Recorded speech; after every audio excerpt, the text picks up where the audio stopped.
And welcome everyone here to News Now for the very special Election Night Coverage 2018. I'm your host, Mike Pache. Thank you so much for joining us here tonight.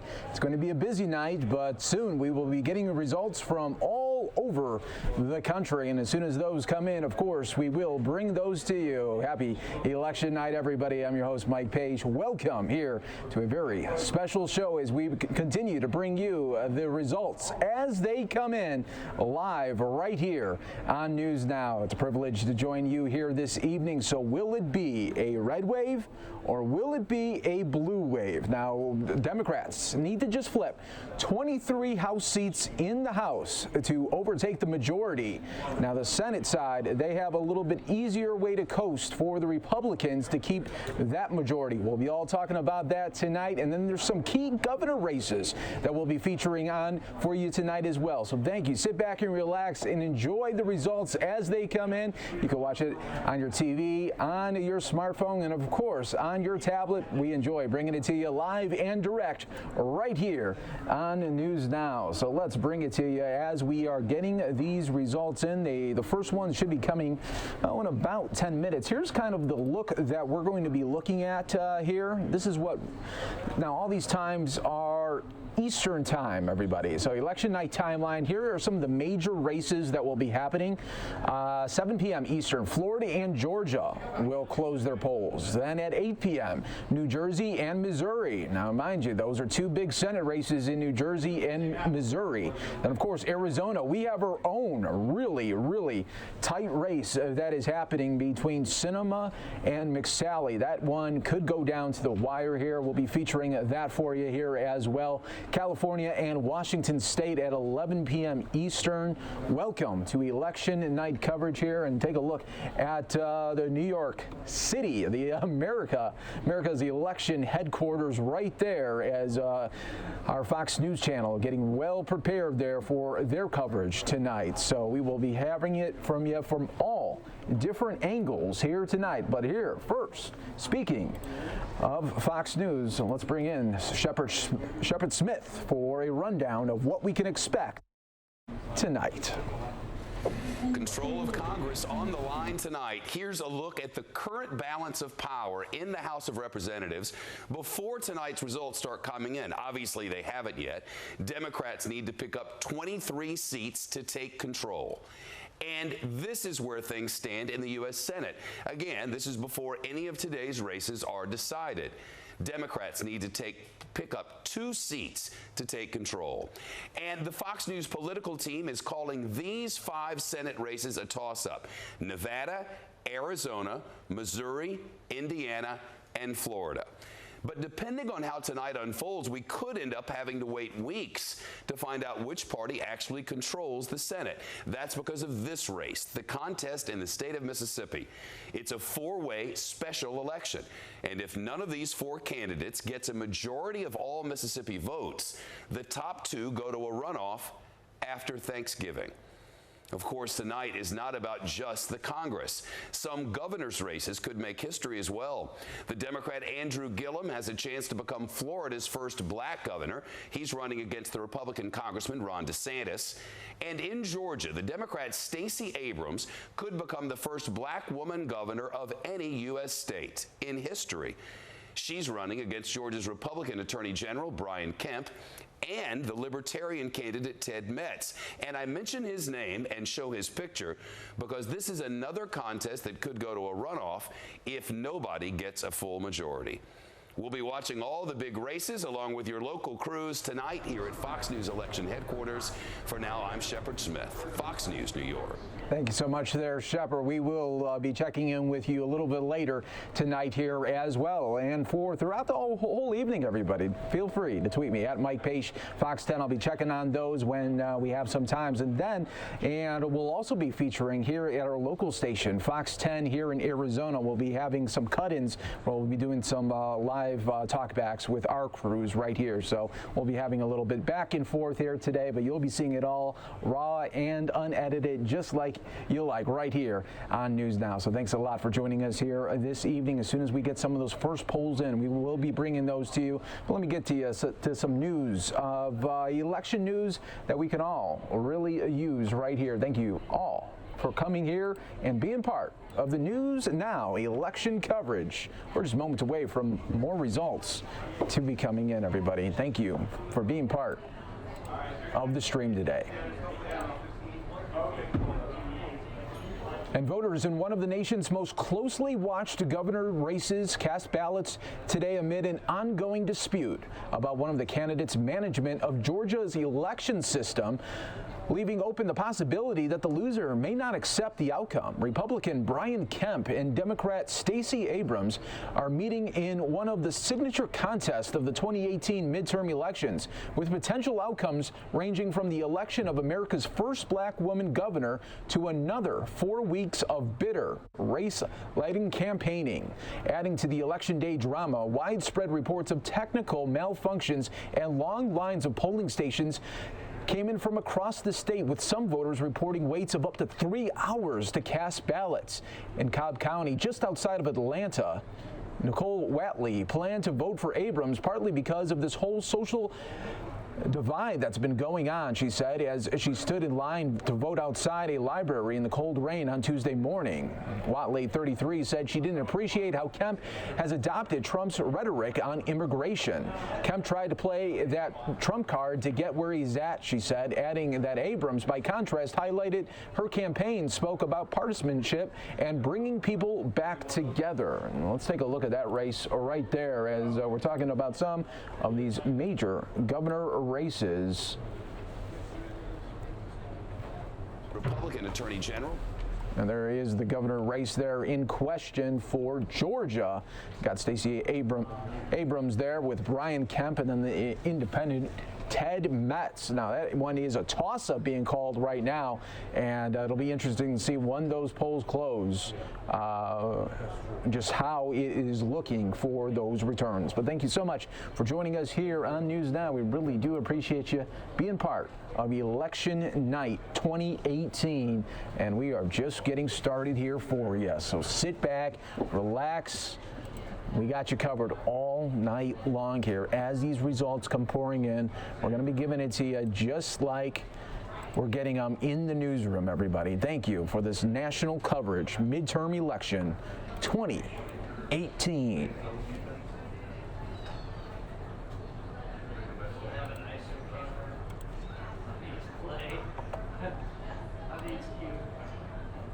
Now, another big race that we will be featuring and talking about today. Many Missouri voters who support medical marijuana are saying that they've come around to the idea that if it helps people who are ailing, it's worth it. Missouri voters today face 3 separate ballot initiatives that would allow for medical marijuana. The Missouri Secretary of State's office has a formula of what happens if more than one pass, but experts believe that if it happens, it could still end up in court. We'll be covering that there for you a little bit later as well. And then we are learning that Utah election officials say 50% of all active registered voters had already voted by early ballot as of this morning. The Lieutenant Governor's office, which runs the elections, reported that 700,000 ballots had been turned in, half of the nearly 1.4 million voters. This year, 27 of the state's 29 counties offered early mail-in balloting. The figures show that voter turnout is particularly high in the state's most populated county, Salt Lake County. About 55 of the county's 518,000 voters had turned in their ballots. That's 55%, everyone, not just 55. The county accounts for about 8 in 10 voters in the state's 4th congressional district, where Republican Mia Love is expected to face a stiff challenge from Democrat Ben McAdams. And also a big topic and reason why voters are getting out today. Healthcare and immigration were high on voters' minds as they cast ballots in the midterm elections, according to a wide-ranging survey of the American electorate conducted by the Associated Press. AP Votecast also shows a majority of voters considered President Donald Trump a factor in their votes.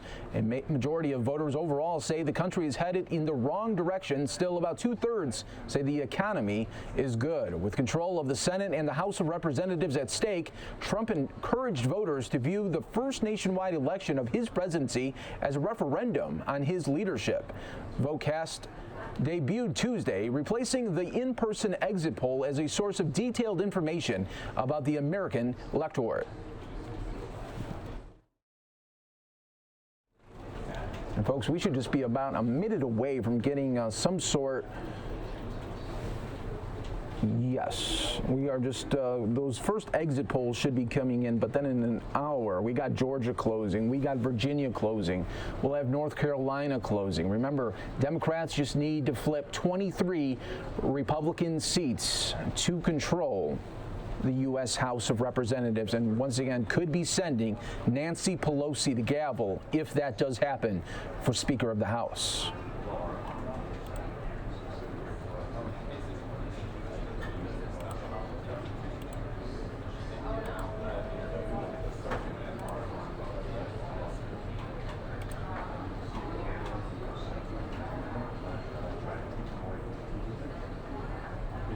And here's what some first-time voters said hitting the polls. The extreme divisions in politics helped motivate Lance Whatley, 29, to vote for the very first time in his life. Whatley was among dozens of people standing in line as a cold rain drenched their clothes outside the Vinnings Library, northwest of Atlanta. I feel that there is a lot of polarization with the rhetoric that you're hearing on both sides, he said. A software engineer who's 29 years old, putting in his first ballot of his life, was still unsure whom he would vote for in the highly contested race of Georgia governor. His wife favors Democrat Stacey Abrams, but he was leaning towards the Republican Brian Kemp.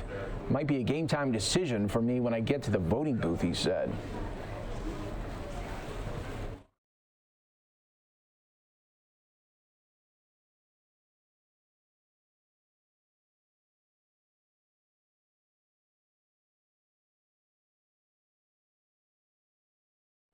So thank you to all our viewers here worldwide on News Now, and especially around the country that are waiting for these results to come in. And once they do, of course, we will bring them to you right here. Thanks to everyone for checking in on the chat right there. I do see your comments there. Thank you so much for joining us here. We are worldwide for you on the News Now. And here's what we got on tap for you. We're going to have our very own Mark Martinez coming through. He's going to be helping with the coverage a little bit later this evening. And then we'll also be talking to our very own Fox 10 Phoenix right here in the building, as we're going to be giving them the national focus. But you guys, you're going to get me all night long. So thank you for being right here with us. You guys are great. Always in the chat room, always wanting to know what exactly is going on. And if you remember, you were with me on 2016 with that really momentous occasion when President Donald Trump became the 45th president there, president-elect. We all watched it back in November of 2016, and now we're back just 2 years later right here. So thank you for joining me here on News Now. We really do appreciate it. We're going to get you with those top results as they come in, everybody. You're watching News Now.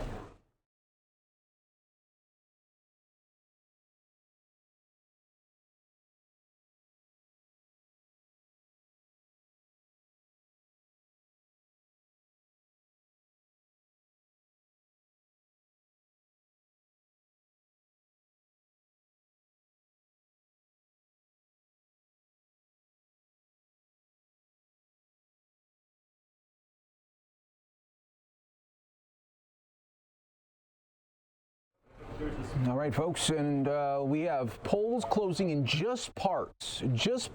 Polls close in eastern Kentucky and parts of Indiana as nation votes in the first midterm election of President Trump.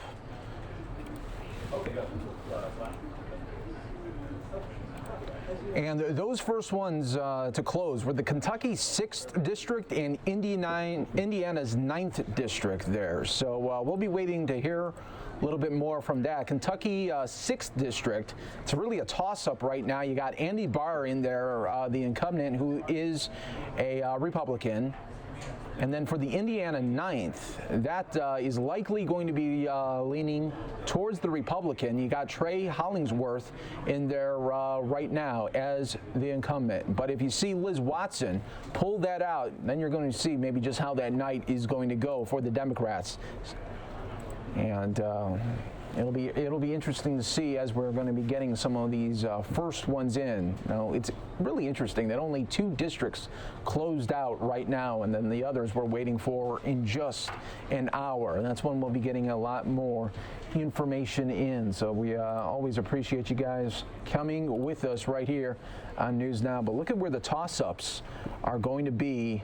This is being projected by Fox News rankings right now. And take a look there at the Senate races that we'll be looking at. Nevada, Arizona, right here in Arizona is a toss-up. Then you have Florida. That is highly contested there. You got Governor Rick Scott going for the Republican and trying to unseat the incumbent there, Bill Nelson. And then you got Missouri as well and Indiana. So those are the 5 toss-ups that Fox News is projecting. It could go either way right there. So we'll continue to take a look at that for you as well. Some of the governor races here. Another big one in Florida. Boy, doesn't it always seem like there's always these big races in Florida. We're waiting for those numbers to come in. But then you have Andrew Gillum, the Democrat, versing Ron DeSantis, there, the former congressman as well. So we'll be following that throughout the evening. That's going to be one of the big ones, folks. And then, of course, we got the Georgia governor race that is very, very tight as well. You got Stacey Abrams there. She got the big push by Oprah Winfrey not too long ago, as well as the former president, Barack Obama. And then you have Brian Kemp there for the Republican. So we will be featuring these as well. Just continue to stay right here with us. We are providing you this all live and raw as it is coming in. So thank you for being part of News Now on fox10phoenix.com and our YouTube page, everyone.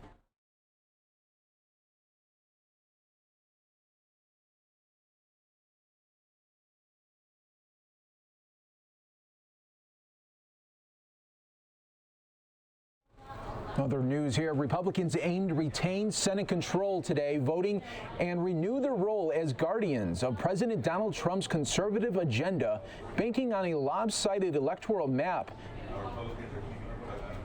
that pyramided far more Democratic seats to offset Trump's deeply divisive effect on voters. Democrats' long-shot prospects for capturing a Senate majority were pinned on hopes of their supporters surging to the polls. And party stalwarts and some independents have been roused by revulsion toward Trump's anti-immigration rhetoric and policies and his efforts to dismantle health care protections enacted under President Barack Obama, and by the hashtag #MeToo movement's fury over sexual harassment. Ever since President Donald Trump has been in office, it's just been not the same country, said one voter right there. But we'll continue to follow these stories as they continue to come in right here. By Tuesday afternoon, the nonpartisan Election Protection Hotline had received some 17,000 calls from voters experiencing problems at their polling places. Kristen Clark, president of the Lawyers Committee for Civil Rights Under Law, which helps run the hotline, says that it is on par with the number of calls received during a presidential election. The hotline had received about 10,000 calls by the same time during the last midterm election back in 2014. And a deputy in Harris County, Texas, has cited a poll worker for misdemeanor assault after she allegedly bumped a voter during an argument and made a racist comment. The Harris County Sheriff's Office said on Twitter that the deputy responded Tuesday morning to a disturbance call at a polling site in Houston. The Houston Chronicle reports the dispute began over a discrepancy with the voter's address. The confrontation escalated and the worker, who is white, made a racist comment to the voter, a black woman. Witnesses confirmed to the newspaper that the worker said maybe If I'd worn my blackface makeup today, you could comprehend what I'm saying to you. The election judge at the site separated the two. Harris County authorities are investigating the matter. And a man is accused of threatening to shoot workers at a Western Pennsylvania polling place after they told him he wasn't registered to vote. 48-year-old Christopher Thomas Queen of Claysville was charged Tuesday with terroristic threats and disorderly conduct. Washington County Assistant Elections Director Melanie Ostrander says Quinn came to the South Franklin Volunteer Fire Department in South Franklin Township at about 9 a.m. this morning. She says he became irate when he was told he wasn't registered to vote. Court documents don't list an attorney for Queen, and a phone number listed in his name rang unanswered before disconnecting today.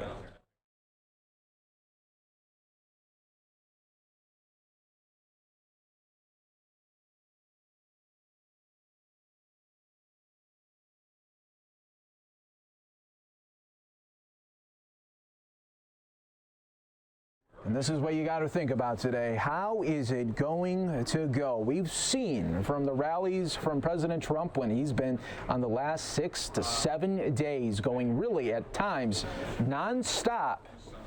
Will all those voters come out like they did in 2016? And, mainstream media, a lot of them pushing for this so-called blue wave narrative. Could it happen? We will see later tonight if those ideas and thoughts could come. But in the meantime, everybody, thank you so much for joining us here right now. I'm your host, Mike Pache. It's an honor to be here with you this evening as these numbers come in. We'll bring them to you live as they come in. Thanks a lot for being with us here on News Now.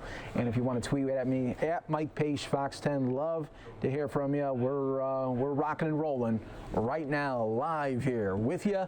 And we're just getting started. We are just getting started. These results have not even come in yet, and we're ready to rock with you. As soon as they come in, we're rocking and rolling. But look at Arizona, everybody. A lot of eyes are going to be on Arizona today. You got to really appreciate that from a Senate perspective.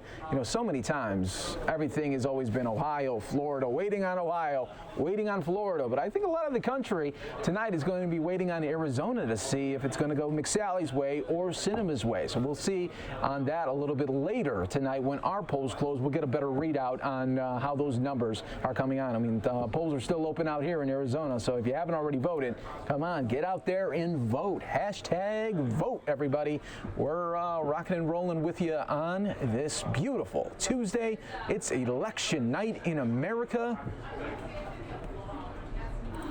And Fox News has a great new way that they are addressing some of these early returns here. Fox News is launching a new election coverage methodology to estimate and analyze the decisions made by Americans in the 2018 midterms. It's called the Fox News Voter Analysis, conducted in partnership with the Associated Press. It's going to provide a comprehensive look at voting behavior, opinions, and preferences as America votes. The FNVA is based on surveys conducted in all 50 states by NROC at the University of Chicago, as well as in actual voting results by county as collected by the AP. The new system follows a decision by Fox News after the 2016 elections to move beyond exit polls, which has been conducted by really just a bunch of people of national news organizations since the 1960s. While exit polls historically have provided useful information, it has become clear in recent elections that voting patterns in the United States are changing in ways that make traditional exit pollings problematic for news coverage. Fox News collaborated with the AP in designing the questionnaires for the survey. It's a probability-based state-by-state survey of registered voters combined with a massive poll of Americans conducted online. So we'll be happy to share those with you as we get them in, as they come in, everybody. But let me just read off some of these races for you as they're going to be coming in a little bit later today. Some of the big ones. We're talking about New Jersey. We're talking about Florida. And let me just grab that for you right here, everybody. What time are the polls closing? Let's break it down for you. All right, all times Eastern, everybody, all times Eastern. So Indiana, Kentucky, they're 4 p.m., but that was just a portion of those. The big ones coming up in about 45 minutes. We're expecting Alabama, Florida, Georgia, New Hampshire, South Carolina, Vermont, and Virginia to be closing those times. Then 7:30, North Carolina, Ohio, West Virginia.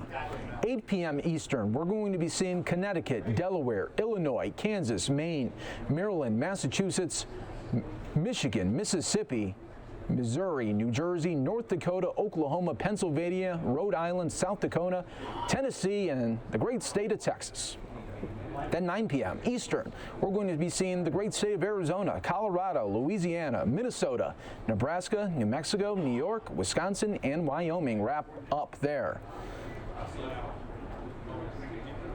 And we should also point out, I'm really looking forward to seeing what Michigan, with that Michigan Senate race as well, is going to be happening. Let's talk about that in a little bit too.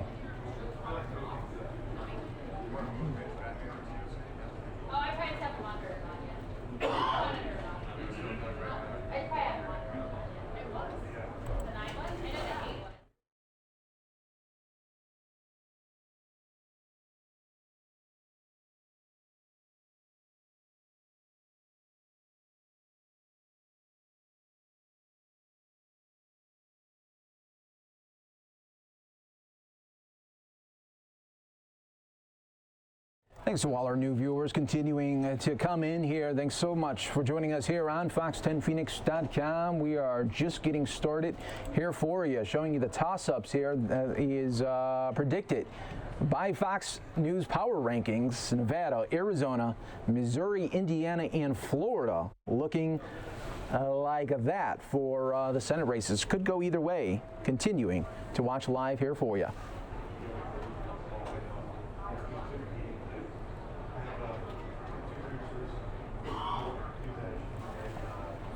Let's check in on how many we got watching. 2,300 already watching here live with us here, and some of the big races will be closing in about 44 minutes, so we will continue to watch that. Remember, a key race alert is the Indiana Senate race with Joe Donnelly. Can he make it for another 6 years in office in Washington? We'll be featuring that in just a little bit as well once we get some more of those numbers coming through. All right, we're just getting from that Kentucky House 6 right there with Andy Barr right now showing 59% Republican right now, holding on right now to the Democrat 39%. So I'm just seeing that flash on Fox News Channel. Wanted to bring that to you out as well. Thanks so much for being here, everybody. 2,300. We're gonna rock out all the way to 10,000 max. I have a feeling.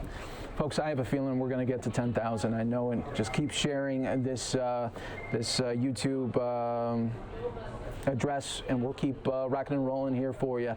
Yes, I am in my suit today. Some of you in the chat were saying, hey, Mike's in a suit today. Yep, for the big times, we bring out the suit. We bring out the black one. Thank you for being part here on News Now. Love that you guys are coming in and wanting to see what exactly is happening. Remember, I'm on Twitter, Mike Pache, Fox 10. Love to have you on there, and continue to stream live here with us, everyone. We are part of the News Now stream. 2,400 of you rocking and rolling. All right, let us know where you're watching from too in the YouTube chat. Love to have that from all over the country, as well as let me know, is it a red wave or is it a blue wave tonight? Type it in.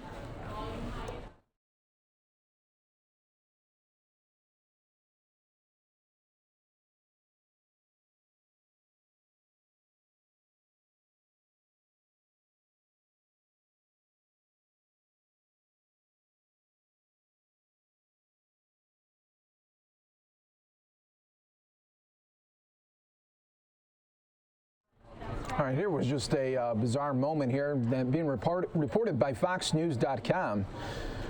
New Jersey Senator Cory Booker isn't running for office this election day, but he was still running through traffic. Booker spent part of his Tuesday in the rain talking to passing motorists, wielding a sign telling surprised New Jerseyites to vote and making some personal pitches, too. Booker's Senate colleague, fellow Democrat Robert Menendez, faces a tough re-election fight, and that's one of the ones that we're featuring here tonight for you. Don't forget to vote, he echoed to passerbys who beeped their car horns We need you. We need you.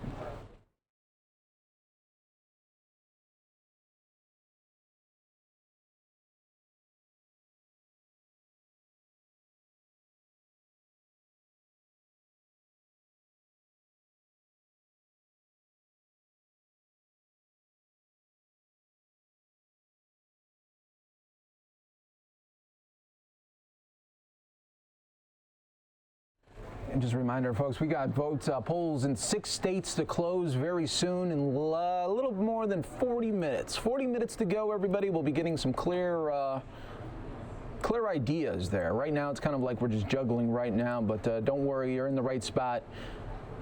As Democrats fought to retake control of the House in a midterm election today that shaped up as a pivotal referendum on President Donald Trump and the Republican Party's monopoly on power in Washington. As Election Day unfolded, Democrats were increasingly confident, predicting that they would pick up at least the 23 seats needed for a House majority on the strength of voter enthusiasm, robust fundraising, and unusually fresh candidates. We'll see. We will see as those numbers continue to come in right now. First votes and midterms coming up. Stay right here with us, everybody. You're watching News Now on Fox 10 Phoenix.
All right, folks, just a reminder here, less than 40 minutes now. Less than 40 minutes, we'll be getting about 6 states being closed out.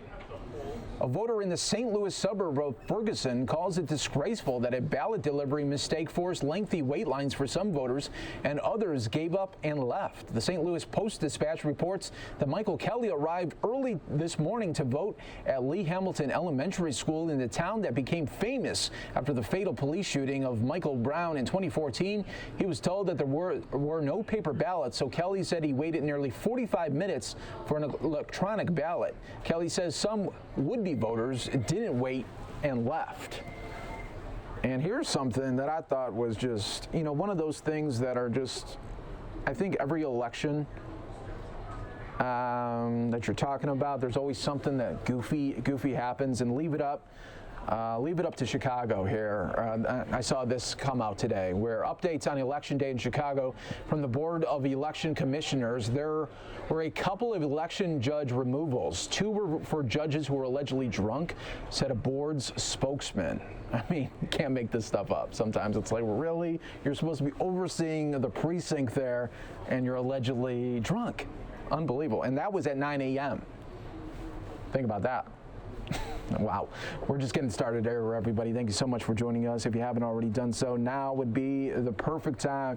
Hit that share button or even hit that subscribe button on YouTube. We'd love to have you always being featured here on News Now.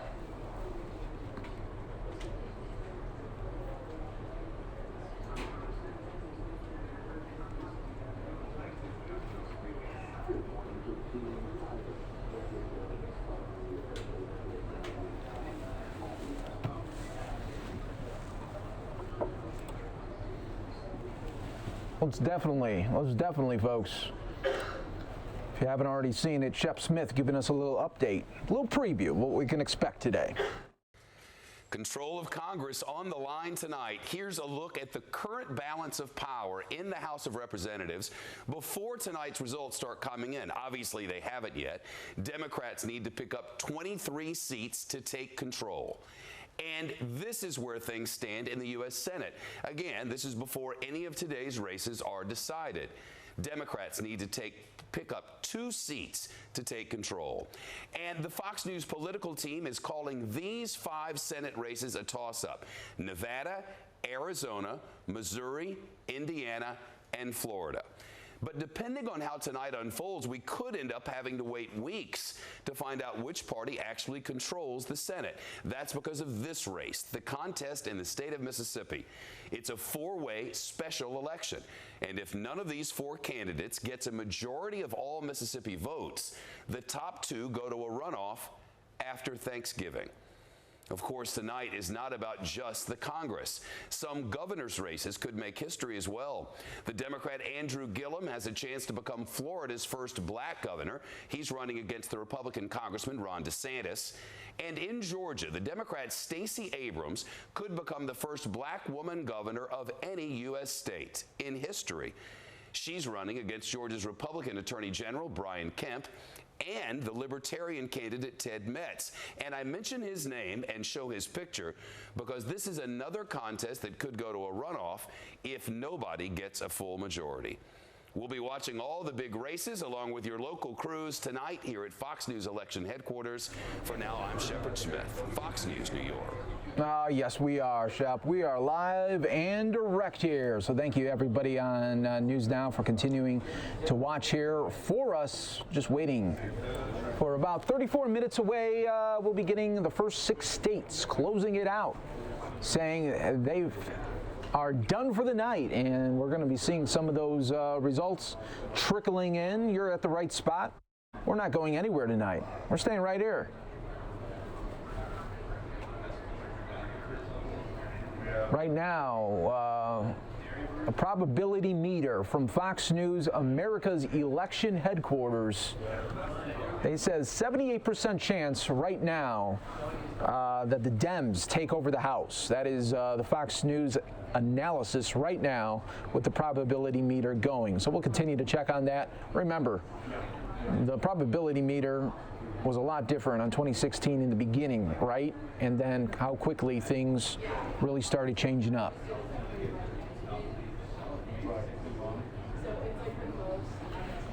All right, folks, and we can report here that we have 1% of the precinct in. So this is really nothing in Indiana, but I'm going to bring it to you. Braun has 15,000 votes compared to Donnelly at 8,000. Donnelly is the incumbent, so we'll continue to check in. Remember, that is just 1% right now checking in right there. So we'll continue to wait on those right now, but I wanted to bring that to you right there. Just 1% checking in right now, with 62% going to Braun at this moment.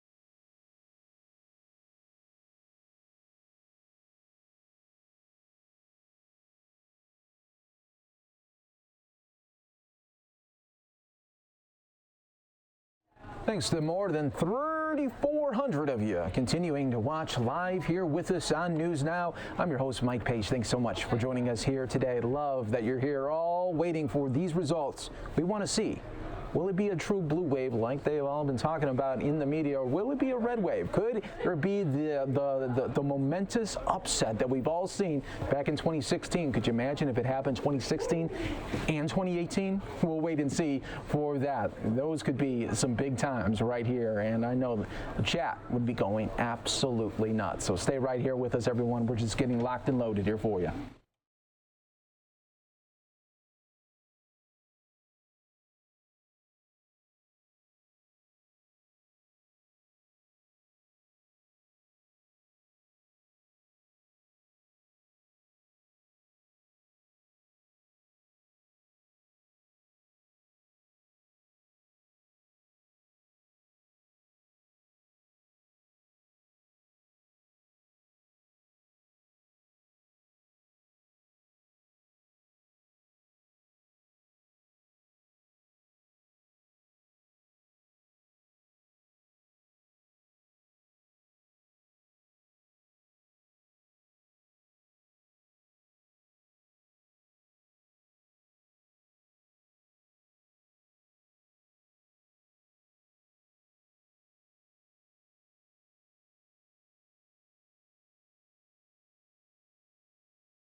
Just a reminder, everyone, that 6 states closing out very soon right now, and we'll run down those for you right now to let you know exactly.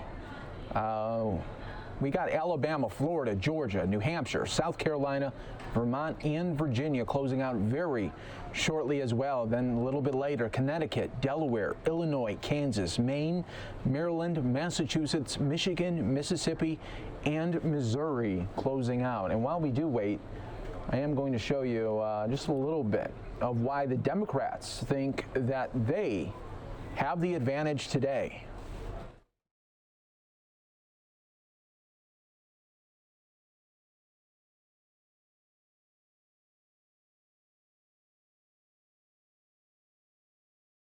I'm going to jump right into this, and I'll turn it over to Leader Pelosi. So big picture points that I wanted to convey. One, I'm confident Democrats will win the majority in the U.S. House of Representatives. We've anchored our strategy this year around what is the largest battlefield that we've seen in over a decade, 111 districts across America. We're investing in over 80 districts across the country. Now, just to help with the math, that's 3 times the amount of seats that we need to win back the majority. Still, we understand that we're running in some tough districts across the country, and it's imperative that everyone across the country still turn out to vote today. This morning has been encouraging. We're seeing long lines all across America, people waiting to vote. The rain is not scaring anyone away, and so we want to encourage people to continue to turn out to the polls.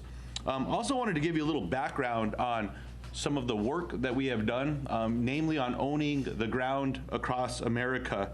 The DCCC began investing in local organizers in targeted districts in February of 2017. You'll remember 4 days after the Women's March, we had organizers in over 20 Republican-held districts, and that continued to grow across America. But I want to share with you some eye-popping polling numbers, if you will, pertaining to measurements with what our ground has meant. Total voter conversations, 32 million across America, 8 million conversations specifically with voters of color. And this is all in our battlefield. Trained over 2,500 organizers that are currently deployed. We actually trained over 15,000 people across America with our national training initiatives, which began in December of 2016. We've had 120,000 GOTV shifts across America, 26 million doors knocked, 30 million calls made. That's been part of our $30 million investment with our voter engagement program. The DCCC's invested in our largest voter registration initiative to date. 8.4 million votes have already been cast in 2018 compared to just 3.9 million votes cast at this time in 2014. Again, 113% increase in our battlefield. Now, we've seen exciting voter increases. There's been a lot to talk about when it comes to communities of color and millennials with voter participation with early voting. In our battlefield, we've seen 180% increase in Hispanic turnout compared to 2014. 136% increase when it comes to African American voters compared to 2014. With Asian American voters, a 345% increase over 2014. And with millennials, a 261% increase over 2014. Now, we've raised considerable resources. Leader Pelosi, as we all know, has been traveling the country working with supporters across America, but we also made some substantial investments in online voting initiatives across America beginning in December and November of 2016. The team's raised more than $270 million to date. $105 million coming from online donors. When you combine our mail program and our online program, that makes up for about 58% of the donors across the country with an average contribution of $19. We built the largest battlefield in a decade, as I highlighted earlier, and here's just something to observe as we go in through the rest of the day. We forced Republicans to spend deep in their map to defend seats. As a matter of fact, you saw a shift with money being taken out of races like Alyssa Slotkin's district in Michigan, and the dollars being moved to defend Fred Upton in Michigan 6th, and moving over to North Carolina 2. Even having to spend in the closing days in Alaska to defend Don Young's seat. And just as shockingly, Republicans cut off incumbents.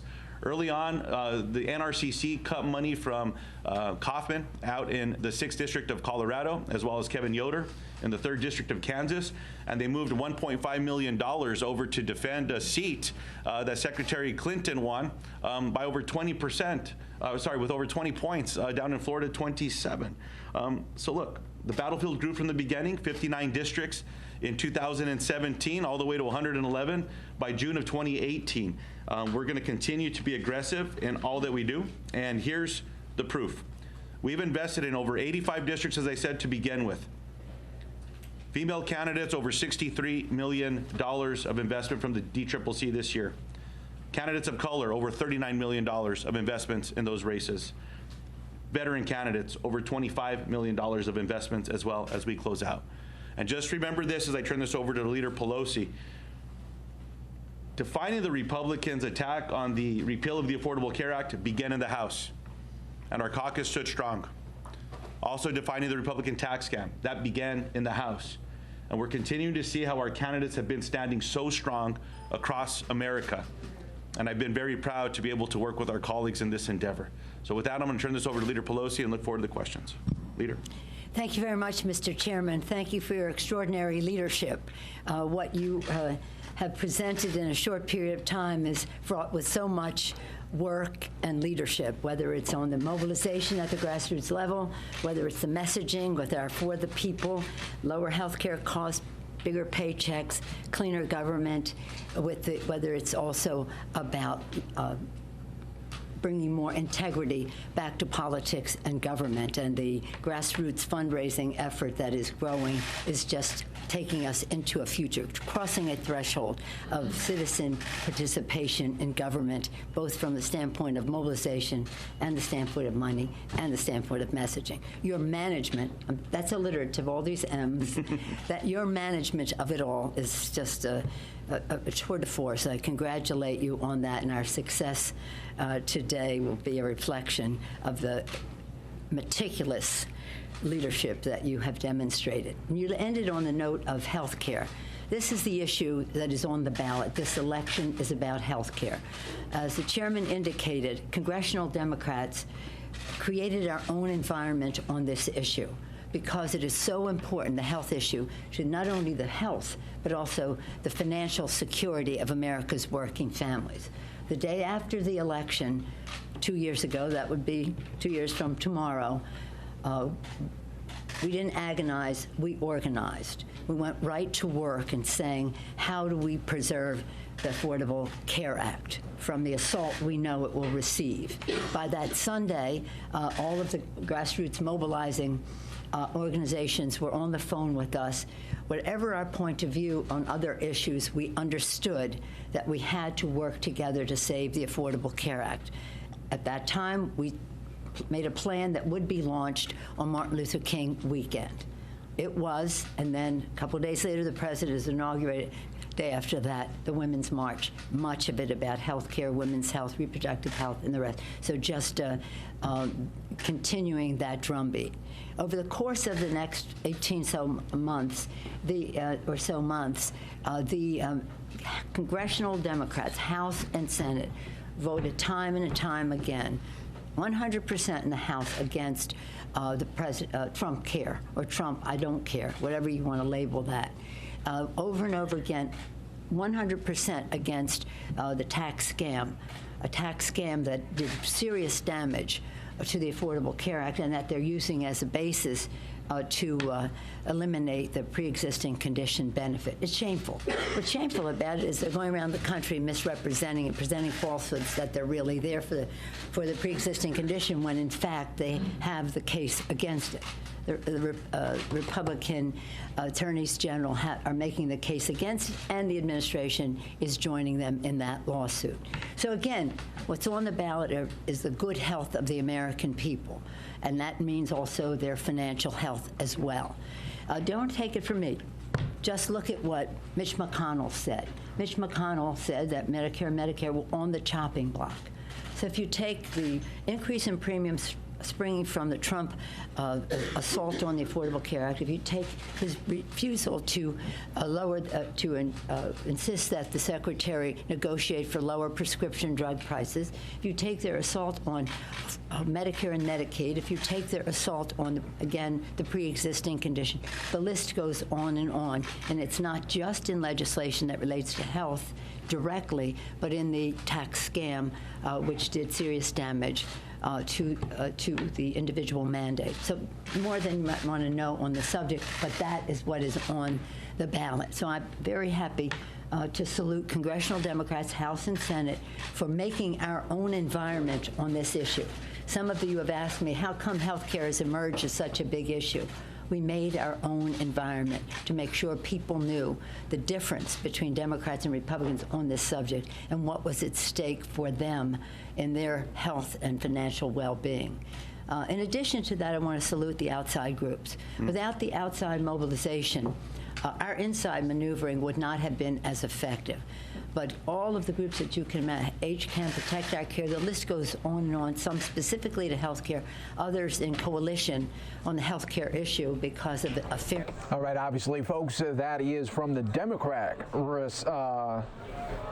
view right there on why they think they're going to take control today. We'll wait and see on that. Welcome, everyone. You are now live and in control right here on News Now, part of FoxandPhoenix.com. Thanks so much for watching here. Election night 2018. Hey, we're just less than 20 minutes away from getting some numbers in. Right now, some states will be closing, but I got some numbers here for you right now. A little update on the Indiana Senate race that is coming in, because remember, just one district out in Indiana closed out. So right now we're getting this is only just 2 precincts percentage, okay, folks? But we have Braun leading 29,000 votes to Donnelly at 17,000. Donnelly is the Democrat there. We'll wait and see on that. Still very, very close right there with only 2% reporting in that state. So stay right here with us, everyone. We are locked and loaded here for you all night long, going to be giving you this coverage as it is coming in. I'm your host, Mike Pache. Thank you again so much for joining us here on News Now. It's a blast to be here with you. There's such electricity when you're talking about elections. Midterm, yeah, it's big. Nothing like a presidential, but for some reason, this midterm election has a lot of the vibes of a presidential race. Why? Probably because it's President Trump's first referendum, really, as president. So we'll wait and see on that. But thank you again for joining us here on News Now. I'm Mike Pache. It's a blast to be here with you tonight. We're just moments away from some states closing out, and then we'll be getting some numbers in, trickling in after that.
Folks, just as a reminder, as well as in addition to congressional races and Senate races, there are multiple gubernatorial races across the country. As of election day, 33 states are led by Republicans and 16 are led by Democrats.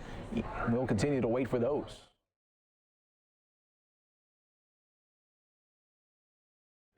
Of the 36 seats up for grabs this year, Fox News is ranked 13 as likely Republican and 2 leaning Republican. As for the House of Representatives, the Republican Party currently holds the majority, and Democrats are hoping to ride a blue wave to take back control. There are dozens of House races that could make or break it for the Democrats, including several GOP-held seats in California that are no longer a shoo-in for Republicans. In California's 48th congressional district, longtime GOP Representative Dana Robichaud, who has been received as an endorsement from President Trump, is running against Orange County businessman Harley Rhoda in a race Fox News has ranked a toss-up.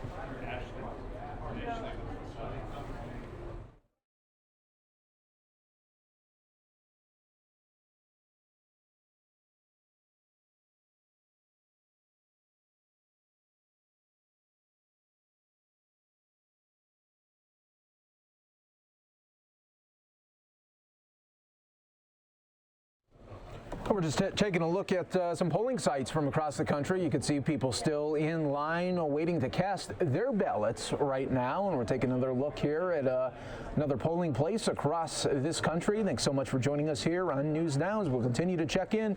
14 minutes away from some states closing out. The polls will be closing and we'll be getting some early numbers starting to roll in.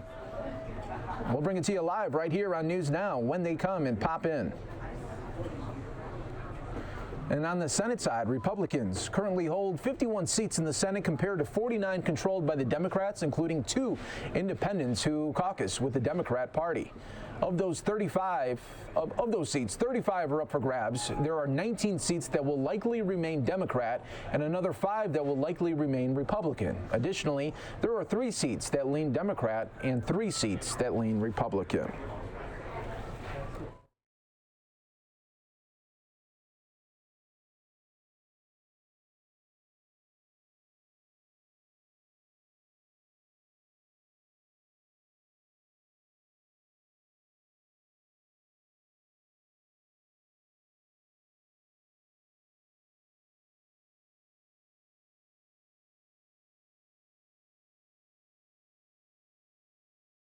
Now, also tonight, you got to be thinking about this. There are some races that we might not know at the end of tonight, just how it all wrapped up.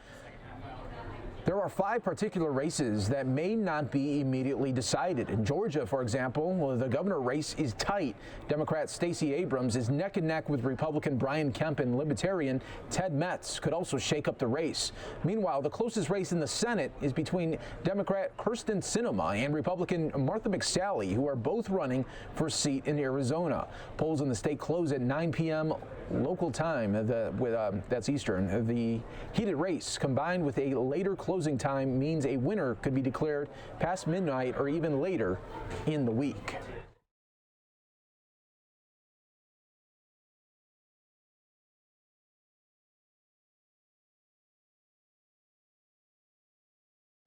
Stand by here. Polls closing soon on the East Coast. 12 minutes away. 12 minutes away, everyone.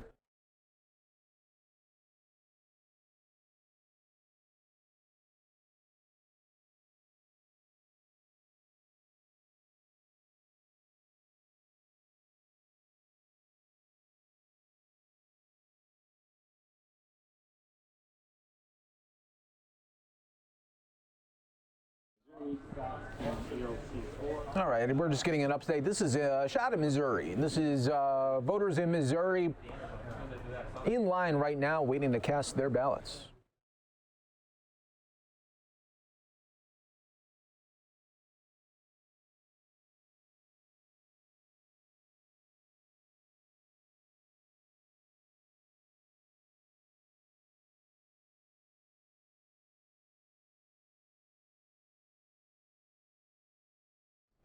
And also, 2 voting locations in Georgia were granted extended time due to issues with prepping voting equipment on time this morning, according to a spokesperson for the Secretary of State. One polling location in FNN County has been extended 9 minutes, while one location in Gwinnett County has been extended for 29 minutes.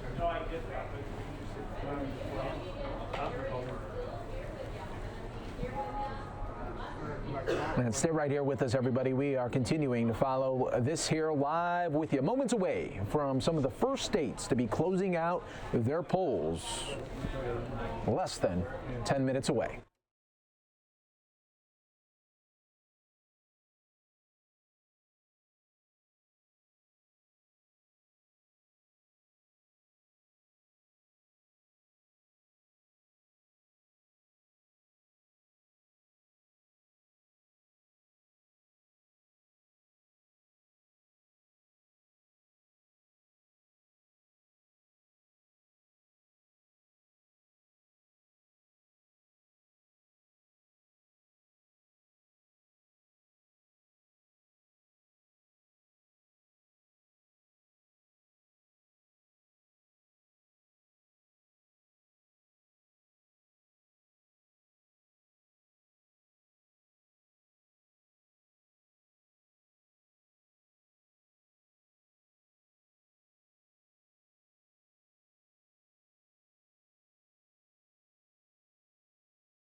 Stay right here with us, everybody. Just 8 minutes away from some polls to be closing in 6 states. We'll bring it to you as they come in right now. Stay with us, everyone.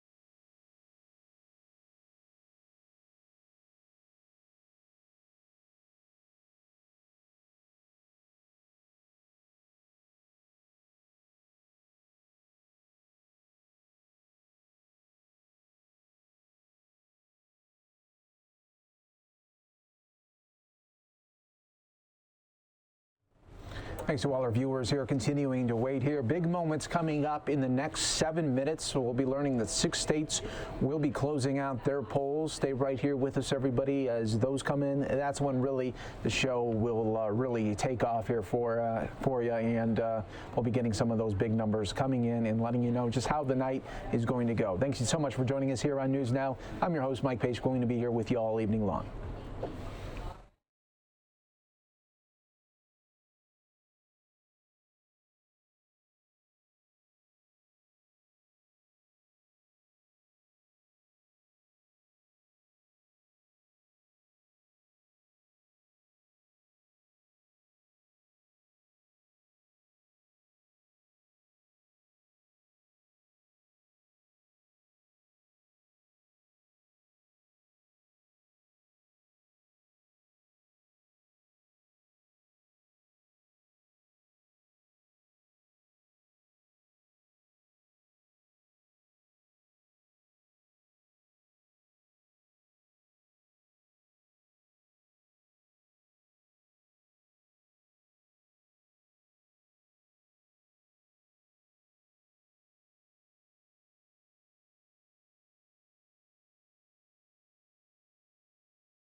All right, another update here for you. We just got 3% in right now. 3% in Indiana right now for the Senate race.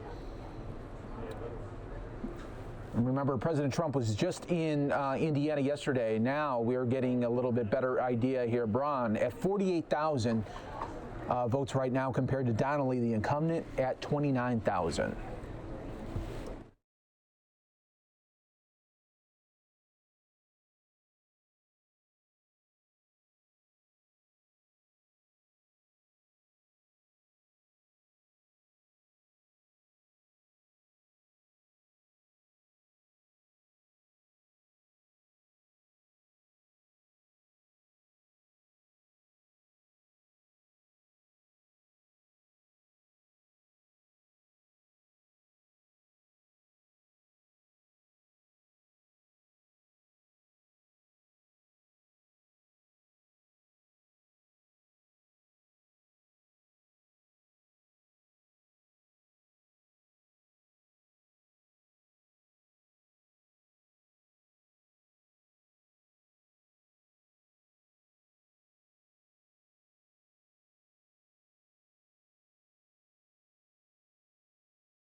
And folks, welcome to News Now here. We're waiting for 6 states to close out their polls. That is coming up in just about 90 seconds, everyone.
All right, everybody, just update here, standing by for these polls to close out. Should be getting some kind of numbers here in just a little bit.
Just a little bit, everyone. I'll be doing a live update with our very own Fox 10 Phoenix to give them an update on the national perspective. Election night in America.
All right.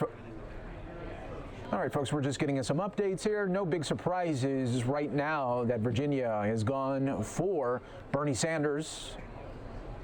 Vermont is going for, and then also Virginia has gone for Tim Kaine as Senate.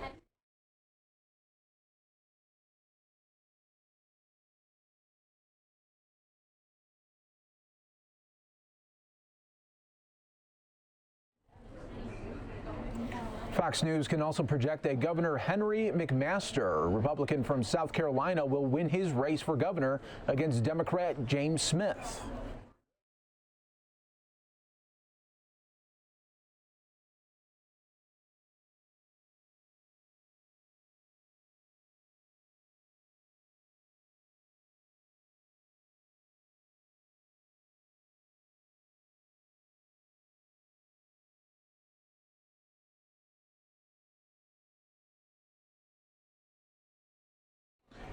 Another race that we're checking in for you, Indiana, with 4% in right now. Mike Braun, the challenger to Joe Donnelly, is up 60% compared to 35%. But remember, that's only 4% being in right now. We'll continue to check here when others start to come in, as the first votes coming in now from key Florida Senate and governor races.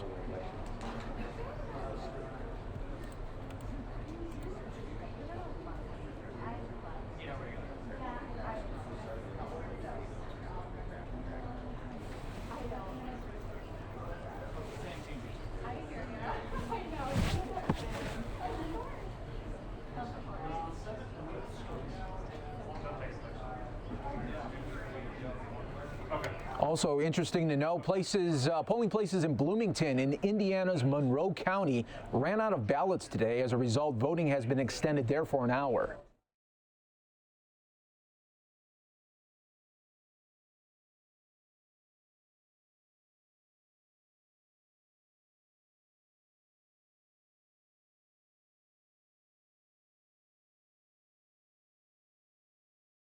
New numbers in right now, 6% in Indiana, 57% going to Mike Braun, the challenger.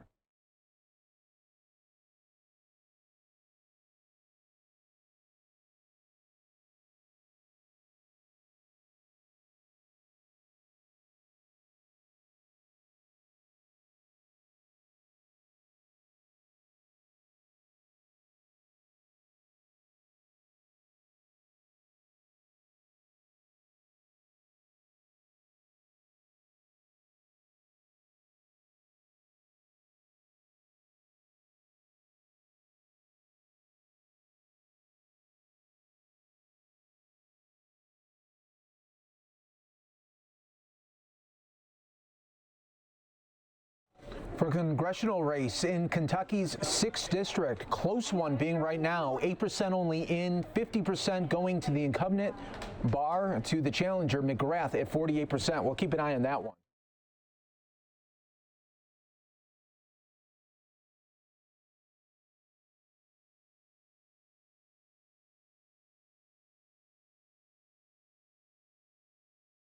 Just to recap, everyone, Fox News has called Virginia for Senator Tim Kaine, Vermont for Bernie Sanders. No big surprises right there. Florida, we're getting our first numbers in, everybody. 1% in at this moment. Governor Rick Scott with 66% to the incumbent Bill Nelson at 34%.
All right, everybody, in just a moment, I'll be doing a live hit with our very own Fox 10 Phoenix show at News at 5. So we'll be issuing that and just talking. So you might see me smiling, just a little bit of nodding, and then going into the whole speech right there. So thank you so much. We're continuing to take a look at these numbers coming in. South Carolina governor, that has been already called. McMaster has won that one. We knew that one was going to be a easy one there for him. Florida Senate race there, only 1% in right now, 62% for Rick Scott.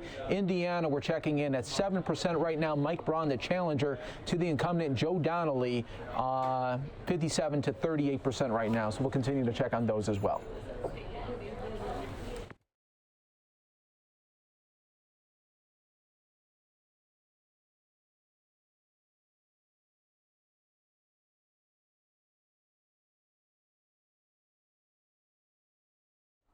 Yes, I can. Yes, I can. There we go. I'm ready. Yep.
When I was looking at it this morning, it was like there was break 7 was almost at the end of what would be the end of 7, and then break 8 was like. All right, good evening. Well, we got some winners already right now, some ones that we kind of expected. Vermont going to Senator Bernie Sanders, and Virginia, Senator Tim Kaine. We knew those would be coming, but let's take a look right now at the balance of power. We're going to be checking on this all night on fox10phoenix.com. You can see the House right there with 3, and then Republicans there for 42 to 25 in the Senate. We'll keep an eye on that, but what we really want to keep an eye on is 5 toss-up states that is really going to be key right here. This is from Fox Power Rankings. So Nevada, Arizona, right here in our own home state, Missouri, Indiana, and Florida. Those are the ones that we are going to be watching, and we're getting some early numbers in from Indiana right now in that Senate race. 8% is coming in at this moment, and Mike Braun, the challenger, 58% to the incumbent Joe Donnelly. We'll be keeping an eye on that, as well as this big Florida Senate state. Bill Nelson, the incumbent there, is being challenged by Governor Rick Scott, and we're getting an early number in. Just 8% precincts being reported right now, and it's very tight. 51% for Rick Scott to 49% for Bill Nelson. So we'll keep an eye on that one as well. And then the governor races are really big as well there in Florida. We're not getting those numbers in just yet, but another big race that we want to keep an eye on is the Georgia governor race. When that becomes available, we'll bring that to you. Stacey Abrams, the Democrat there, Brian Kemp, it's supposed to be one that could go all night. Of course, Stacey Abrams was getting that big push by Oprah Winfrey, and then Brian Kemp by President Trump.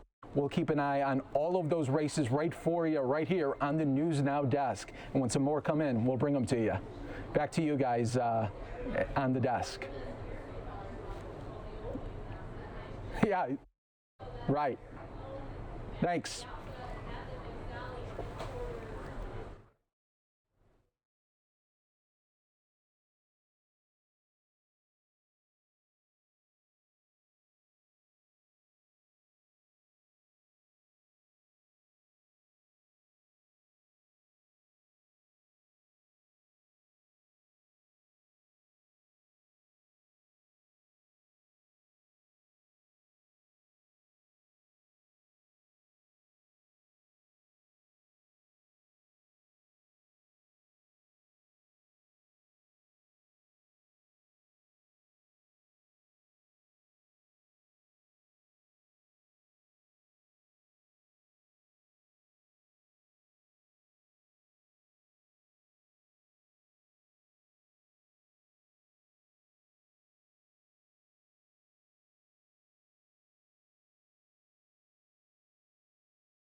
Thanks to all our viewers here continuing to watch. We're going to have this graphic all night here for you, and once we get some more news in, we'll bring that to you.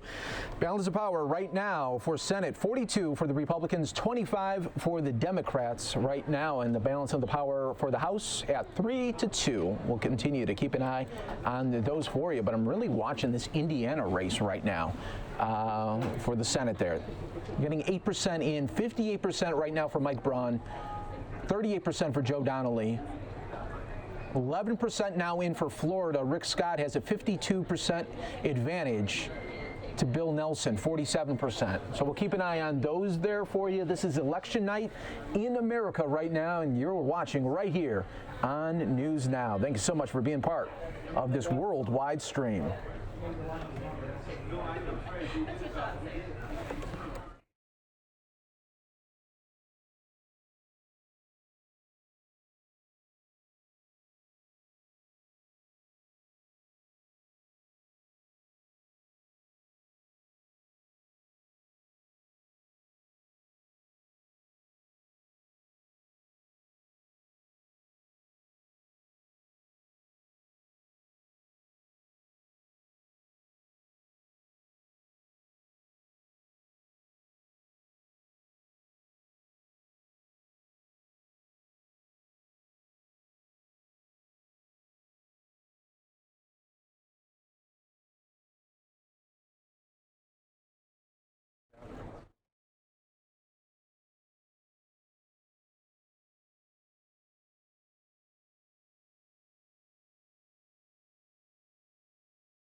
Welcome back here to News Now, Election Night 2018.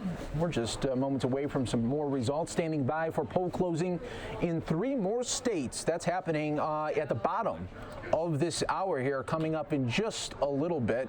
Let's see what we have here for you. 3 more coming: North Carolina, Ohio, and West Virginia. They're on deck. 12 minutes out.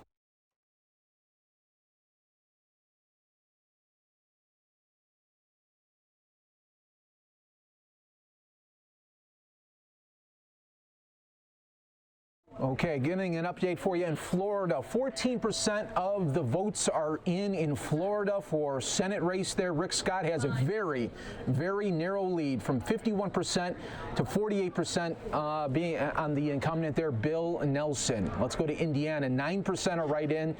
Mike Braun looking good right now at 58% there. He's the challenger to the incumbent, Joe Donnelly. Let's show you, let me get you some governor races here right now. We're getting some updates here. 13% are already in for Florida on the governor races, with DeSantis at 50% to Gillum at 47%. That's a tight one, and that was as advertised. That was as advertised one, so that is coming in right now as well, everybody. Once a little bit more come in, we'll be starting to bring them to you right here on News Now.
I'm continuing to get more updates here on the numbers here. Percent for you. 16% in Florida for the Senate race, 52% for Rick Scott right now, compared to Bill Nelson at 48%.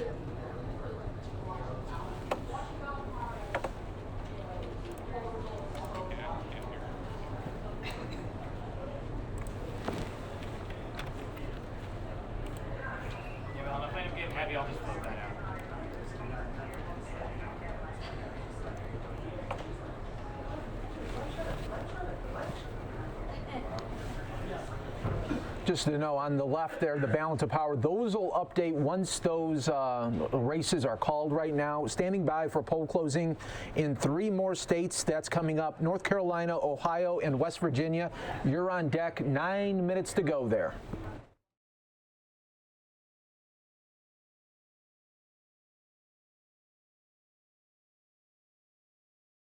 16% right now being in for Florida for the governor race. DeSantis at 51% compared to Gillum at 46%. We'll keep an eye out on that one there for you. Okay, now we're getting numbers in for Georgia. Only 1% being tabulated right now, everyone.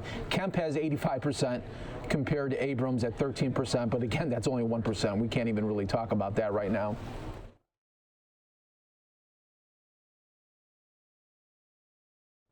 Looks like another House race went to the Republicans.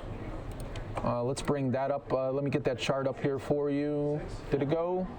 I thought it just got called there. It looked like it did. Looked like you put up the 4 spot. Yeah, there's a 4 spot right there.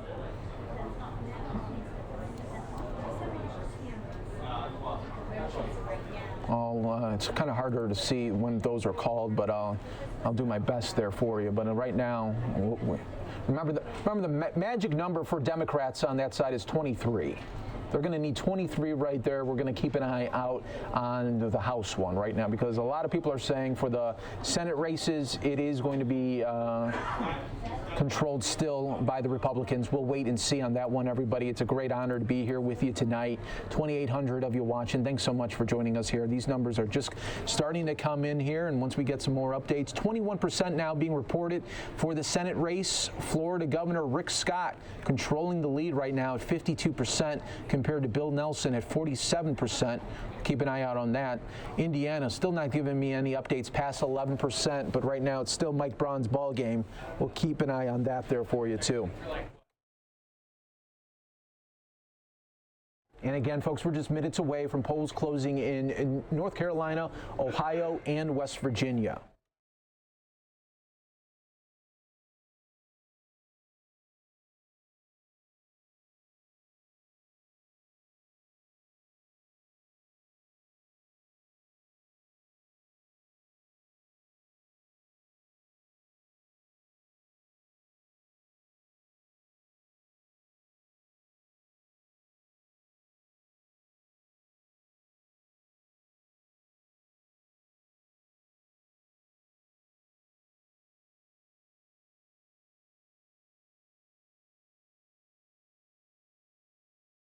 %, now being called in Florida right now. 27% of those votes in, 52% in the Florida governor race. DeSantis to 46% to Gillum at this time.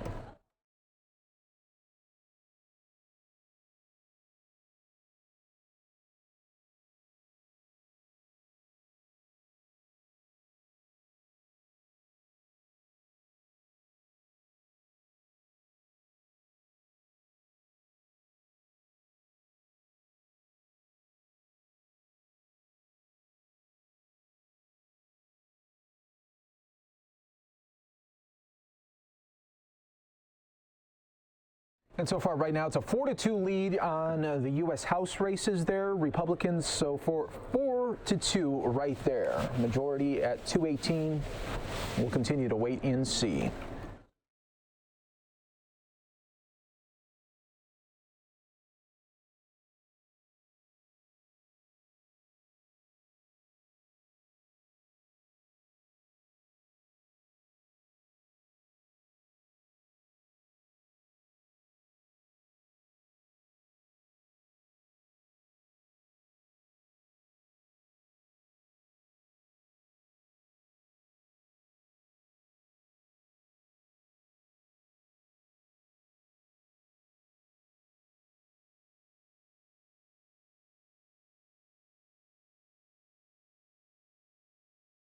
I'll also be keeping a real big eye for you on when Texas closes there, because that Senate race there, Ted Cruz and Beto O'Rourke, we'll keep an eye out on that for you, but that won't be till a little bit later here on News Now.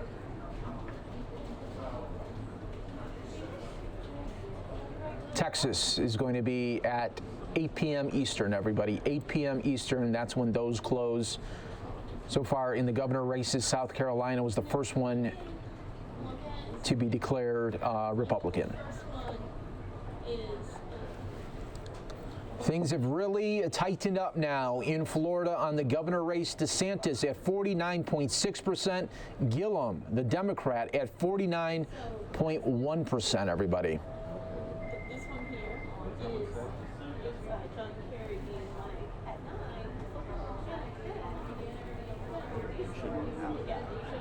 12% now being updated in Indiana, being reported. Mike Braun, the challenger, at 58% to Joe Donnelly at 38%. Someone tell Dennis that Linda was going to be on 20. Florida has really tightened up right now as well. 30% being reported in Florida.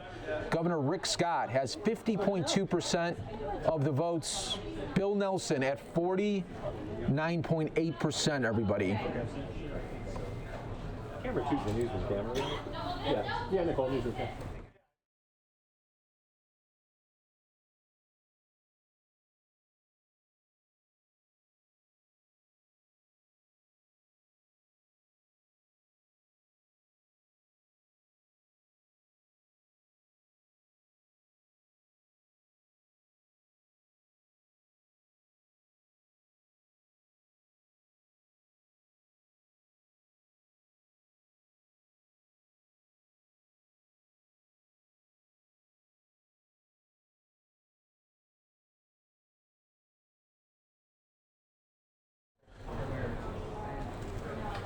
Let us know in the comment section there. Who do you think Florida is going to go for in the Senate race and Indiana? I'd love to see those right now as we'll continue to wait and see for more results. 2 minutes away from 3 states closing. That is just in a matter of moments here. North Carolina, Ohio, and West Virginia going to close out soon.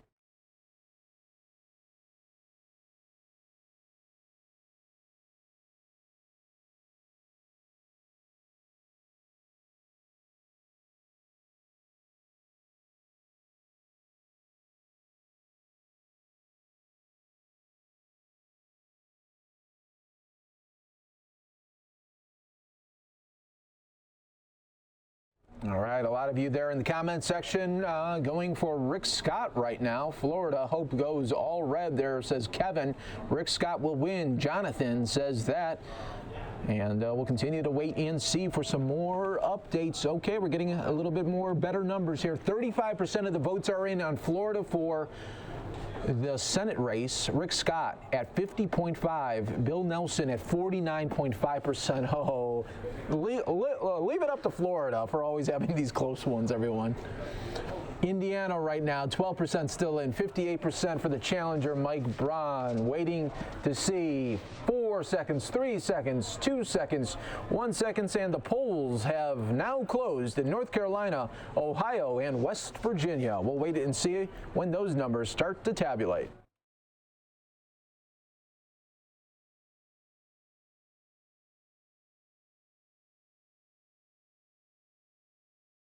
Thank you, folks, for continuing to watch with us here on News Now. I'm your host, Mike Pache. It's an honor to be here with you this evening. We're just getting started. These races are so close right now, especially the governor race in Florida as well as the Senate race in Florida. Florida, you always do this to us, don't you? You always like us to just keep on hanging around as we continue to wait there for those updates. Indiana, right now, the challenger, Mike Braun, is winning, but only 12% being tabulated right now so far. So we'll continue to wait and see. Welcome to News Now. We're just getting started, everybody. Welcome to Fox10Phoenix.com as well. It's an honor to be with you this evening.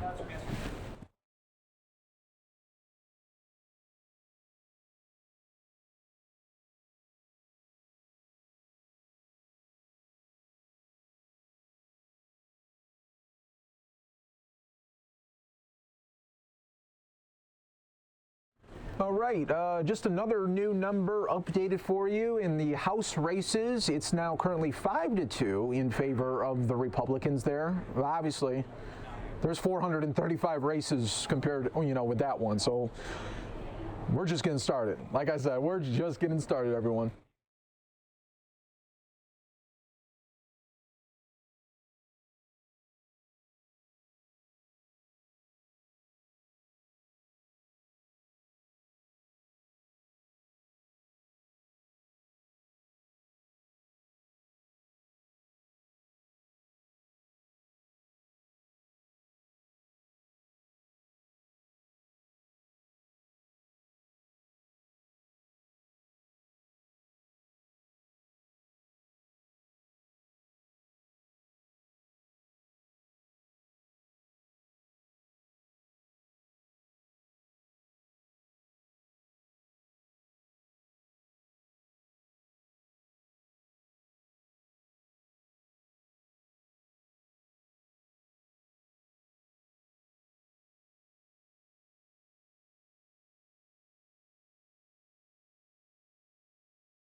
Fox News' Chad Pergram reporting an uphill climb tonight for Senate Dems to wrest control of the Senate. Senate Democrats have the worst map either party has faced since 1938, having to defend so many Dem seats and incumbent Dems in red states.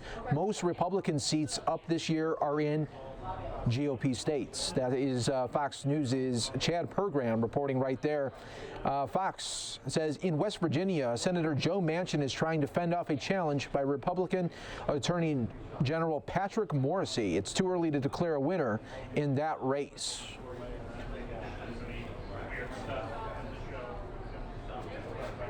The biggest question after they settle which side has control of the House is who will be what in the GOP and Dem leadership elections. All hinges on which side wins control and by how much. House Speaker requires an outright majority of all House members casting ballots.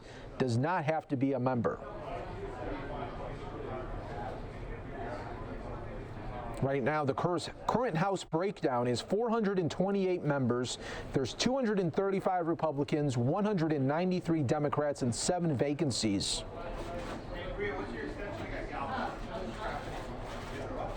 Current Senate breakdown, 100 members, 51 Republicans, 49 Democrats. Technically, there's 47 Democrats, with Senator Bernie Sanders an independent and Angus King a independent as well, but they caucus with the Democrats.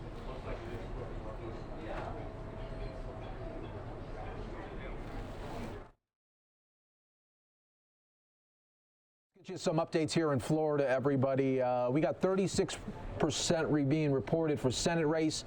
Very tight. 50.8% for Rick Scott, 49.2% for Bill Nelson, everybody. Let's get you those governor races, though, too. 46% being reported now in Florida, and we got a change in direction. Andrew Gillum now has 50.9% of the votes compared to DeSantis, the Republican, at 47.9%.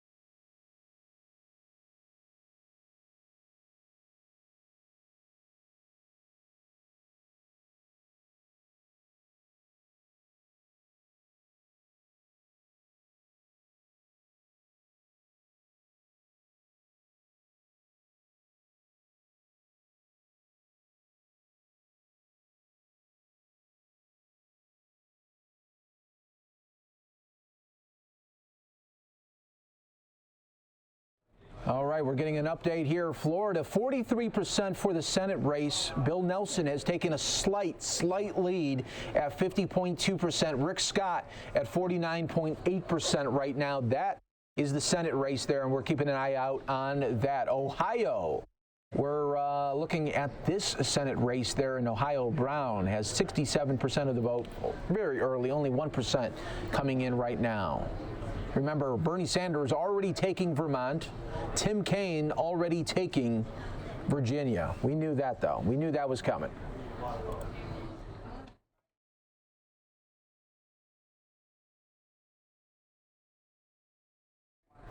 Governor race is still too close to call right now in Florida. All eyes always on Florida.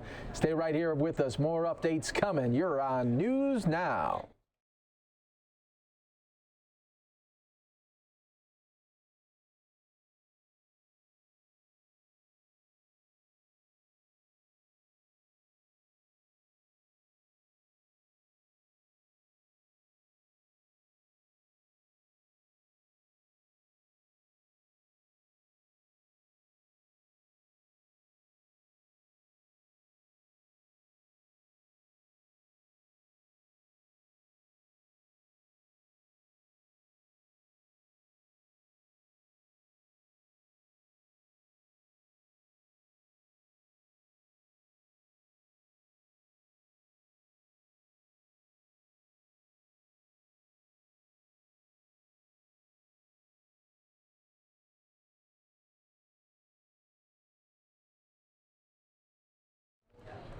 Continuing to stay here with us on News Now. We'll continue to wait here for more updates here in the Florida race.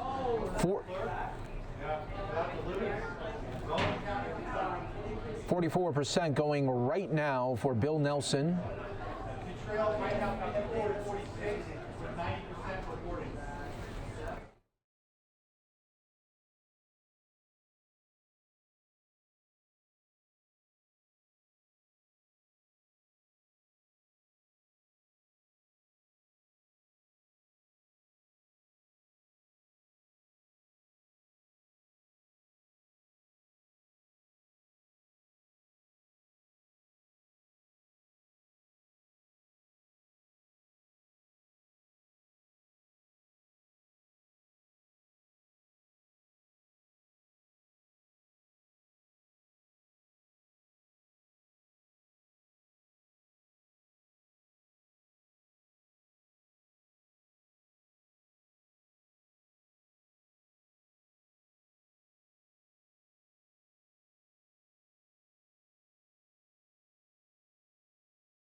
All right, folks, waiting on some more updates here.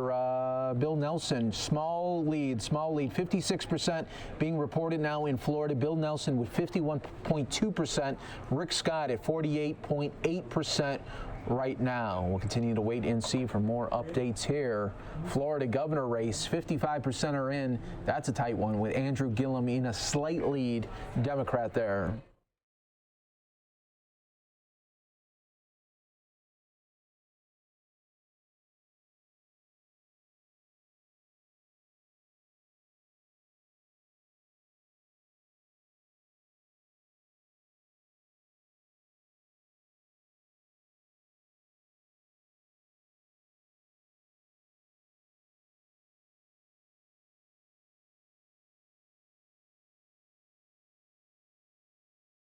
All right, here's what we got coming on deck here.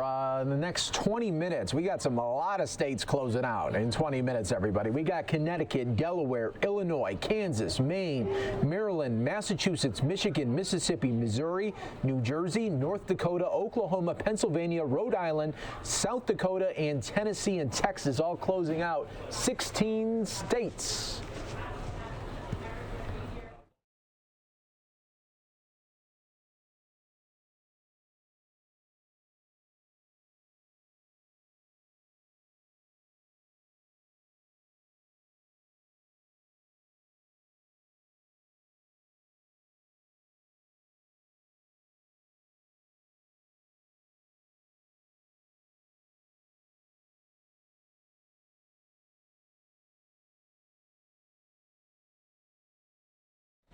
Florida Senate race update, 62% being reported in Florida. Bill Nelson, 52.6%.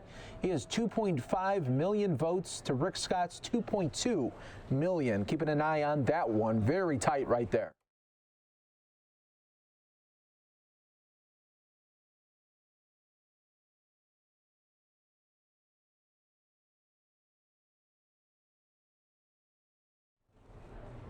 Democratic Ohio Senator Sherrod Brown is currently ahead of his Republican challenger, Congressman Jim Renancy, although Fox is not yet ready to make a projection.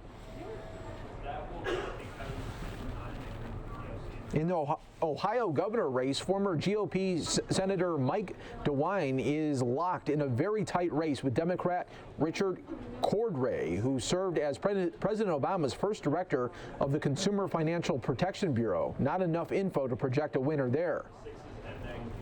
Still waiting on more results to come in, everybody. Thank you all for being part of News Now. Early, just 1% in for West Virginia's Senate race. Manchin with 317 votes compared to Morrissey with 333. But see, I mean, that is just so early in the game, everybody.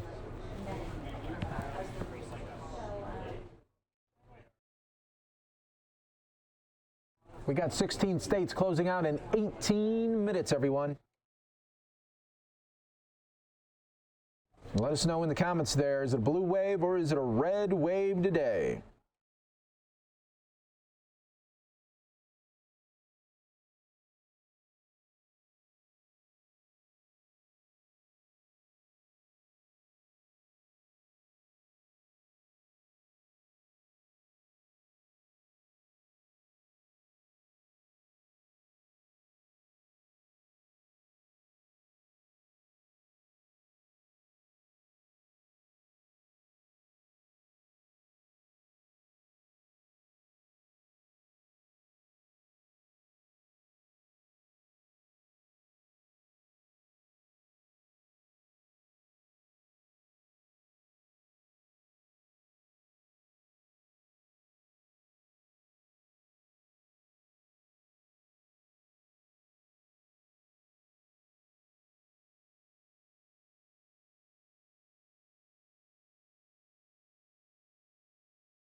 All right, everybody, for the Florida Senate race, 67% in right now, 51.5% for Bill Nelson compared to 48.5% for Rick Scott right there. We'll keep an eye on that for you. 67, okay, so that is Florida Senate. Let's get to the governor right now. It is really tightening up still. 66% coming in right now. Andrew Gillum with 50.8% to DeSantis at 48% right now, continuing to wait on that.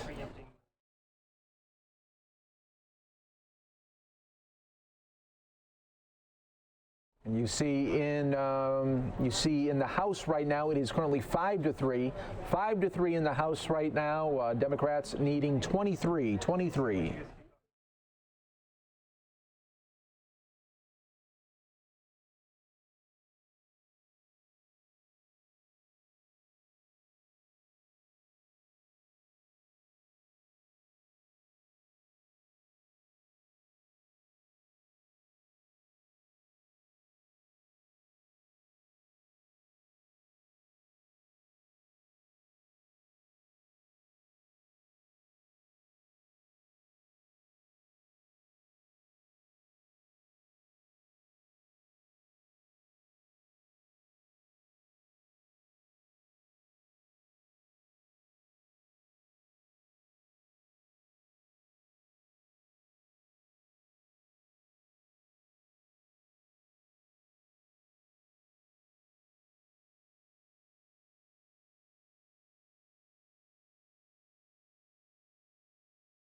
Giving you an update now in Indiana in the Senate race. Mike Braun, the challenger, with 57% right now. 57% to Joe Donnelly, 39%. We'll keep an eye on that for you. Florida, 68% of the vote is in Bill Nelson with a little lead at 51% compared to Rick Scott at 48. Very tight right there. West Virginia right now only 1% in there. We won't even talk about that. just yet. Governor races, too close to call in Florida. 68% right now. Still Andrew Gillum with a slight lead there. You're seeing the balance of power right there. Republican 5 to Democrats 4 right now in the House. Magic number for them is to be up 23.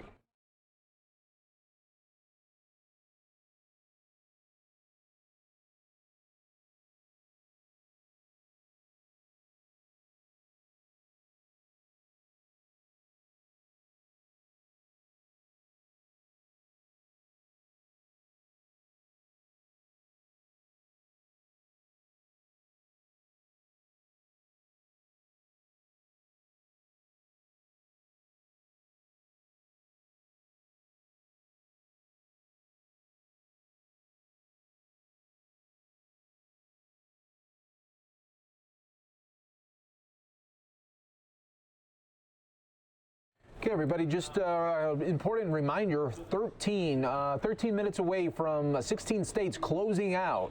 We'll have that for you in just a moment. That is some key race alerts there that we are keeping an eye on.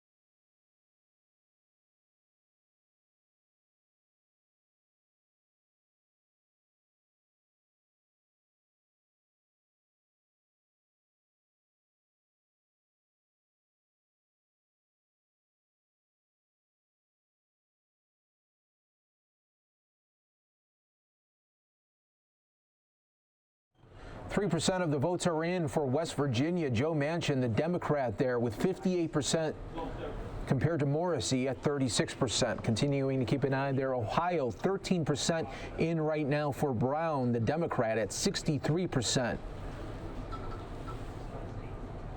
And 69% right now in Florida. Bill Nelson with a slight lead at 51 percentage points. He has 2.7 million votes compared to Rick Scott at 2.6 million votes.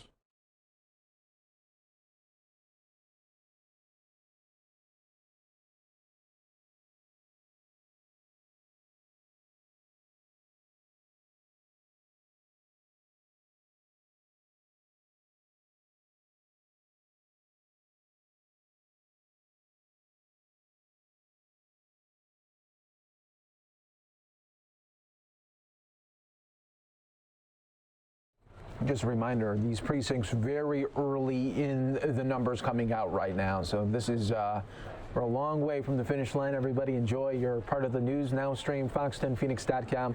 Thanks so much for joining us today.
Everybody, just 10 minutes away from 16 states closing out. Some big ones in there, too. Connecticut, Delaware, Illinois, Kansas, Maine, Maryland, and Texas there. Then we'll be getting the numbers in for the big Texas Senate race. That's coming up in 10 minutes. Everybody, you're seeing the balance of power there, 5-4 there with the Republicans right now. Very early in the night. We're just getting rolling here on News Now.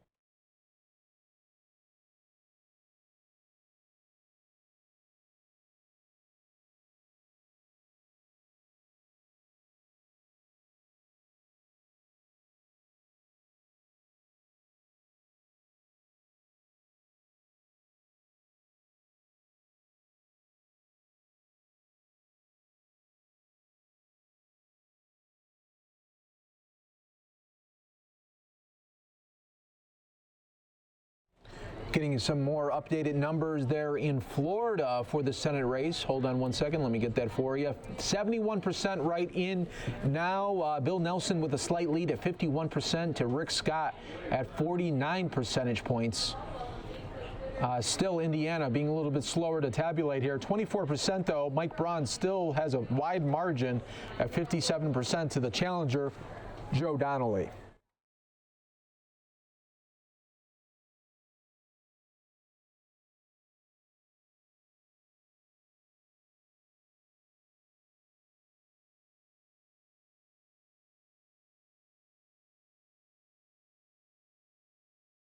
You can see now the balance of power there for the House of Representatives, 5-5 right now, 5-5.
Just 6 minutes away from Texas polls closing, with the exception of 2 western counties like El Paso in Mountain Time Zone. A judge also ordered 9 polling locations around Houston to remain open 1 hour later because of late starts this morning.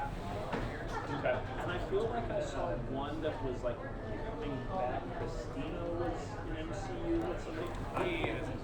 Okay. Yeah. But again, 25% right now in for Indiana. Mike Braun holding a good lead at 57% compared to Joe Donnelly at 38%. 342,000 to 228,000 votes there to see if there will be a switch there happening. Balance of power continuing to watch live. Thank you so much for joining us here. Fox News Now, part of Fox10Phoenix.com. We are continuing to roll on here for you. I will probably have one up, but in case something would have happened, she's wanting an each line to have that. If you have time, if not, it will probably work out. But if we want to be safe, yeah, and it has to be put to before, because life is complicated.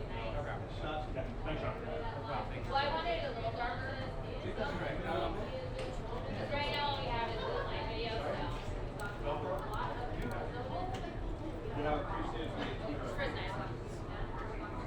Thank you. Continuing to join here live with us. Balance of power update there, 6-5 for the Republicans.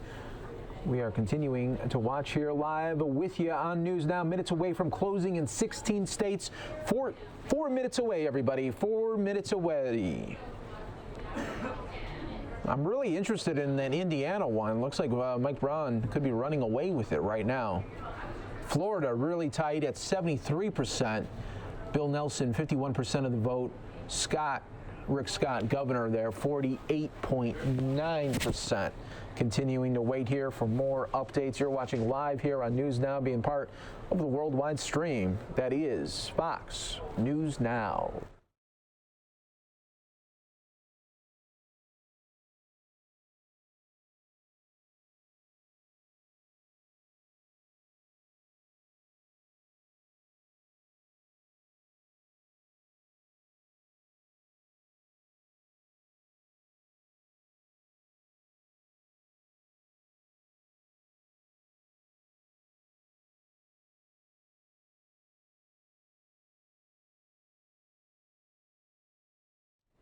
Once again, thank you to all our viewers watching from all over right now. We are continuing to wait here. Just 3 minutes away, everyone, from more states closing out. 16 states closing out in a matter of moments in a very tight race. Oh, Florida, you're doing it to us again, keeping us up late, but we don't care, Florida.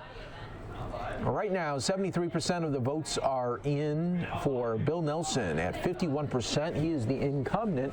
We'll continue to wait there for more updates, everyone.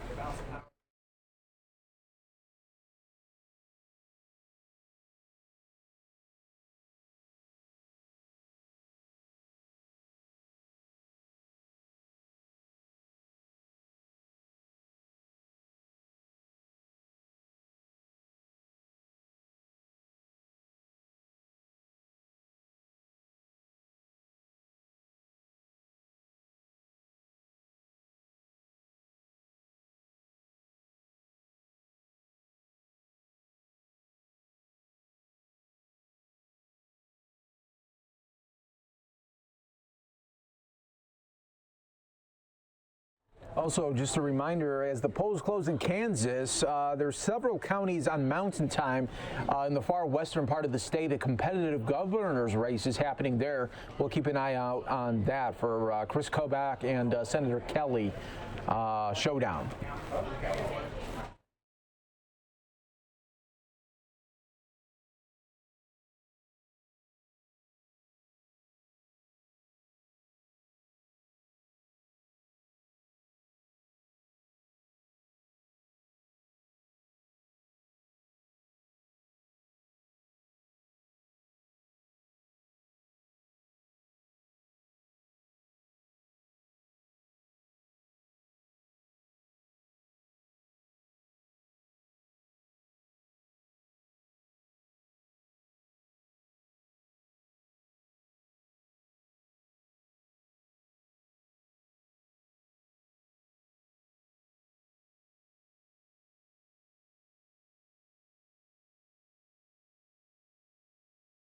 All right, folks, we are just 20 seconds now away from 16 states to close out their polls. We'll have some updates there. We got Connecticut, Delaware, Illinois, Kansas closing out, as well as the big one in Texas for the Senate race there. Senator Ted Cruz, Beto O'Rourke there. Big one coming up there. We'll wait. Can't wait to see some of those numbers come rolling in. 15 seconds away from the end of close time there, and we are now closed out in 16 states.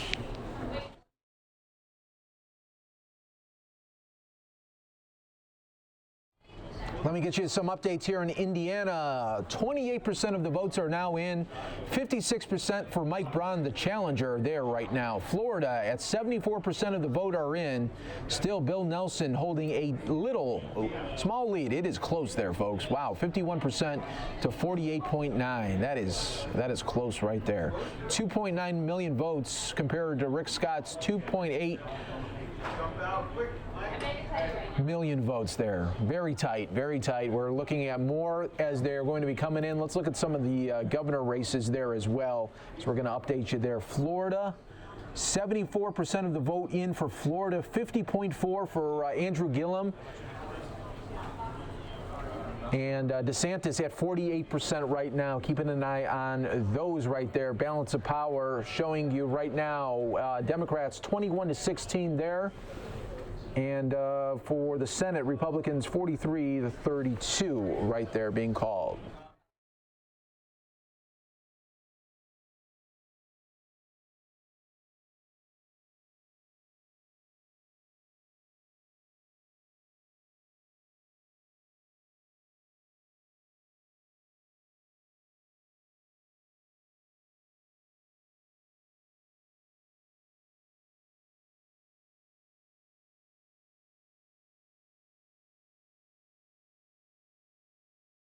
Okay, we got some declared winners for the governor races in Tennessee.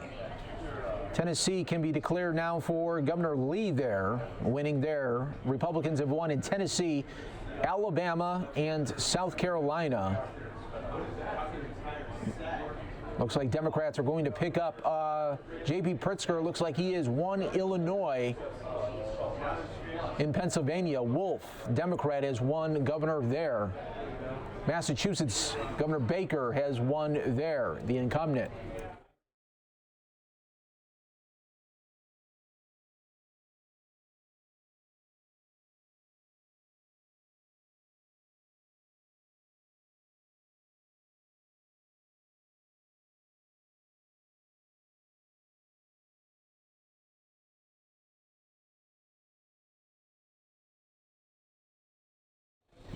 Fox is now able to call in Pennsylvania. Democratic Senator Bob Casey will win a third term by defeating Republican Congressman Lou Barletta. Right now, Fox News says it's too soon to call the Senate race in New Jersey, where incumbent Democratic Senator Robert Menendez is vying with Republican businessman Bob Hugin.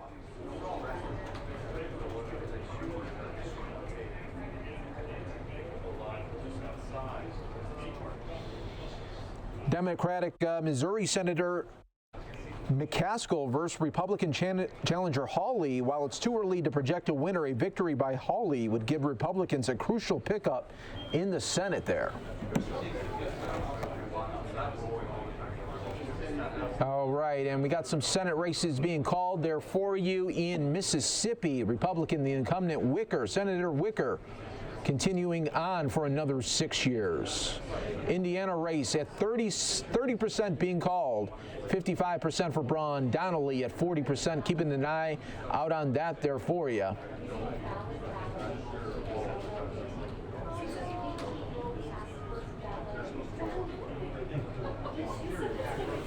Stay right here with us, everybody. You are part of the News Now experience right here on News Now, folks.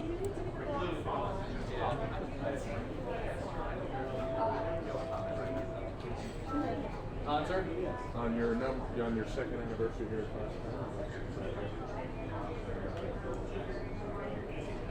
so you're okay for goal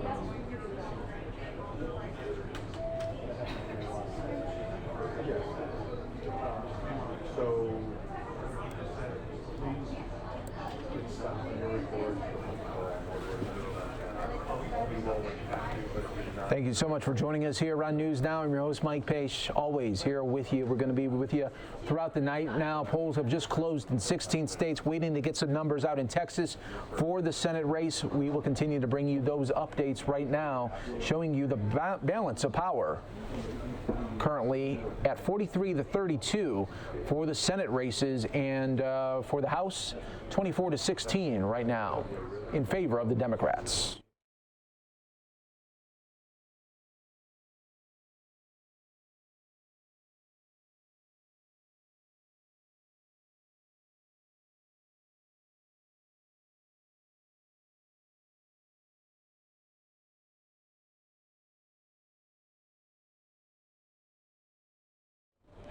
Thank you to more than 3,000 of you now watching in the stream right here. Let's get you some updated numbers here. 77% for Florida are in now. 50.9% still for Bill Nelson, the Democrat incumbent.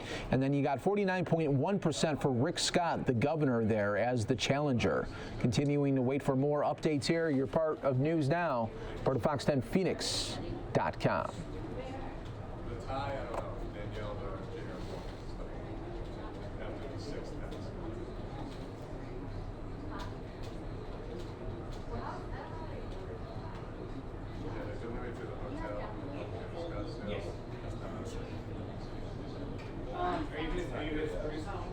Ask him what he wants, because if he needs VO or slot, go ahead and put that in there.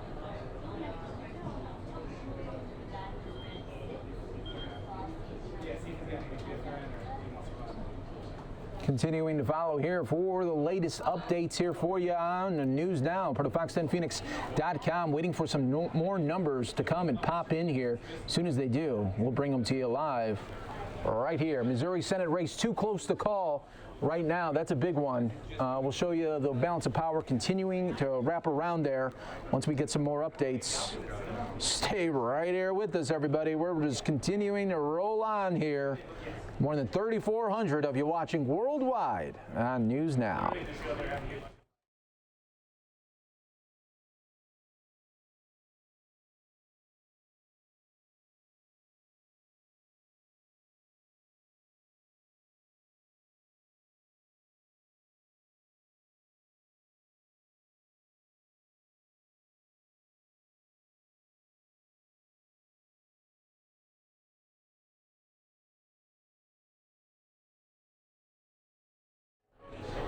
Thank you to everybody here. Okay, we're getting some early numbers in from Texas, everybody. Texas in the big Senate race there. Just 4% being tabulated right now.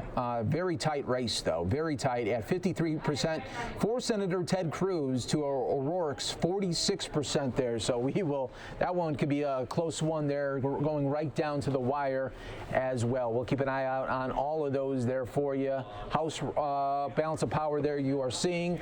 Continuing to watch here with us on News Now. Thank you so much for joining us as those 16 states just closed up right there. And we're getting some new numbers in from Florida, and they are getting tighter in this governor race. I'm going to bring that to you right now as I'm just seeing this pop up here.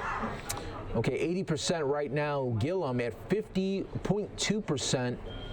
DeSantis at 49%. Wow. Here we go, everybody. We are just getting so close right there in this governor race here. So we'll continue to keep an eye out on that for you. Everybody is continuing to stream here worldwide with you on News Now. And once we get some more updates, everybody, we're going to be bringing them to you.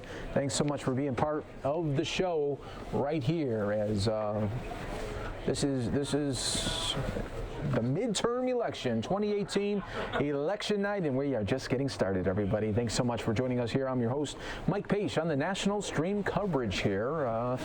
Doing a double today, and I'll be with you tomorrow for the results show. I mean, tomorrow will be the results show. We'll have Ron Hoon up here tomorrow, and we'll have all the speeches and all of that fun stuff there as well. So it'll be a busy show there as well, but I still like election night. Election night is sort of it's a unique night.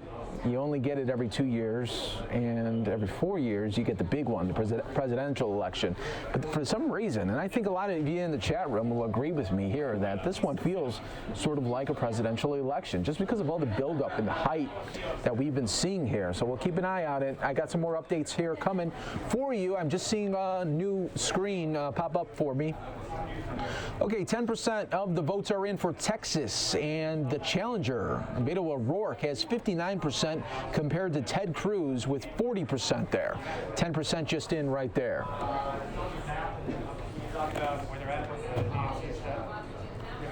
34% of the votes now for Indiana. Indiana coming in at 56% for Mike Braun. Joe Donnelly on the ropes here at 39%. 82% of the vote is now in for the Senate race in Florida. Bill Nelson holding on to a tight lead with 50.4% of the vote to Rick Scott, 49.6%. So far, 12 Republicans have won the governor races across the country, and 9 Democrats have won the governor races as well. Keeping an eye out on all of those races there for you as well.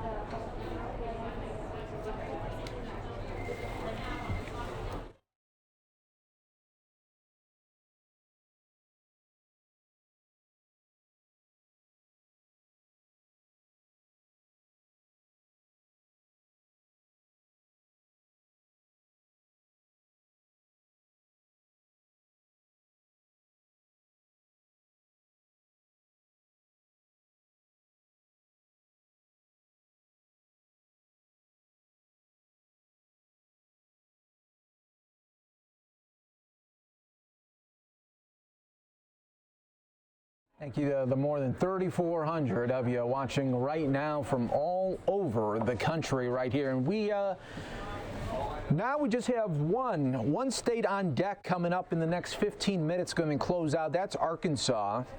Then at 7 o'clock, 9 o'clock out on the East Coast, we're going to have Arizona close out, Colorado, Louisiana, Minnesota, Nebraska, New Mexico, New York, Wisconsin, and Wyoming. That's coming up in 45 minutes, everybody. You're watching continuing coverage of Election Night 2018.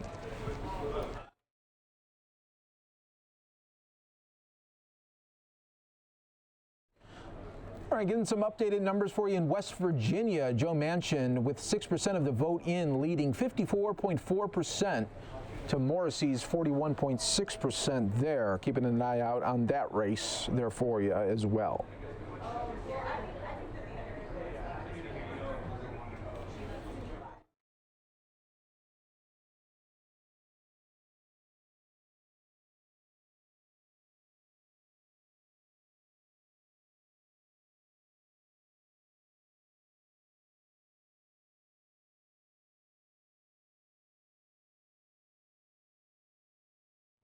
And the Democratic billionaire J.B. Pritzker projected to win Illinois' governor race there. We told you that about just about 12 minutes ago, but I just wanted to reiterate that for you, for our people in Illinois that continuing to watch here with us. Fox projects that Democratic Ohio Senator Sherrod Brown will win a third term by defeating Republican Congressman Jim Gubernatorial.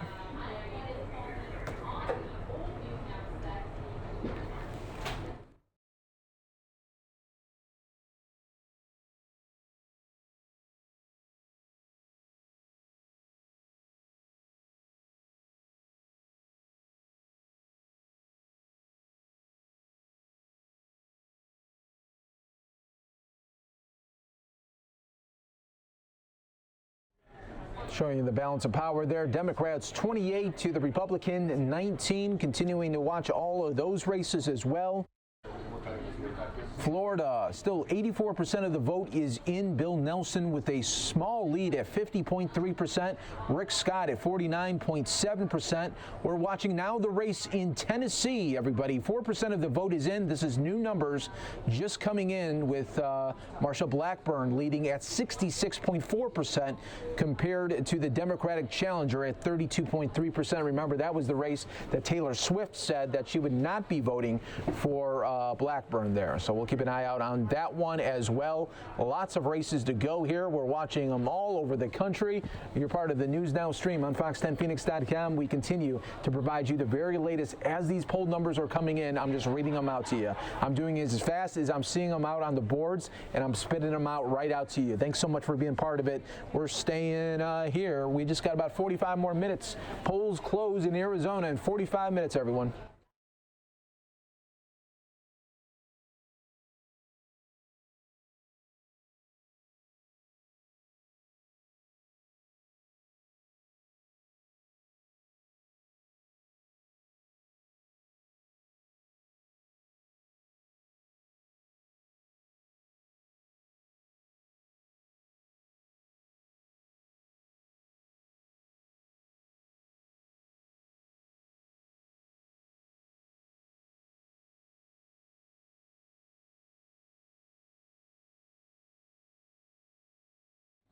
Thank you, everybody, for continuing to watch worldwide here. Fox10Phoenix.com. The balance of power there. Senate still holding 43 to 33 right there. Balance of power in the House 28 to 19. Let's see if we get any. Okay, we got some updated numbers in Texas for the Senate race. O'Rourke with 54.5% compared to Ted Cruz at 44.9% right there.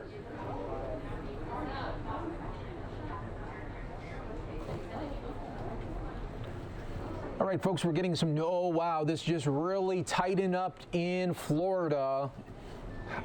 Could it get much tighter than this, folks? 87% of the votes in for Florida Senate race. Rick Scott, 50%. Bill Nelson at 50% right there. They have within 2,200 votes right now. That is the margin right there. 2,200 votes. Rick Scott is leading Bill Nelson. This is tight. Wow, we knew this would happen in Florida, didn't we? Every time we talk about Florida. Okay, New Jersey numbers are coming in. They're just 1%. We won't even talk about that yet. 1% there for New Jersey, 9% in for Tennessee right now, 67% of the vote for Blackburn right there. Indiana still holding at 36%. Mike Braun, the challenger, has Joe Donnelly on the ropes there. We'll continue to wait for those updates there. But you're seeing just Florida.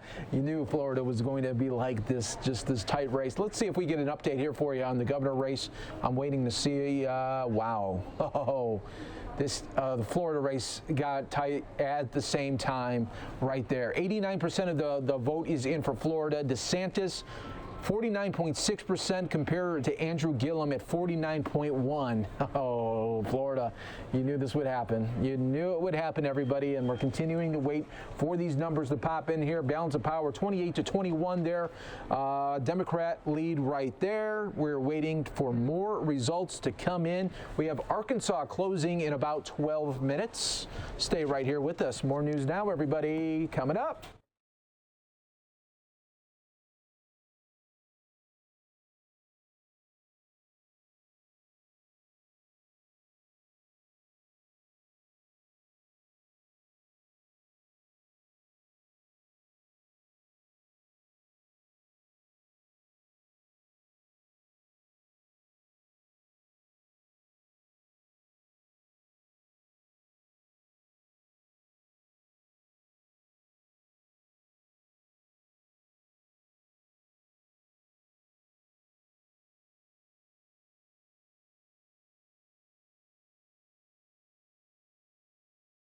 Getting some updates for you in Georgia. The voting hours have been extended at 3 polling places because of some delays out there. So we'll be waiting on those returns in just a moment there as well, everyone.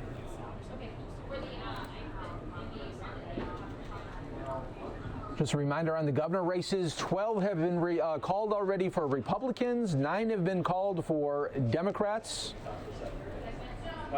And the Florida race, wow, is it tighter than ever. DeSantis, Gillum, 49% right now. It's a near tie. Florida for the Senate race, 90% in for Rick Scott. We got 50.1%. He's in the lead to 49.9%. Only about 18,000 votes are separating those two right there.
Continuing to watch here live on News Now, Election Night 2018, moments away. More results coming. We got Arkansas closing out in just a moment, but we got an updated number for you. 21% being tabulated in Texas with Beto O'Rourke. Slim lead right now. 825,000 votes compared to Ted Cruz. Oh, wait, we just got an update. 23% of the vote is now in. 51.5% for O'Rourke right now to Ted Cruz at 47.9% right there. We'll keep an eye out on that. Tennessee, 13% of the vote in. Marshall Blackburn, 67% commanding lead right now, but again, 13% only. We'll keep an eye out on that. New Jersey, only 1% of the vote in so far. We won't even talk about that yet. Florida, 93% of the vote is in. Rick Scott, the governor, 3.5 million votes. Really 93,000 to Bill Nelson's 3.5 to 80,000. So 13,000 votes are drawing the line right there. We'll keep an eye out and for you right now, right here on News Now. Balance of power continuing to chalk up here for the House here, 29 to 25 right there. You're seeing the Senate at 43 to 33. Stay right here with us on News Now. We are just rolling in. I'll be doing live updates for our Fox special coverage on Fox 10, all the way from really 7 to 11, everyone. So stay with us there. We're getting warmed up here for you. Election night 2018. Never. Boy, this might go down as one of those where it's going to come down to the wire here. And we got Arizona, the state that I'm currently in right now, closing in about 30 minutes. That's another one where the Senate race has really been tight, where you're talking about the Florida race that's tight, you're talking about the Texas race that's tight. Well, this national talk has all been about Arizona as well. McSally and Sinema race, that is tight as well. We'll continue to wait and see for those when those pop in. More than 3,800 of you now watching live with us on News Now. Thank you so much. Just getting heated up here. All day we'll have the balance of power just rotating there for you. Right now, Democrats with 29 to 26 in the House, 43 to 33 in the Senate. Thank you so much. Continuing to join in with us. Getting close to 4,000 of you now on YouTube. Thank you. We are streaming live here for you from all over the country.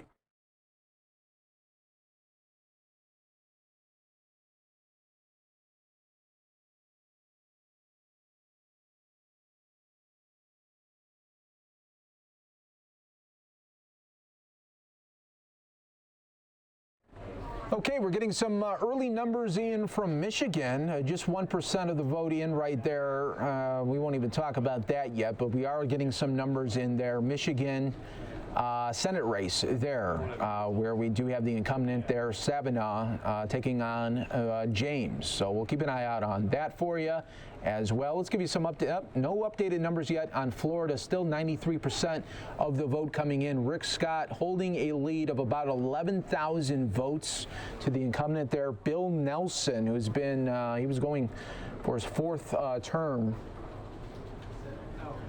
We'll keep an eye out on that there for you as well. Balance of power there you're seeing on 29 to 26 right now in the House.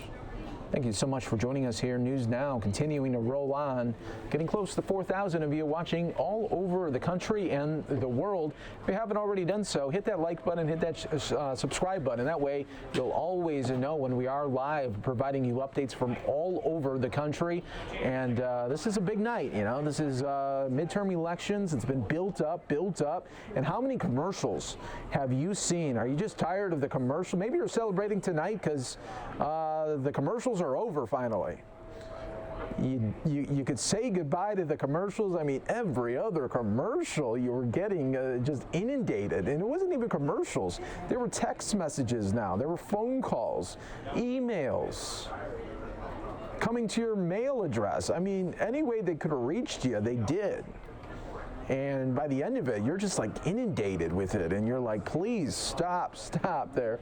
So, yeah, so maybe a lot of you are watching this at home, just celebrating the very moment that those commercials are going to be wrapped up there.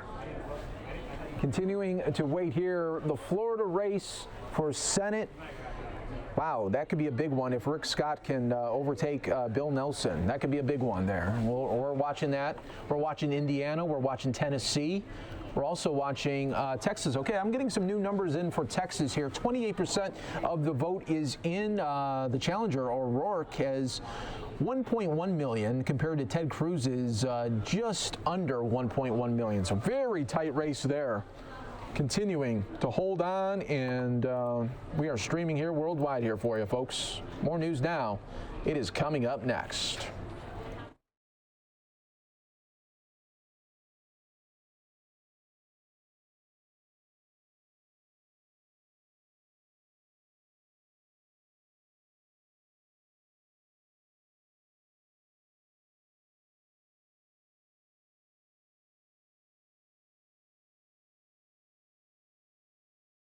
All right, in just about 30 minutes, we are going to have some more polls being closed across the country, including right here in Arizona, Colorado as well, Louisiana, Minnesota, Nebraska, New Mexico, New York, Wisconsin, and Wyoming. That's coming up in the next 30 minutes. But right on deck, Arkansas. You got about a minute and a half to vote yet. Get those votes in. You got 1 minute, 90 seconds there. We're taking a look there at the Senate advantage right there, 43 for Republicans. Balance of power, 30 to 26 right now. Tight in the House, as expected.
All right, folks, Arkansas has just closed their polling right now. We're waiting on some more numbers from Florida. Still only 93% of the votes coming in right there. Election night 2018.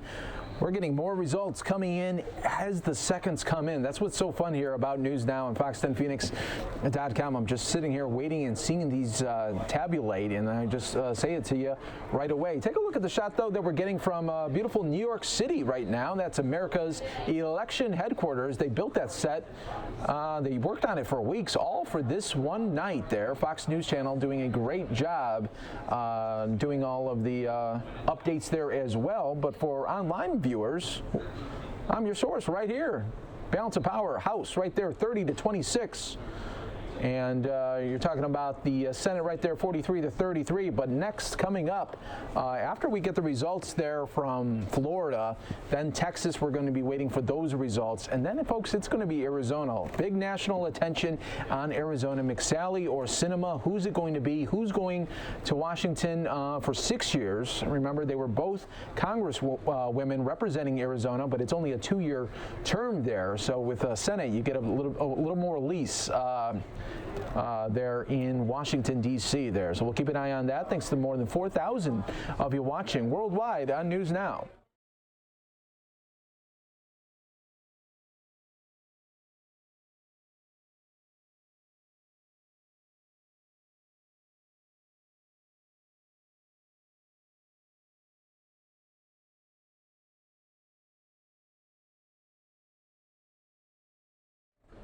All right, just a reminder there for the governor races across the board. We have 12 Republicans declared winners and 9 Democrats declared winners.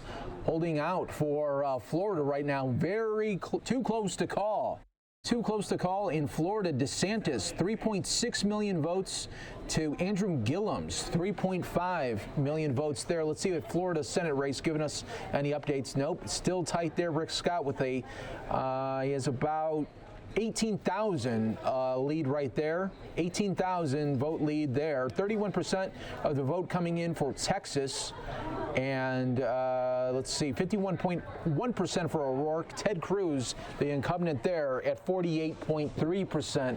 Keep an eye on all of those races right there. You're seeing the balance of power. And for the House and Senate, they continue to rotate there, and we're watching worldwide here for you on News Now. Let's see if we get any updates there on Michigan. 3% of the voting is in for Michigan.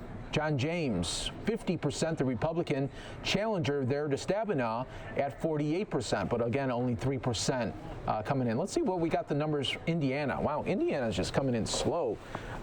Still 40% of the votes in for Indiana. Mike Braun holding steady at 56%. So we're keeping a good eye.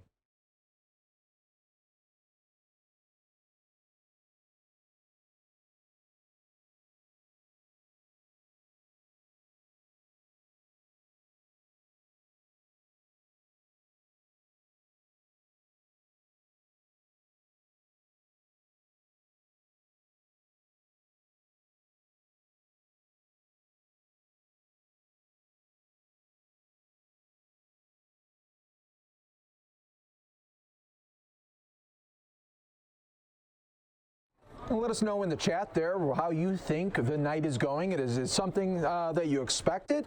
What are your thoughts here on some of the big races like Texas, Florida, Tennessee, Indiana? Let us know what you think there in the comments. I'll read some out there, folks.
Election night 2018, moments away for more results coming.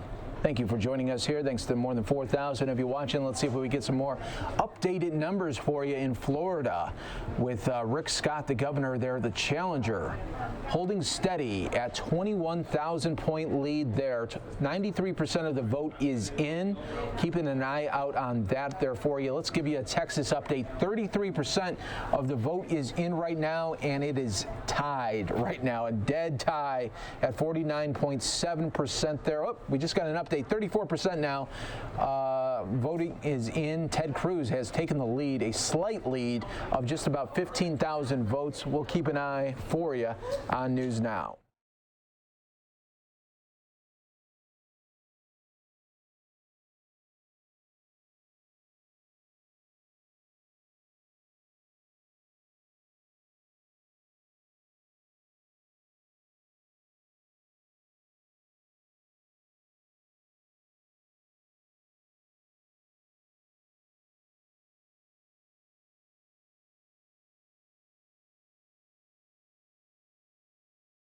You're seeing that balance of power there, 30 to 28 there for the House. Let's see it again. House there, 30-28 there. Democrat lead right there. We'll keep an eye out for you.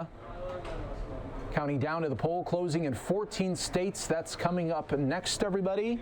Joining us here worldwide on News Now. We're waiting for Arizona results to come in. 20 minutes to go.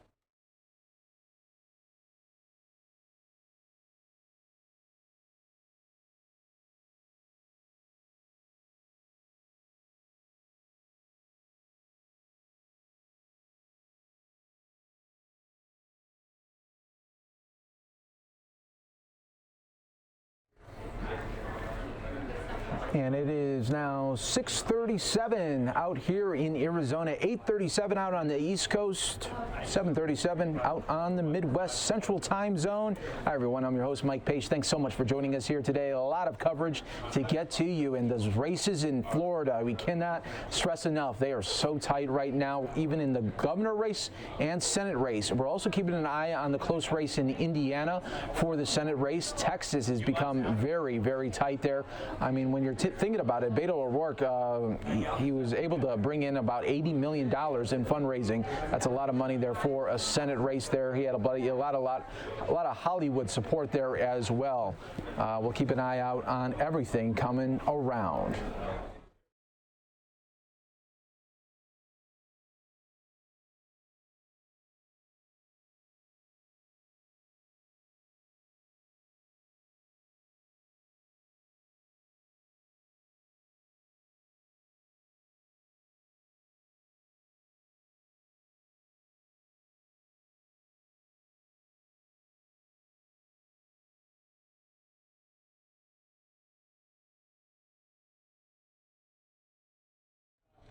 All right, New Jersey, 3% of the vote is in for New Jersey.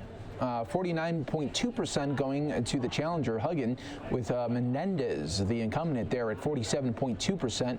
Michigan has 3% of the vote in. John James, the challenger there to the incumbent, Stabenow, has 48%. We'll keep an eye out on that for you as well. Continuing to provide you the latest details and updates as they come in. Balance of power there, you're seeing there for the Senate, 43-33, and then 30-28 in the House. Stay right here with us. More news now coming up next.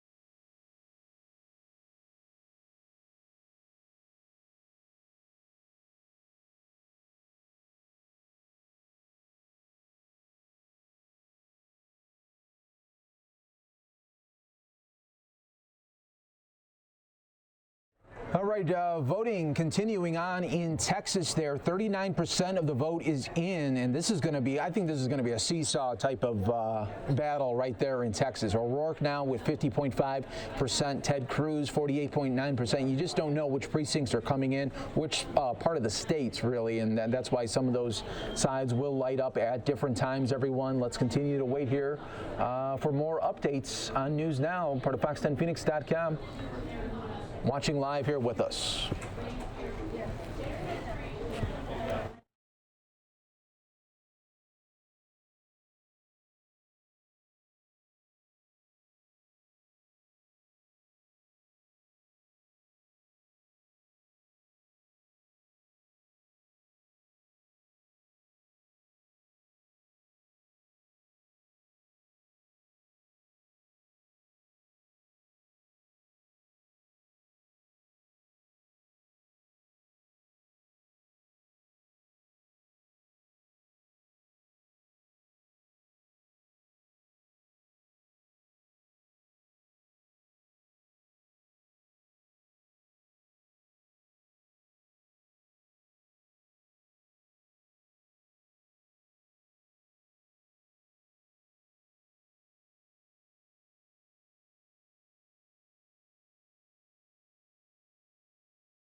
All right, everybody, waiting on some more updates here for you. Let's see what Florida is doing right now here. We got still 93% coming in. Now, Rick Scott, though, has taken a more of a big walk away here. He's up now 60,000 votes there, so we'll keep an eye on that. Texas has 41% of the vote in O'Rourke, 49.8% compared to Ted Cruz's 49.6. It's only a 6,000 vote difference there. Let's look at Missouri right now. 1% of the vote is in. We won't even talk about that. Indiana race, 46%. Joe Donnelly making a comeback, 54% for Mike Braun compared to Joe Donnelly at 41%. We'll keep an eye on that. Still, Mike Braun has a good, substantial lead there.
Got an update for you in Texas right now in the Senate race there. 42% of the vote is in. Ted Cruz has a small advantage, 50% of the vote. O'Rourke, 49.4% there.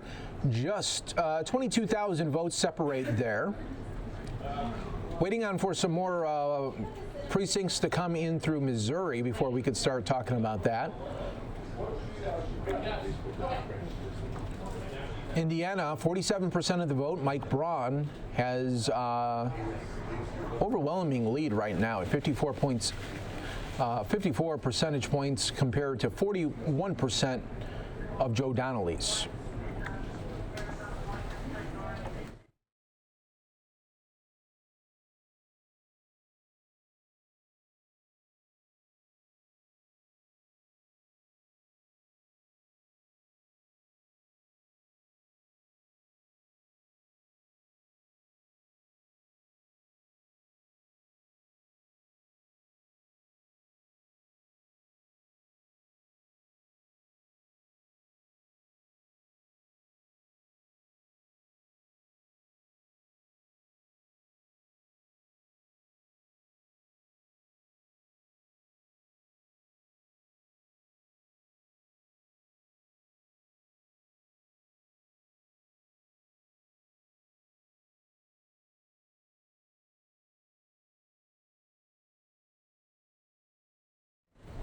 Just a reminder, everybody, we're just 13 minutes away from some major polls closing, including Arizona, Colorado, Louisiana, Minnesota, Nebraska, New Mexico, New York, Wisconsin, and Wyoming.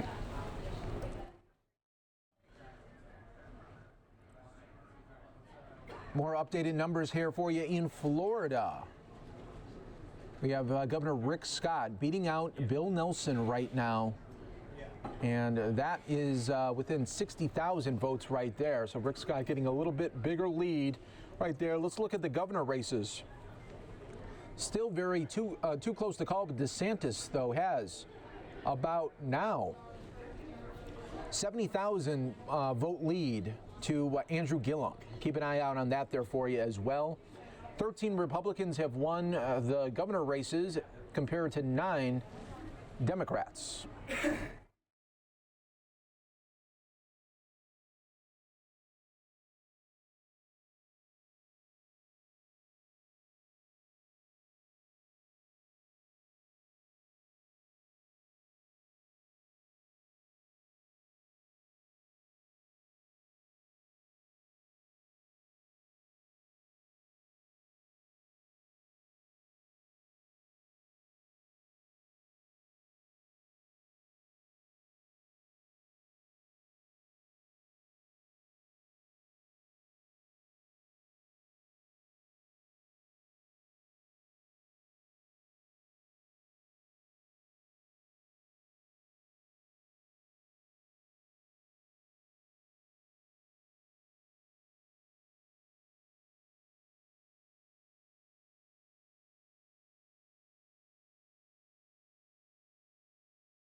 Thank you to all our viewers here. Continuing to wait for more updates here. Texas, we do have an update for you, and that Senate race continues to go back and forth. It's going to be a seesaw battle out there with O'Rourke right now has 51.5% of the vote compared to Ted Cruz at 47.8%.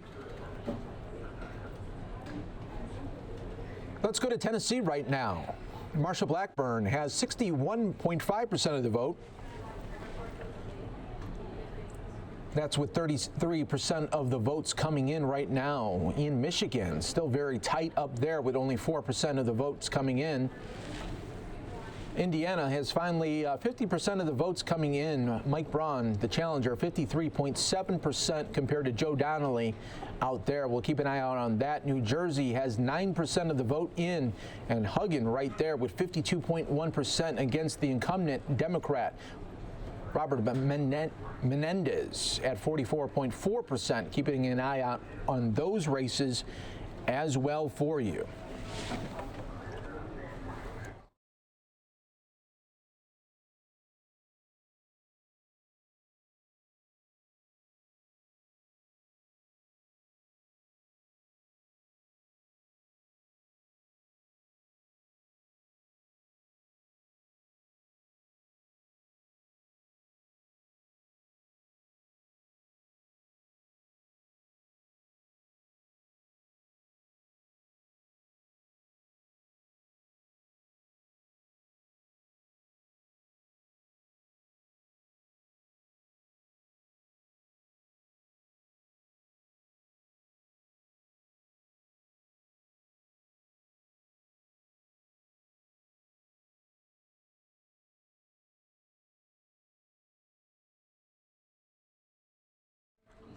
All right, everybody, let's Missouri just coming up with 1% of the vote in right now. McCaskill with 51.1%. compared to Hawley at 46.5. We'll keep an eye out in that race there for you, too. Just a reminder, we got some big races closing coming up here in just a moment. We have Arizona, Colorado, Louisiana, Minnesota, Nebraska, New Mexico, New York, Wisconsin, and Wyoming all closing in the next 7 minutes.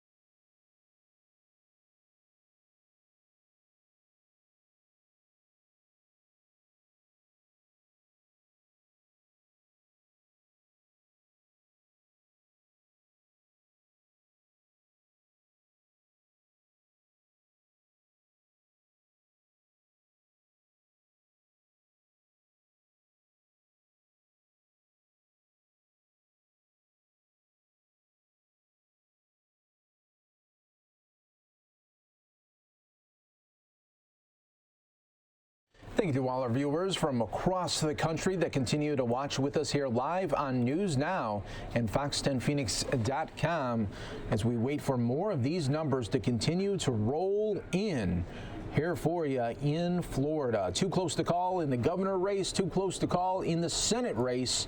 We're continuing to wait for more updates here throughout the day, but got 6 minutes. All eyes going to be on Arizona to see how those numbers continue to roll in.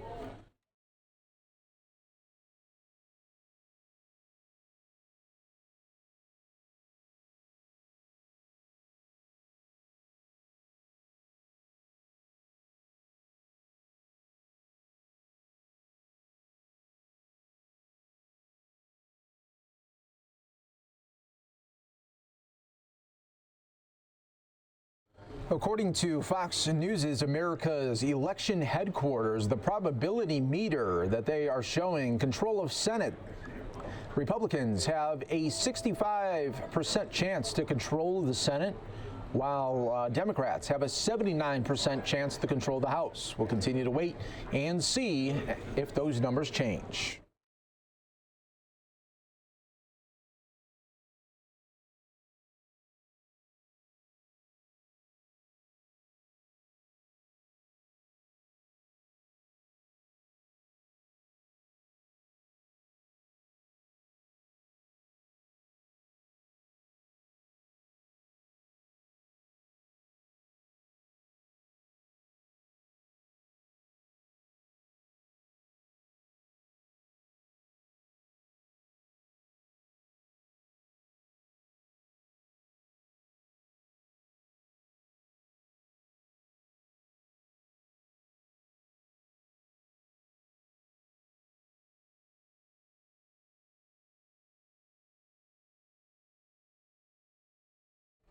Republican Mark Meadows wins re-election to the House of Representatives in North Carolina's 11th congressional district, according to the Associated Press. Republican Ben Cline wins election in the House in Virginia's 6th congressional district. Democratic Representative John Yarmouth, meantime, defeated 2 challengers, winning re-election in Kentucky's 3rd congressional district. Democrat Jim Clyburn wins re-election to U.S. House in South Carolina's 6th congressional district against Republican Jared Cressman, according to the Associated Press.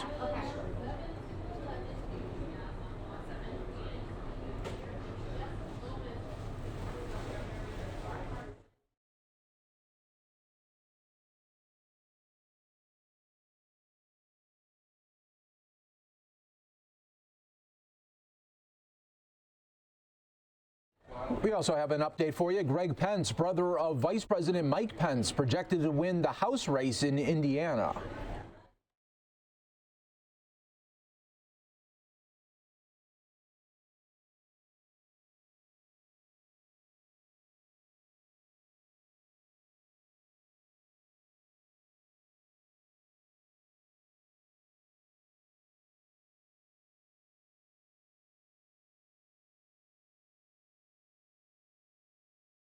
51% of the vote now in Indiana. Mike Braun continuing to take the lead there. 53.9% of the vote. Joe Donnelly with 42% of the vote. Here we go, Florida. Rick Scott, 50.4% of the vote compared to Bill Nelson at 49.6 percentage points there. Still too close to call.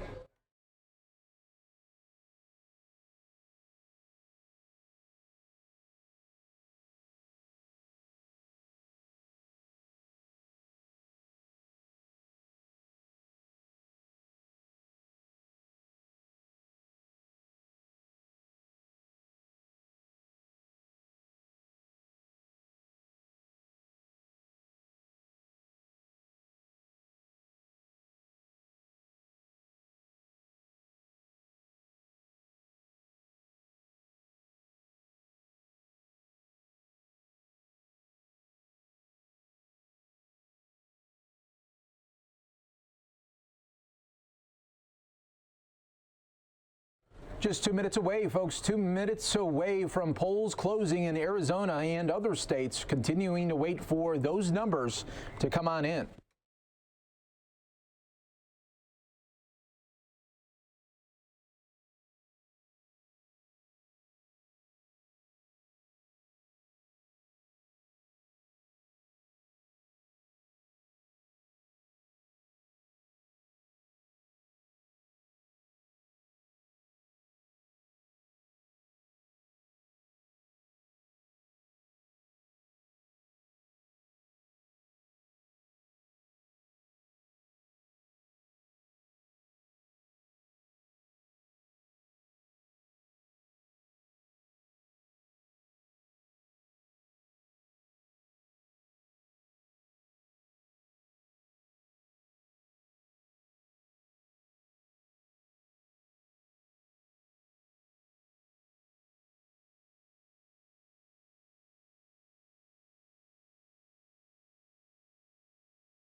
All right, folks, coming up in just a moment here, I'll be doing a live report there for our continuing coverage on Fox 10 Phoenix starting here at 7 o'clock. We'll be giving you some updates on some of the national elections. You guys have already been seeing that. Thank you so much for being part of it since the very beginning. We'll be waiting for you in just a moment.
We're getting some updates on governor races throughout the country. 17 Republicans have won governors, 13 have won in Democrat. In the House and the Senate who have turned their backs on working families in this country.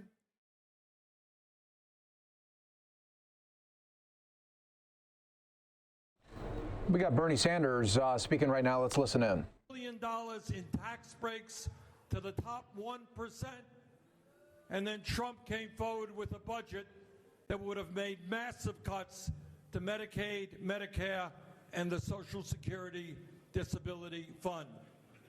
But more important than even these terrible policies is that we have a president of the United States who is a pathological liar and is doing something that no president in my lifetime has ever done. And that is, instead of bringing the American people together, he is trying to divide us up based on the color of our skin, based on where we come from, based on our religion, based on our gender, based on our sexual identity. Our job is to tell this president that we will not tolerate policies which are racist and sexist and homophobic.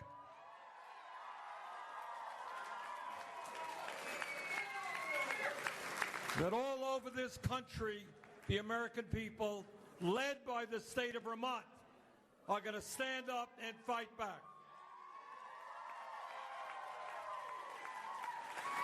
So I just want to thank my family, Jane, and all of the kids behind me. And I want to thank... And folks, in just a little bit, we're going to go back to Bernie Sanders there. I'll be doing an update here in just a moment here for our Fox 10 Phoenix broadcast here.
All right, folks, we're going to be doing an update here on Fox 10 coming up in just a moment, so I'm just going to be holding off here, looking at the camera.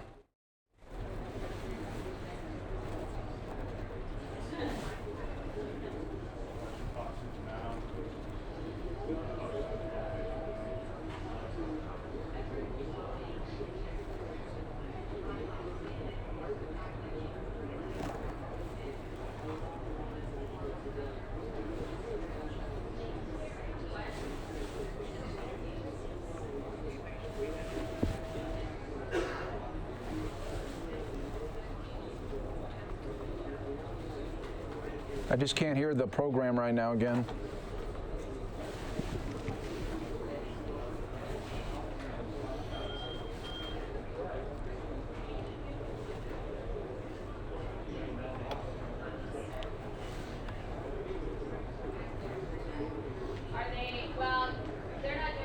Yeah, a lot of numbers coming in, and right now it's all about on the national focus, Florida, Florida, Florida, as that is a big race, not only for the Senate, but also for the governor race. Take a look. This was beginning of the day, the toss-up, U.S. Senate races, the big Fox Power rankings there in Florida was a big one, as well as Arizona. But let's get to it right here with the Senate race here. Bill Nelson and Rick Scott. Now, Bill Nelson is the incumbent, but right now we're getting the numbers in. 93% of the precincts are reporting in Florida, and Rick Scott is holding a slim lead at 50.4% of the votes compared to Bill Nelson's 49.6. So it's way too close to call there. It might be an all-nighter right there in Florida. Let's go to the governor race. It's an equally close one right there in Florida as well. We have DeSantis there at 49.9%. He was the congressman representing Florida, and then there's Andrew Gillum, the Democrat, at 48.8%. Only about 45,000 votes separating those two right there. So we're keeping an eye on Florida right now, but we're also going to be keeping an eye on Texas with the Ted Cruz Senate battle there with Beto O'Rourke there. That is a tight one that is happening there, and we'll update you coming up in just a little bit here. Reporting on the News Now desk, though, back to you, and we'll have those live results coming up next. My email or my messages in Slack. Yes. Basically, I just need to confirm that he got the email. He knows what his hits are. I'll make sure you got it. Generation of Democratic candidates who have connected their vision and their values with those of the American people, their constituents. When Democrats win, and we will win tonight, we will have a Congress that is open, transparent, and accountable to the American people. We will strive for bipartisanship, seeking common ground, as we are responsible to do, but when we can't find that common ground, standing our ground. We will work for the boldest common denominator. We will boldest common denominator. And so, this evening, we strive for, and when we win, we will strive for unity, because we must honor the guidance of our founders. They did so much in our Declaration, life, liberty, and the pursuit of happiness, but they gave us guidance, e pluribus unum, from many, one. They didn't know how many we would be or how different we'd be from each other, but they knew we had to strive for oneness, for unity, and that's what we intend to do in a nonpartisan way. Republicans have their dark money and their dark message of division, but again, we have the excellence of an extraordinary generation of dynamic candidates. Let's hear it for our candidates across the country. The energy of the grassroots. Let's hear it for the grassroots. And under the leadership of Ben Ray Lujan, the determination to win. Across the country, our volunteers in politics, our VIPs, must continue to get out the vote. Get out the vote. Keep it going. Walk those precincts. Knock those doors. Make those calls. Text those messages. Get out the vote. So I ask all of you here, are you ready to take back the House for working men and women? Are you ready to help more Democratic candidates win? Are you ready for a great Democratic victory? I thought so. Onward to victory. God bless you, and God bless America. Thank you all very much.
All right, everybody, let's wait and see if we got some more new numbers coming in here. Texas, 65% of the vote is in Texas for the Senate race.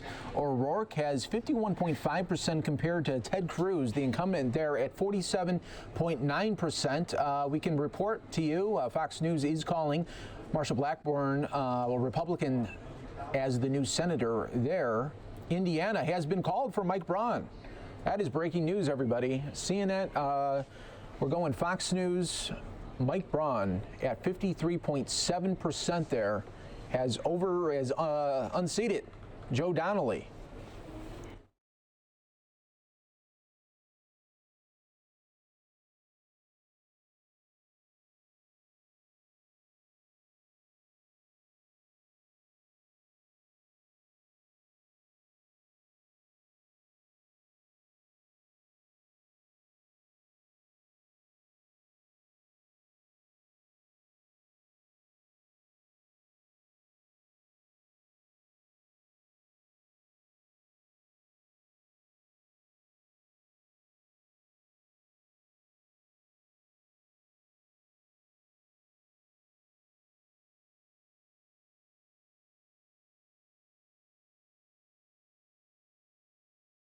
Thanks to the more than almost 5,000 of you watching right here. You can see the balance of power there for the Senate.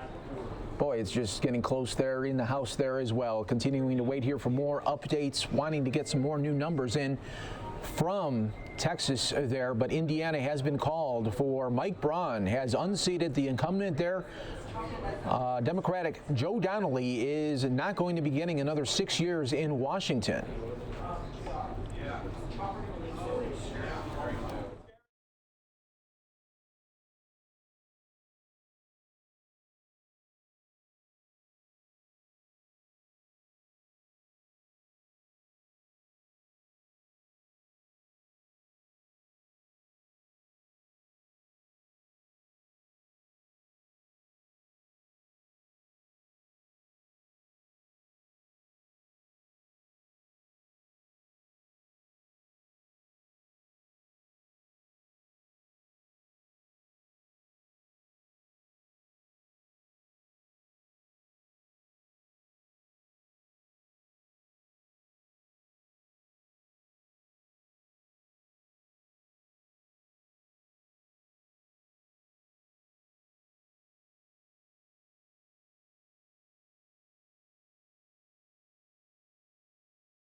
All right, folks, continuing to follow live here for you. Thanks so much for joining us and continuing to be with us. I do have an update for you in Texas right now. 50.8% for O'Rourke. Ted Cruz at 48.1%. 66% of the vote is in right there. Let's go to Florida right now. Keeping an eye on that. 93% of the vote there. Rick Scott continuing to hold a small lead there. Has 50,000 votes, though, compared to Bill Nelson, the incumbent there.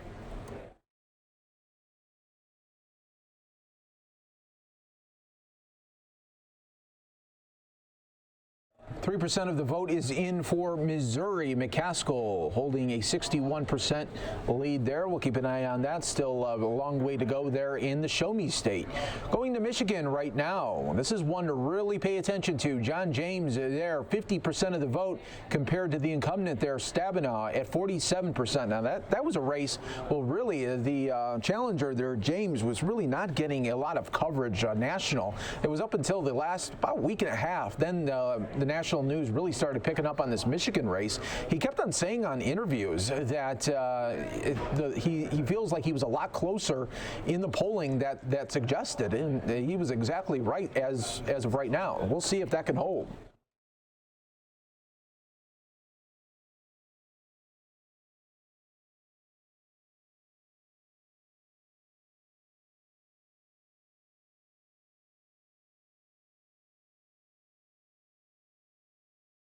Okay, Fox News says that Senator Bob Menendez is projected to win re-election there in New Jersey, defeating Republican businessman Bob Hugin, according to the Fox News Decision Desk.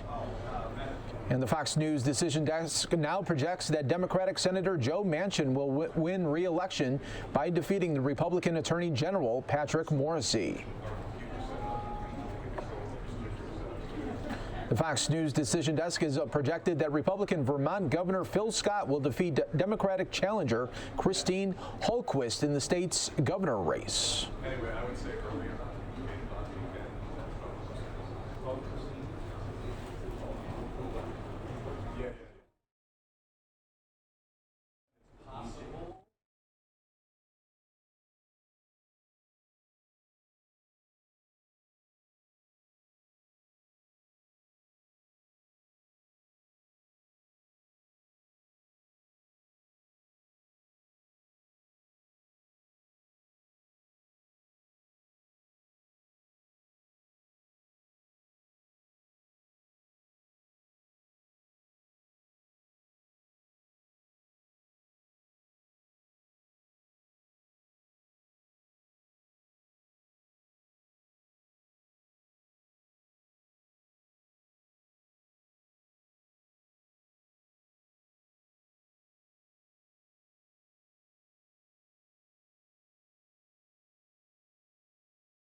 children or you're taking care of an aging parent. And as we celebrate the dignity of work, we unify, we will not divide. Populists are not racists. Populists are not anti-Semitic. We do not appeal to some by pushing others down. We do not lie, we do not engage in hate speech, and we do not rip children from their families at the border.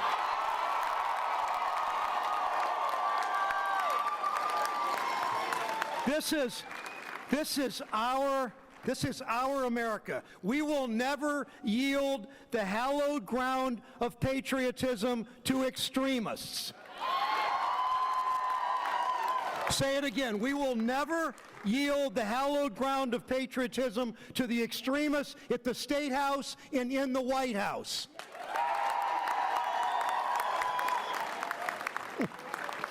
We love this country. We fight for the people who make it work, and we will, thanks to all of you, continue that fight for 6 more years. Now, I want to talk about our family on stage with me this evening, as you've been noticing. Connie Schultz. Connie showed toughness and grace and courage in the face of one of the most vitriolic campaigns in Ohio history. Every day I watch her and our family, and I see her fulfilling the Margaret Mead truism that says wisdom and knowledge and kindness are passed from grandparent to grandchild. For that and so much more, I love you, honey.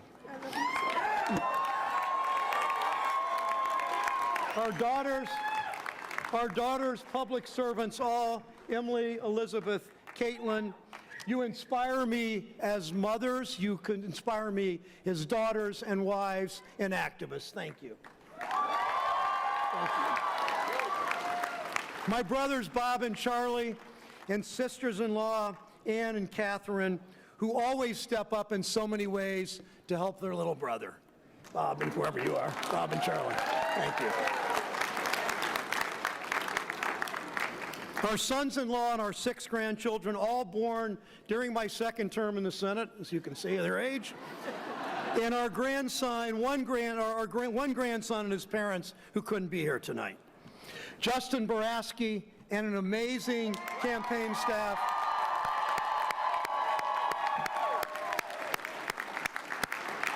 Justin Boraski and this incredible campaign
All right, folks, we're going to do an update here on Fox 10 Phoenix. We got a big update coming as, I'll say it right now, Fox News projecting that Democrats will gain control of the House.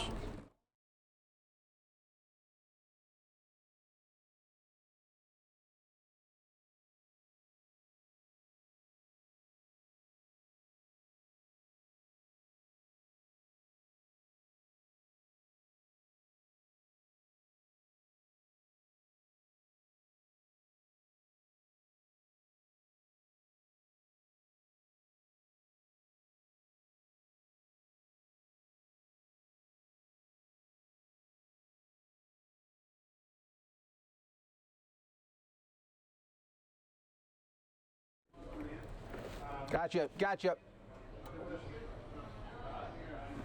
Yeah, I got it.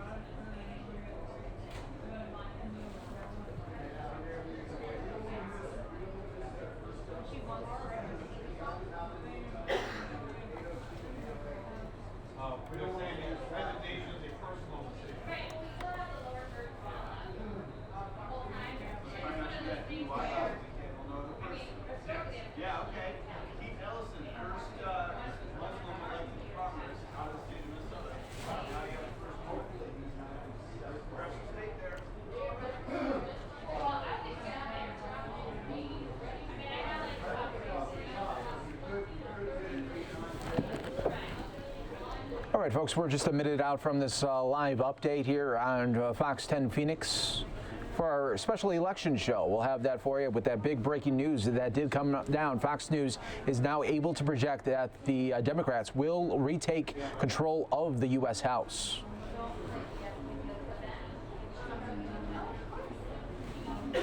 And then we will also give you some updates on the Senate race in Texas. I do have an update there for you, and it's very close. It's very close.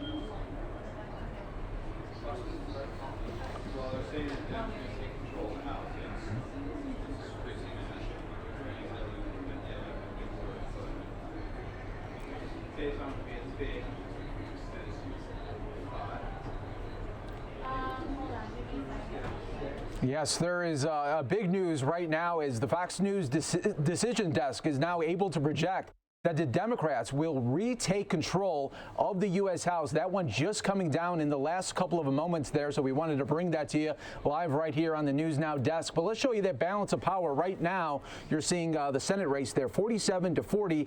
Republicans were able to pick up one right there in Indiana, but the net gains right there in the House and Senate, where it looks like the control of the House, the probability meter is at 84% for the control of the House for the Democrats there. Let's show you, though, the live look right now from the look right here of our map. And you can see Texas.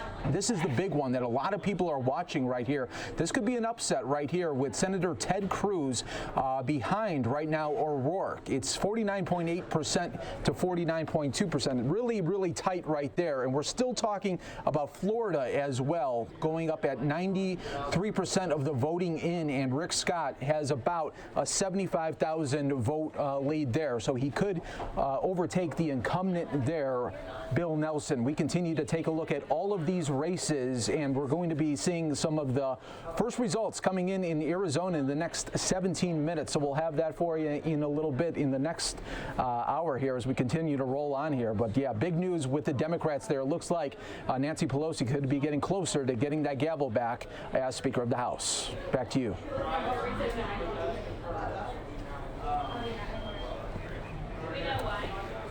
Okay.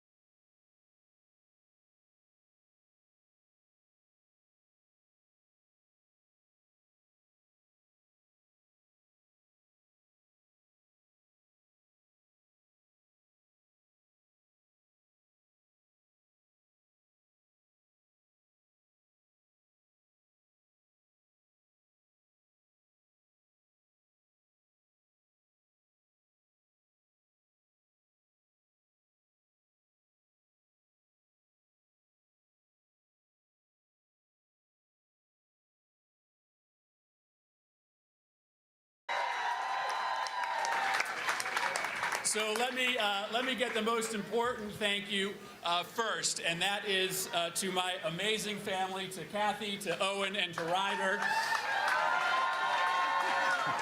Thank you for taking this ride with me, for putting up with it all. Thank you for being partners with me. Second, I'm really proud of my campaign team. I hope you'll give them a big round of applause. To everyone in my Senate office who has served the state of Connecticut so well, to all of my campaign team, thank you for what you've done for me, for my family, and for the state tonight. Let me send a special shout out to an organization that we started last year that I think has created a new model for how we are going to do permanent activation and activism in this state. Thank you to Fight Back Connecticut for everything you've done for the last 2 years.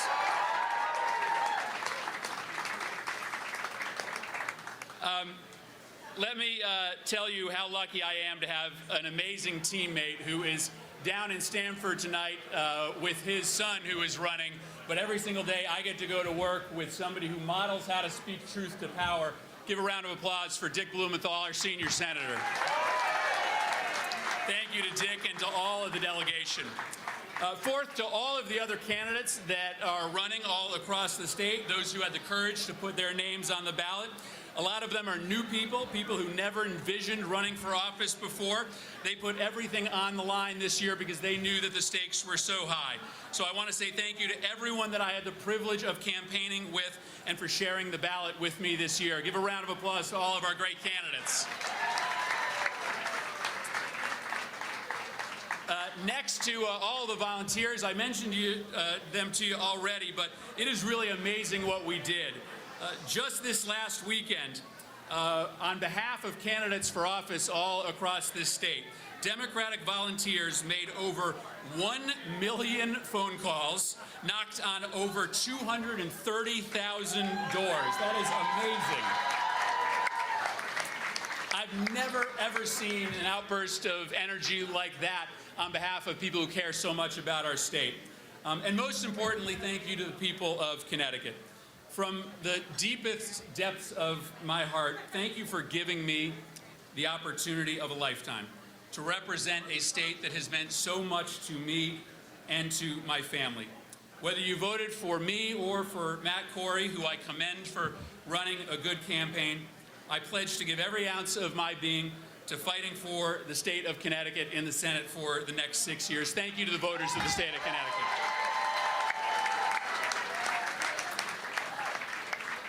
Now, I mentioned it's too early to know the outcome of all the races across the country and across the state, but we knew 2 years ago to this day that we were in for a rough ride, and we knew that this day, Election Day, would in many ways be a moral reckoning for our great nation. We've known this for 2 years, and the election of Donald Trump, it created this deep void inside of us that we've been trying to fill for 2 years. The questions that we have been forced to ask ourselves as a nation have been serious, they've been dire, and they've been difficult.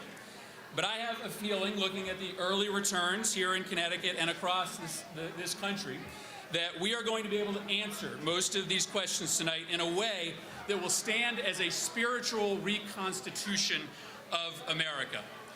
We are not a nation that will allow the middle class to become something that our kids read about in history books. The wage crisis, the salary crisis, they are real. And tonight we have a chance to say loud and clear that Connecticut wants a higher minimum wage and that Connecticut wants more people to be able to join labor unions all across this state. Now, we are not a nation that sees healthcare just as a commodity to be manipulated by big companies whose priority is their bottom line, not our health. And tonight we have the chance to say, loud and clear, that America now knows that the Affordable Care Act works, and our job is to protect it and make it better, not to tear it down.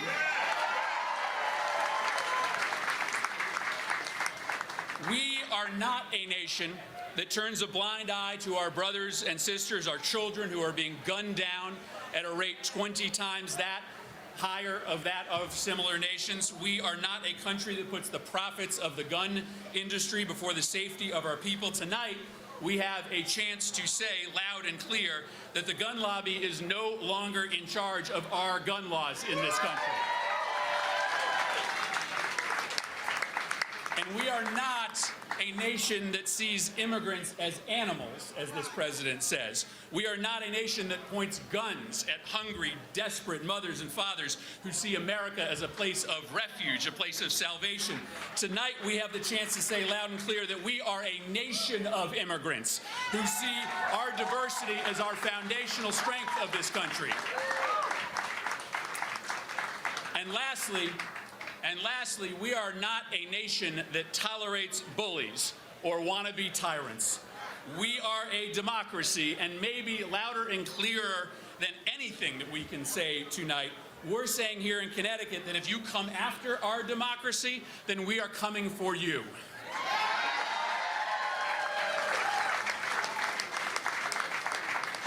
So, my friends, there just isn't any way for me to tell you how seriously I've taken this responsibility for the last 6 years, how seriously I'm going to take this mandate that you've given me to represent this state over the next 6 years.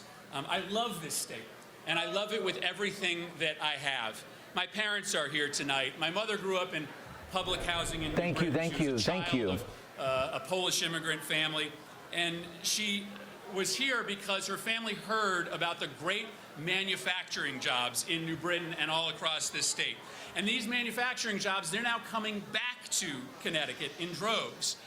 You have to understand that our present in this state is our past, and it is our future. My father, who's here tonight, he grew up on Church Street in Wethersfield, and his father was a World War II engineer who came back to Connecticut and made and designed buildings all over the state. Engineering and technology jobs are now flooding into Connecticut. Companies that are seeing that no state can match our state for the combination of quality of life and great schools and talented workforce. Our past is our present and our future. This is a great, unique place to live. Don't let anybody tell you differently. Connecticut is worth fighting for. And that's why I asked for this job, and that's why I am so fired up for the next 6 years.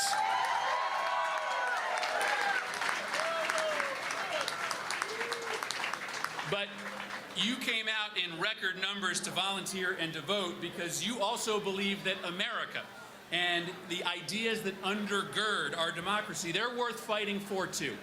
You know, there's this legend about the Constitutional Convention in Philadelphia where at the end Benjamin Franklin walks out and a young boy asks him, "What do we have, Mr. Franklin? Do we have a monarchy or a republic?"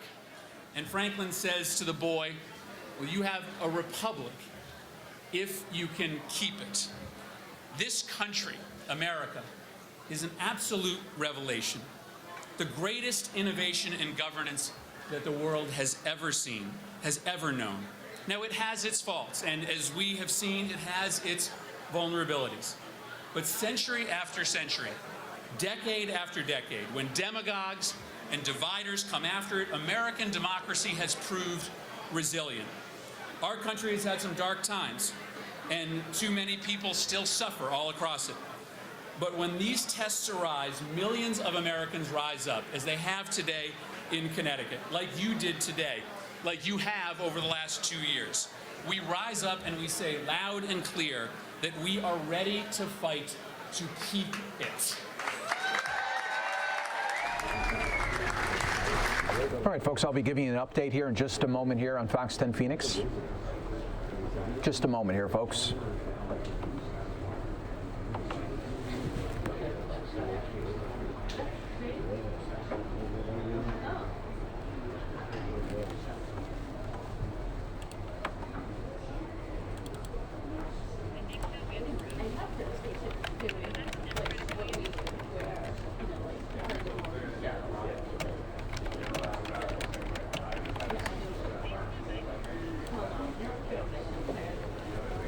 All All right, folks, we're just a moment away here for another live update on Fox 10 Phoenix. We're rolling on. We got 3 more hours on air to go right here. If you're just joining us, Democrats look like they are going to overtake the House.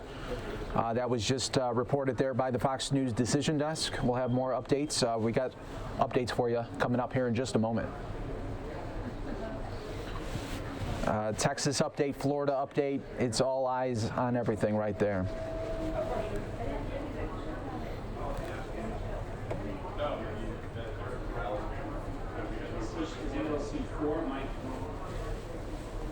Winner of the Senate race in Indiana.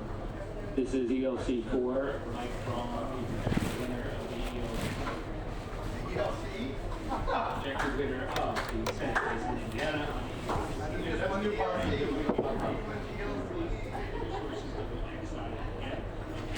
This is their overnight, guys.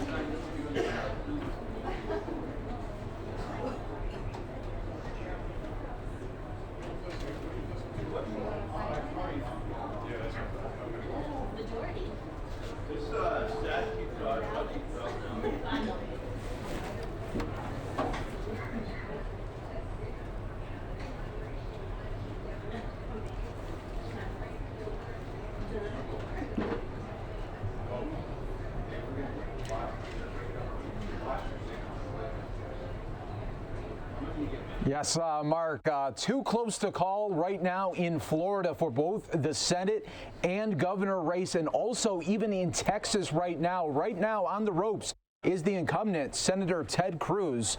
We're going to be waiting on that one for here, but Florida still too close to call, with Rick Scott leading by about 60,000 votes there for the Senate. We'll keep an eye on that. And here's a live shot right now in Indiana, where Mike Braun has overtaken Joe Donnelly for the Senate seat there. So a lot going on right here, and we're just moments away for more updates coming up. And you'll be joining me, Mark, here for more updates right here on the News Now desk. Looking forward to that.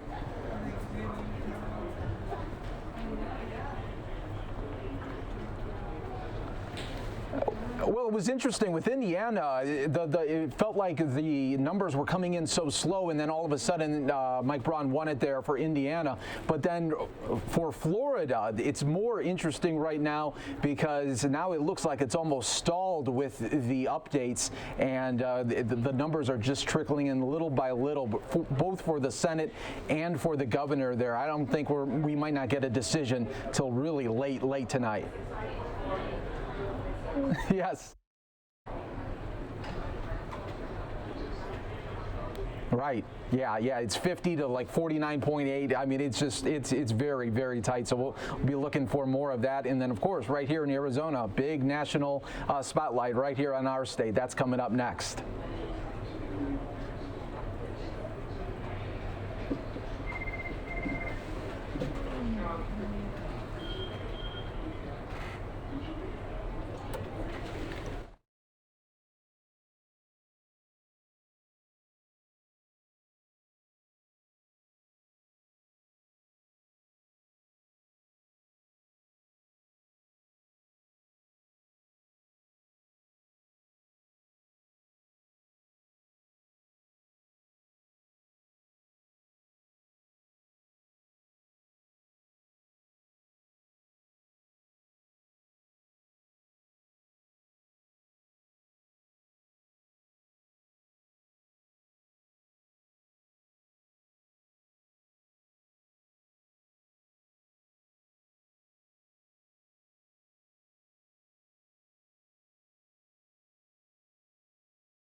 system works for everyone. That's my goal.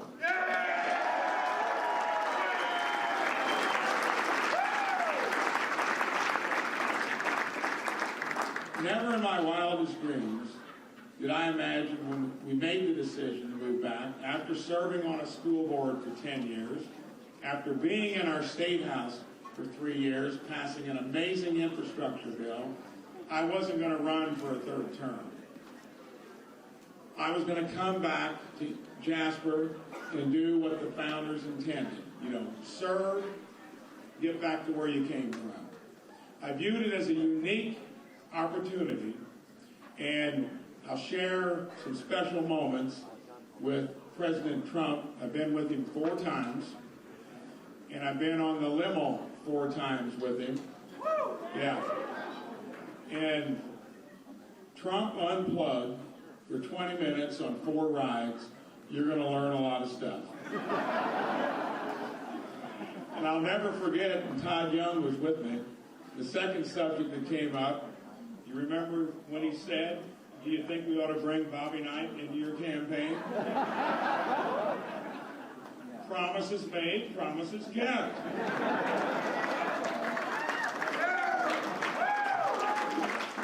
I told Maria, how can it can only happen in America and in Indiana when you're with the president, the vice president, and Bobby Knight all on the same night on the same stage.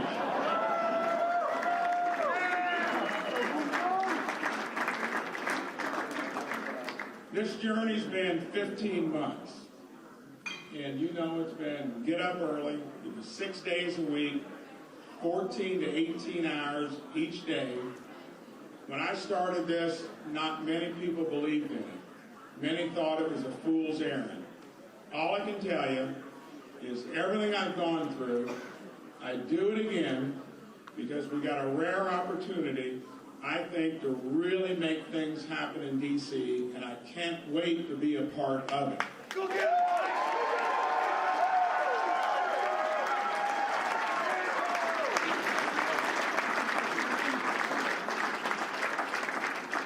My campaign team, my family, everybody that was with me from the beginning, thank you so much. And all I can tell you, I'm not going to let you down. I'm going to go there to represent Hoosiers and hopefully make you proud of me as your next senator from Indiana. Thank you so much.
anything.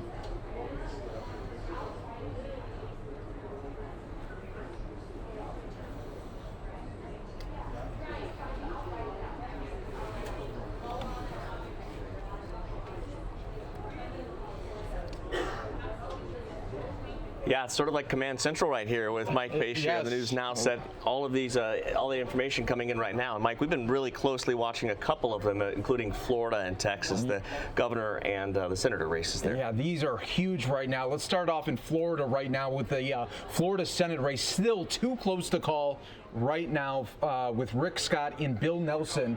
Keeping an eye on that. That is very, very close right here. Governor race as well. Ron DeSantis and Andrew Gillum as well. And we will keep an eye on these. We'll come right back to you. We're going to send it back to you guys out on the set.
you could feel the passion, feel the hope, and feel the desire to get things right. And I know Sheila Oliver's in the house. She felt the same way. Let's hear it up for Sheila Oliver.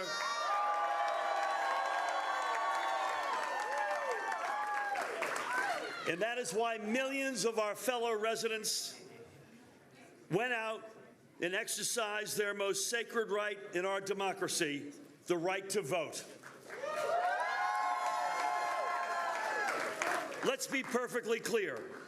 More than just a seat in the United States Senate was on the ballot today. The people of New Jersey knew that they were voting on the very future, the future direction of our nation, of our state, of our communities, and of our people. Now the campaign is done. The polls have closed. The votes have been counted, and the people have spoken. And we, the people, said, we want Senator Bob Menendez to keep fighting for us.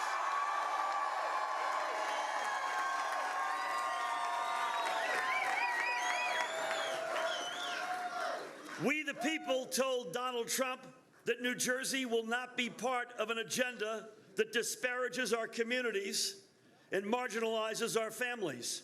We will not be part of an agenda that is openly hostile to our diversity. We said that we will fight for economic opportunity, for common sense gun safety, for higher wages, for affordable college, for tax fairness, and for affordable health care.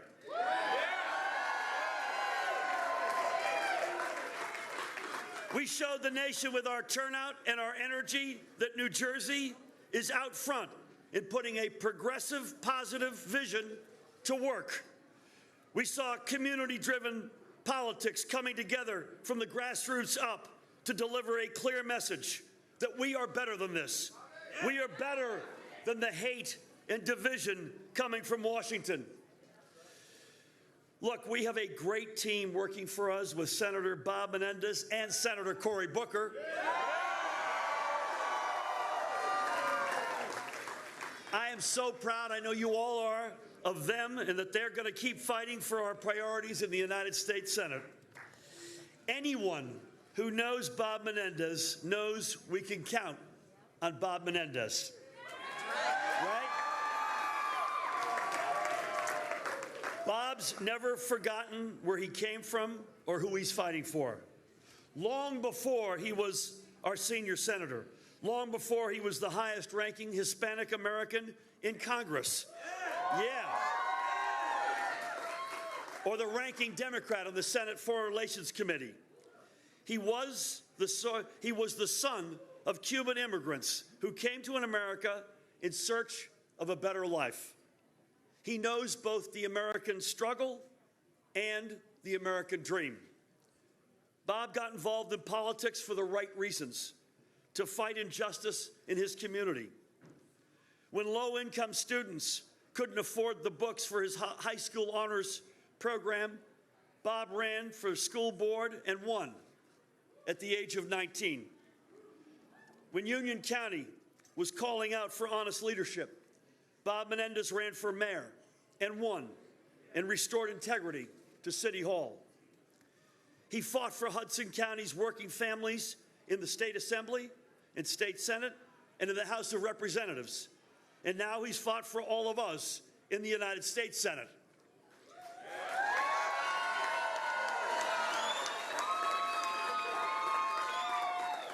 Every step of the way, he has committed his public life to giving New Jersey's working families, women, seniors, and students a fair shot for a good education, a good job, and a better life. He's fought to increase Pell Grants and financial aid because he knows what it's like to depend on them. He's worked hard to bring federal dollars back into our cities and towns because he knows investing in mass transit, in public safety, and in sustainability are the building blocks of economic opportunity and stronger communities. There are few in Washington with his record of fighting for our values and getting things done. He helped pass the Autism Cares Act. He co-authored the Affordable Care Act. He worked across the aisle to shepherd bipartisan immigration reform through the U.S. Senate. Yeah. He has fought for, and we'll get this, please God, a higher minimum wage. He has been a strong voice for the Gateway Tunnel. He has stood up to the NRA in the fight for stronger gun safety laws.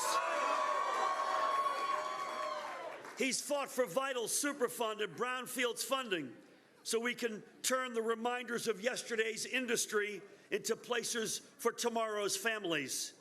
He's been a champion for both clean air and clean water. And no one fought harder for the families hit hardest by Superstorm Sandy. Pick any major policy issue of our time, and chances are Bob Menendez has not only been right in the thick of it, but he's been a leader fighting for New Jersey's priorities and New Jersey's values. Now, with Donald Trump in the White House and his Republican enablers in Capitol Hill, working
All right, everybody here on YouTube, we're just going to be giving an update here on Fox 10 in just a moment. We do have an update on the race in Texas. Yes, that's right. We've been watching this one very closely, and it looks like Ted Cruz is going to take that over Beto O'Rourke. Right. So we'll get that going. We'll be live with Fox 10 in just a moment. But you heard it here first. Yes.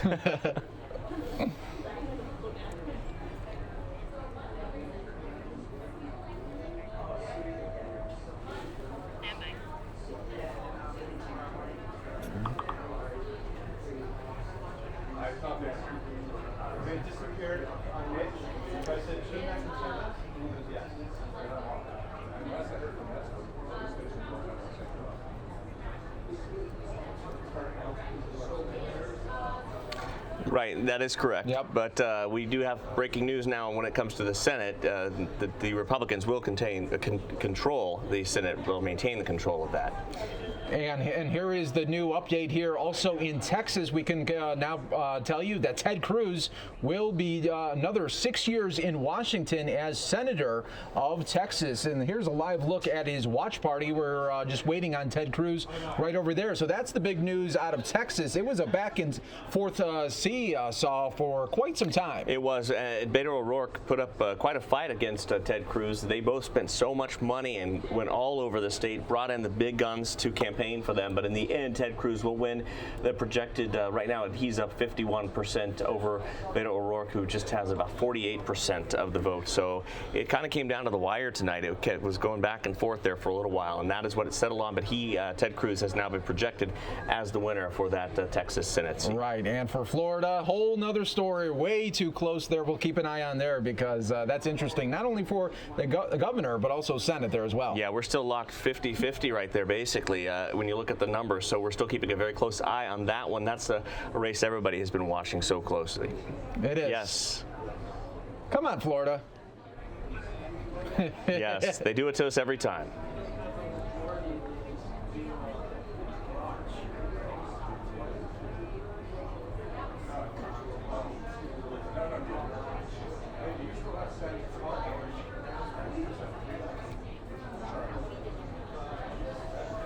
Well, Nancy Pelosi earlier said it's going to start as a blue puddle and then it could go to a blue wave. Here's the balance of power right now. Let's wait for it to refresh one more time for the House. That is coming up here. So they are taking over 13 spots right now. They need that 23, but they're already projected to do that. Still, we want to see how much they go over that 23 threshold. And the House was always something that they thought they could get. The Senate was a real outsized chance that could happen. And as we saw, it came down to the wire, but it did not happen tonight.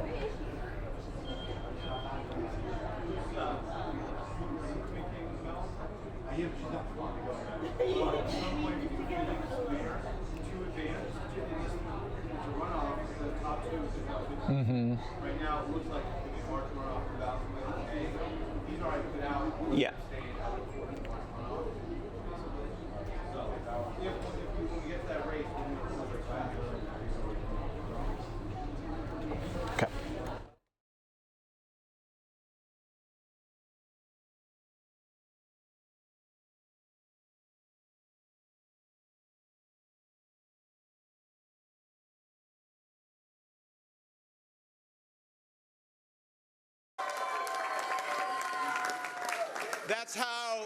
That's how together, working with other representatives from the region, we brought $60 billion back to rebuild and recover from the storm. That's how, when flood insurance rates went through the roof, I wrote and passed the law to shield homeowners from sky-high premiums. And that's how, when I found that New Jerseyans were being cheated by government agencies, I fought to reopen the claims process, and we delivered families hundreds of millions of dollars that they were initially denied. It's 6 years later, and I'm still working with Sandy survivors because their fight isn't over. So my fight isn't over on their behalf, and I won't rest. And I won't rest until each of those families are made whole. Some say I'm persistent. I just say it's the Jersey in me at the end of the day. I want to thank so many people, impossible to thank them all.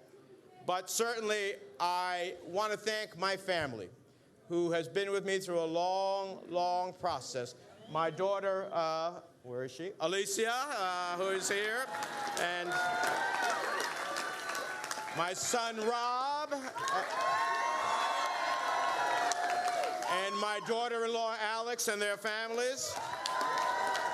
And I'm especially thinking of, she was up with us in the room, but she said she fell asleep. So my granddaughter, Evangelina, named after my late mother. Evangelina's been an inspiration to me because when I think about the great challenges facing our country and the world, I want to be able to tell her someday that when the alarm bells rang in 2018, we stood up and we answered the call. I'm grateful to my children's counsel, their encouragement, and their engagement. And Rob, you campaigned nearly as much as I did. I'm so proud of you and your sister, and I want to thank you both for showing me that the values that my mother passed down to me will endure for generations. I love you both so much. Thank you so much.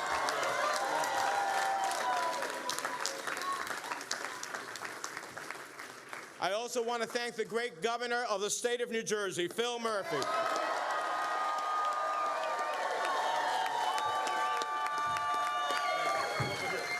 I know you're there. I'm looking for your wife. Oh. Come up here, Tammy.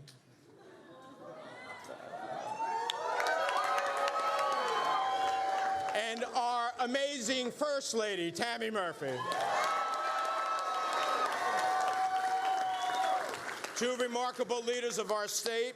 It's great to have you as a partner on behalf of the people of New Jersey, and it was great to have you as a partner in this election. I won't forget. Thank you, Governor. Thank you, Tammy, very much. He couldn't be with us tonight because he's trying to help somebody else in some other part of the country, but what can I say about my dear friend, Senator Cory Booker? His energy, his vision, his enthusiasm, his joy, it lifts us all up. And it's this simple. I'm grateful that the junior senator came to his senior partner's aid because, brother, I'm never going to forget it. And now, I am told that he may be busy really soon. Well, Cory, everybody in this room is ready to get on board and make sure that happens.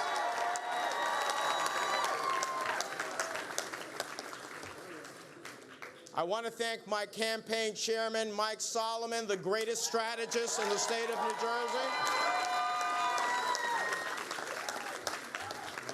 I want to thank my campaign manager, Frank Schultz, who did a great job. The deputy campaign manager, Rafael Chavez Fernandez. Our outreach directors, Missy Balmir and Wendy Martinez. Steve Sandberg, our communications director. And Mike Ortega, my personal assistant. And I want to thank someone who has been exceptional, Fred Turner, my chief of staff, who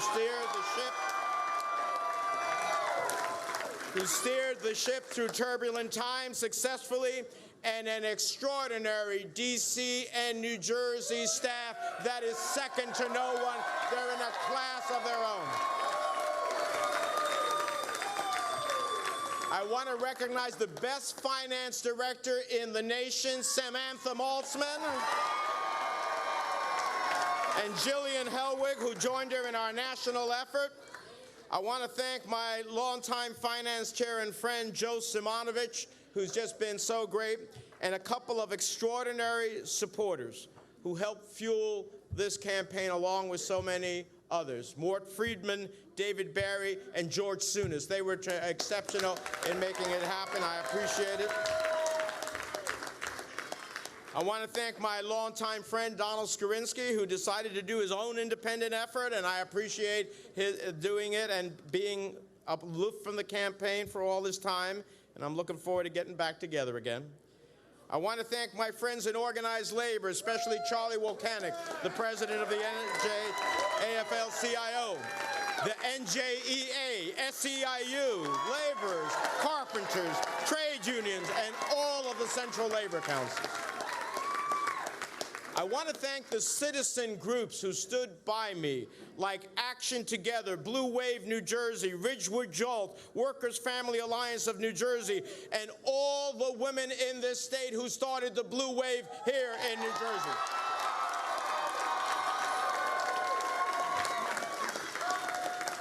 I want to thank African American and Latino pastors and community leaders who showed us that when we come together, there isn't anything we cannot achieve. I want to recognize and thank my tireless, dedicated, exhausted campaign staff and all the volunteers and supporters of this campaign who gave it all because they believed.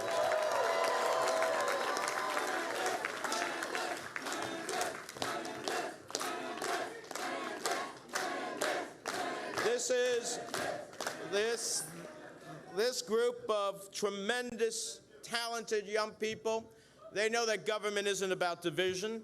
It's about opportunity. It's about community. It's about bringing us together in common cause. There is a reason we need to teach that to President Trump. The nation is called the United States of America. They know that diversity is America's greatest strength, that we are best when we stand for something greater than our own selves, when we appeal to our better angels rather than our worst fears. This is your night. You made it happen. I'm grateful for your friendship, your hard work, and your unwavering support and faith in me. Thank you for all the hours you put in. Now, let me close by saying, if you told me growing up poor, the son of refugees, the first in my family, that I could rise to be one of 100 United States senators in a country of 320 million people, I would have said that's not possible, but it is the promise of America fulfilled. It is a promise I fight to keep true for future generations of New Jerseyans and Americans.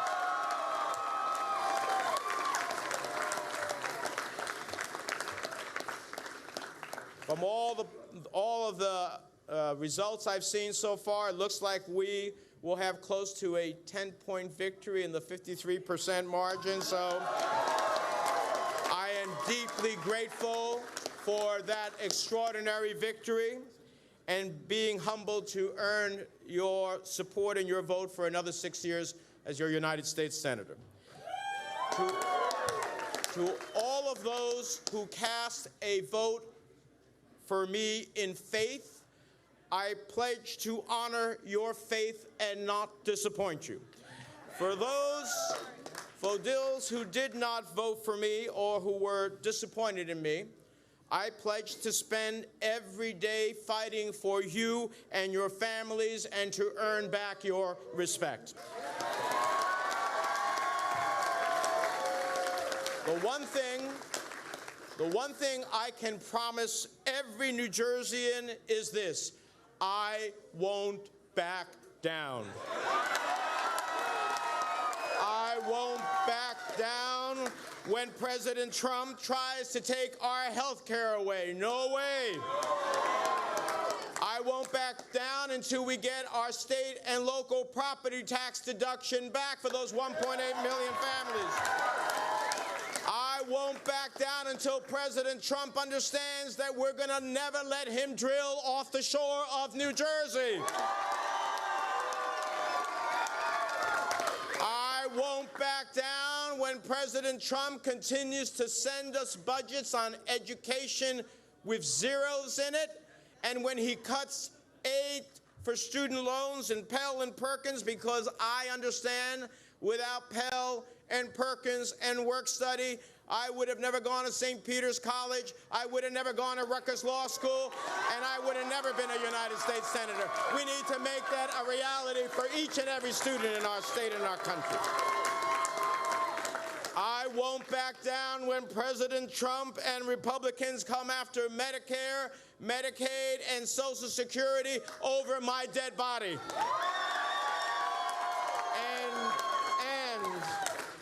And most importantly, I will never be silent when President Trump betrays all that actually makes America great.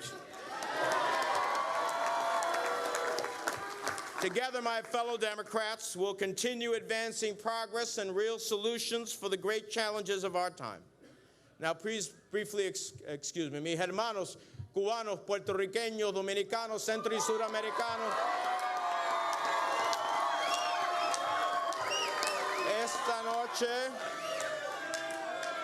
Esta noche, con el látigo del pueblo que es su voto, le mandamos un mensaje al presidente Trump.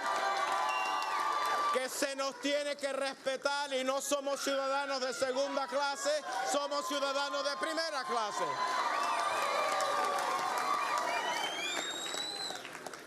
Rechazamos la política sucia, las calumnias, los anuncios falsos de mi contrincante. Qué pena sé que se gastó 40 millones de dólares tratando de difamarme. Pero bueno, él puede ir a su yate ahora, ¿eh? Yo he sido su defensor y lo seguiré haciendo en el Senado de los Estados Unidos. Cuando regreso al Senado, vamos a abogar por la salud de nuestra comunidad, la educación de nuestros hijos, una economía justa para nuestras familias y para defender los inmigrantes, los dreamers, y por una reforma inmigratoria. Este ha sido su victoria también.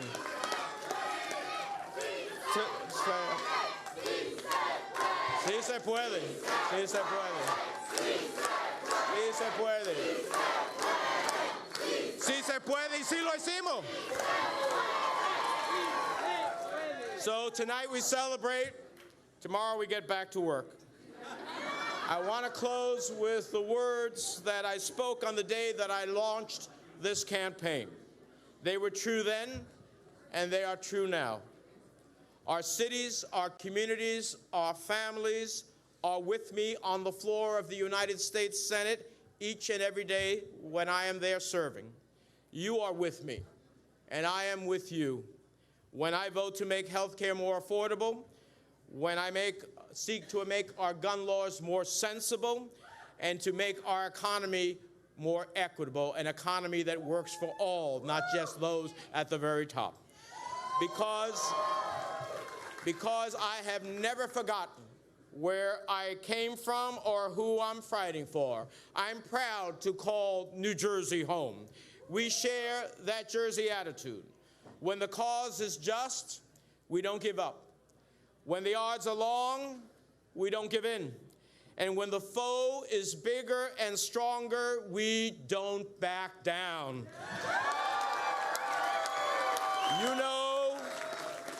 You know who I'm fighting for. You know where I came from, and you know what I seek to do every day in the Senate. I'm fighting for you, for your hopes, for your dreams, for your aspirations. I always have, and I always will, because we're in this all together. Thank you so much.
good always wins out over evil. I still believe that. Many of you all along the trail heard me talk rather repeatedly about my grandmother. Someone pointed out that she was the real winner of the governor's race.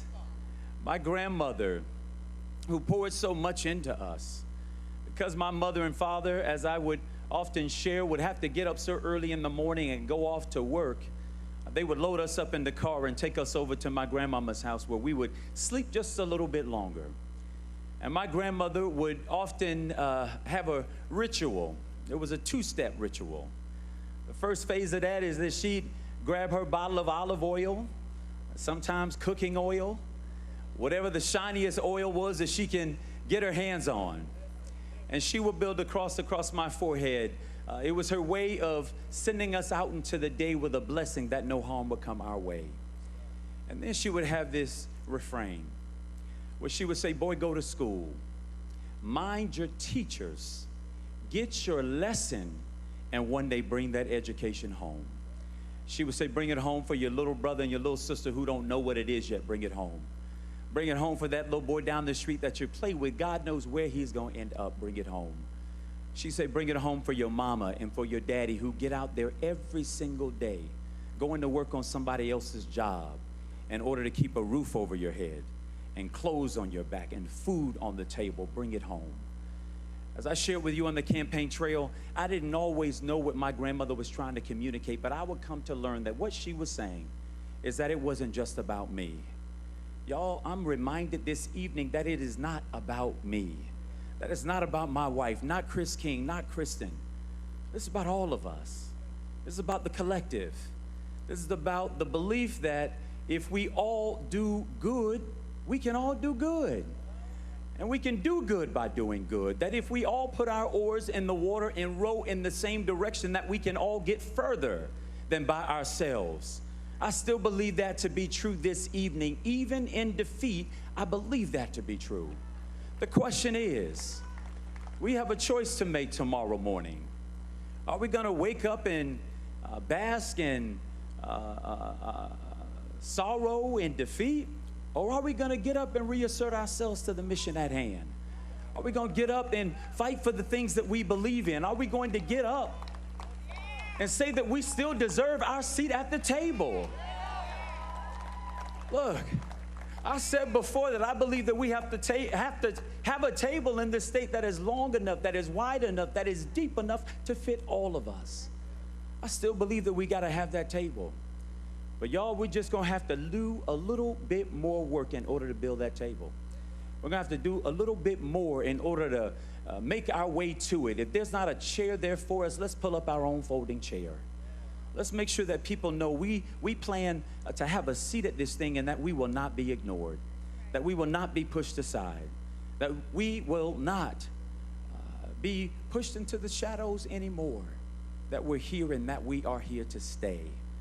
Y'all, I have to tell you, I am blown away by the volunteers that joined with us on the trail. I'm blown away by you. This was from the very beginning an extremely, extremely difficult task. I sincerely regret that I couldn't bring it home for you.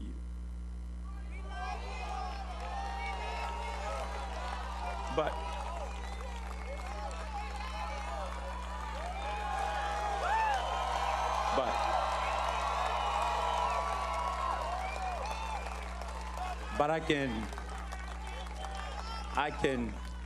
I can guarantee you this.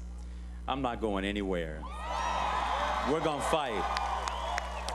We're going to keep fighting. We're going to keep working. We're going to keep believing. And in all of that, I believe that ultimately we will be victorious. We will be victorious.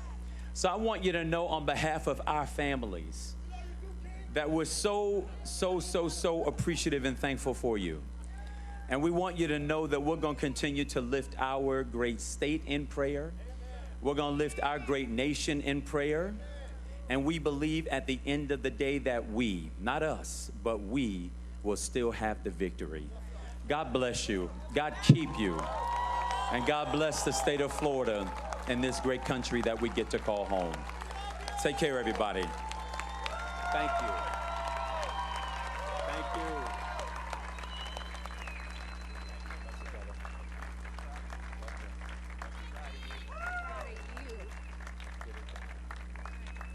Thank y'all. God bless you. Love y'all. Love y'all.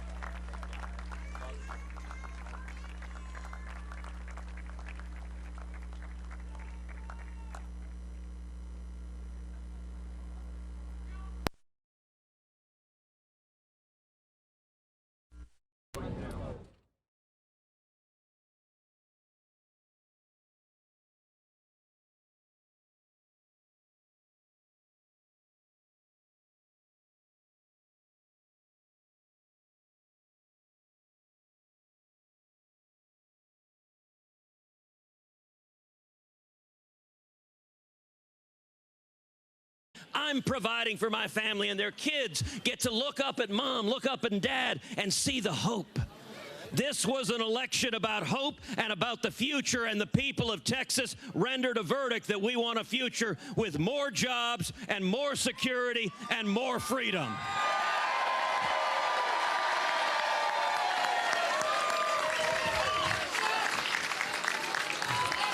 I want to take a moment also to thank my wife, Heidi, who is my best friend in the world and who, in the course of this campaign, shouldered responsibilities at work, at home, juggling 1,000 balls backwards on a unicycle.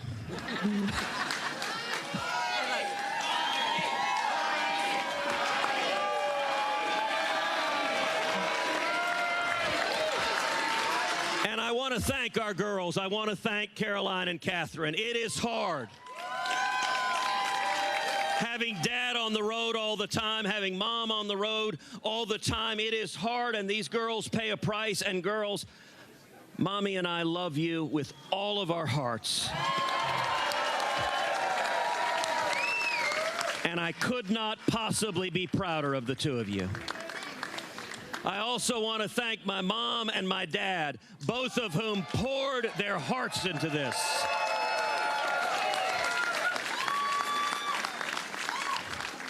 And I want to also take a moment to congratulate Beto O'Rourke.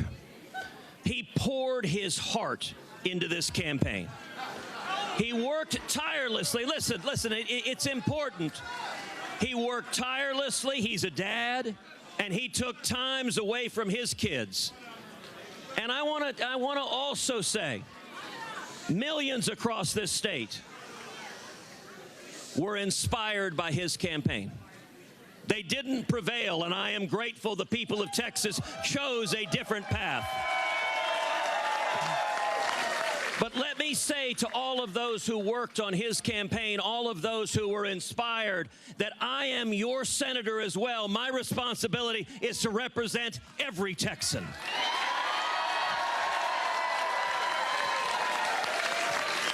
And I give you my word, I will always fight for your jobs, for your freedom, for your security. I will always fight to defend your constitutional rights. That applies to everyone in the great state of Texas. We saw an assault that was unprecedented.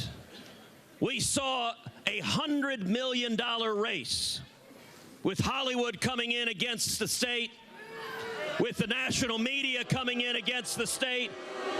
But all the money in the world was no match for the good people of Texas and the hard-working men and women across our state.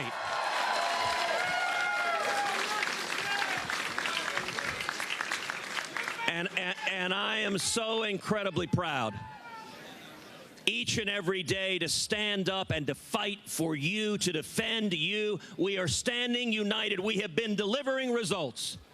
And now we need to go back to work and keep delivering results. More jobs, more security, more freedom. And it is my hope that with the bitterness and division we see nationally. That Texas can be a model for how we can come together, disagree, yes, but with civility, respecting each other's decency, respecting each other's humanity, treating each other the way each of us would like to be treated. My hope is that Texas can help lead the way to bring this country together behind a common sense agenda that benefits the people of Texas and the people of America. We love you. Thank you for every hour, every word, every step, every bit of passion. God bless you.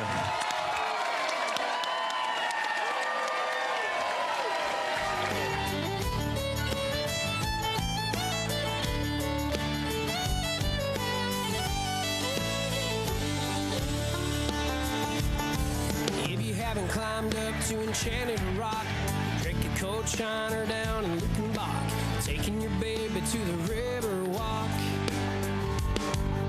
then you ain't met my Texas yet. If you haven't floated down the old Frio, heard red dirt music on your radio, eating Coopers down in Llano,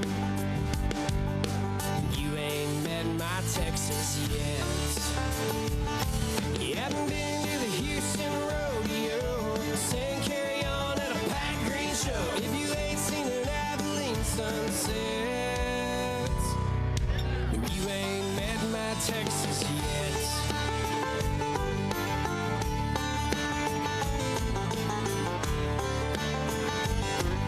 You have been a shining example to the people of this country. When I speak in Washington, I often quote North Dakota's favorite son, Eric Severide.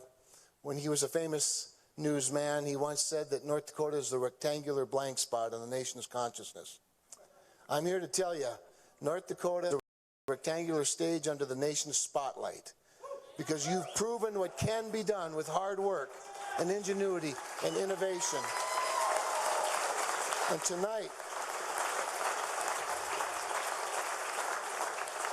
I want you to know that you've given me the honor of my life when you've let me serve in various capacities. It's been one of the greatest pleasures to serve the last 6 years as North Dakota's only member of the People's House. And North Dakotans have taught me the value of hard work and common sense. You've helped me be the most accessible member of Congress that I can be. And I want to make this promise to all of you, whether you voted for me or you did not. As your senator, I will continue to be the most accessible member of the United States Congress through every means possible, because without you, I'm nothing, and with you, I'm everything. Thank you. God bless you. God bless North Dakota.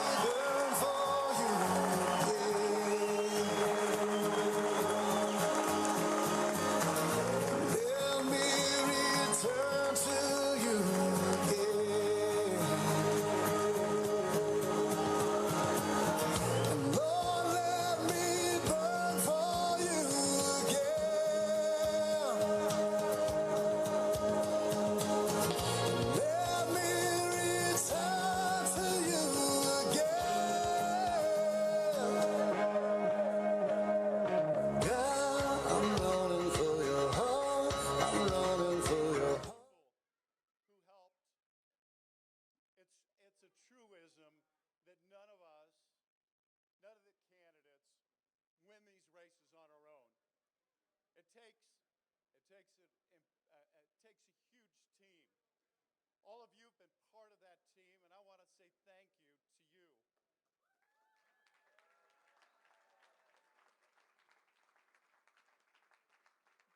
Most of all, I want to say thank you to my partner, Darlene.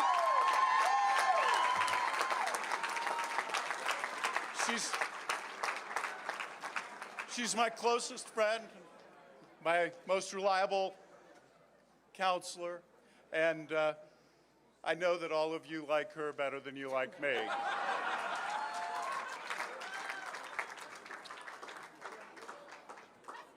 I want to thank my family and my team, led by the wise man, Matt Borges, and Kevin Cervic, did a tremendous job managing it.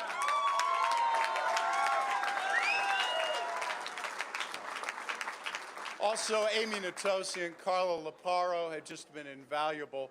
I also want to say, and I think we should all give a big round of thank you applause to the chairman of the Ohio Republican Party, Jane Timken.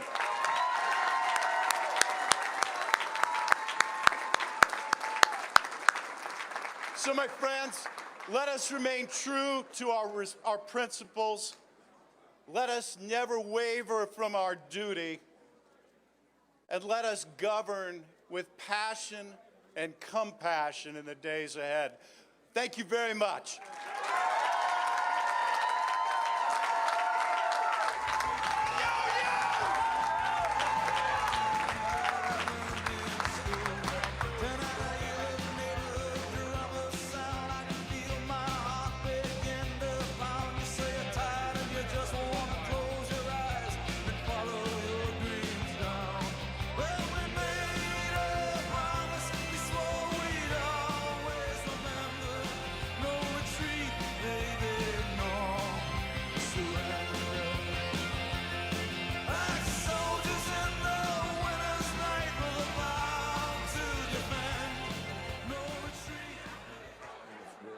Freelancers will be a Trumpier Senate. It'll be a much Trumpier Senate. It's going to be a much Trumpier Republican Party in Congress. That's what I was trying to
right, everybody on YouTube, we're going to do another update here in just a moment.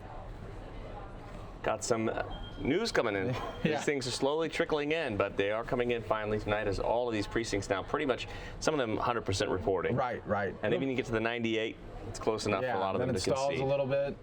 It'll be interesting to see what goes faster, the Florida race or Arizona race tonight, I don't know. I'm thinking this Arizona thing we might be in for a very late night, early morning possibly. Some have speculated it could go into Thursday before we know for sure. I don't know if that's going to happen or not. Kind of keeping an eye on all these things coming in.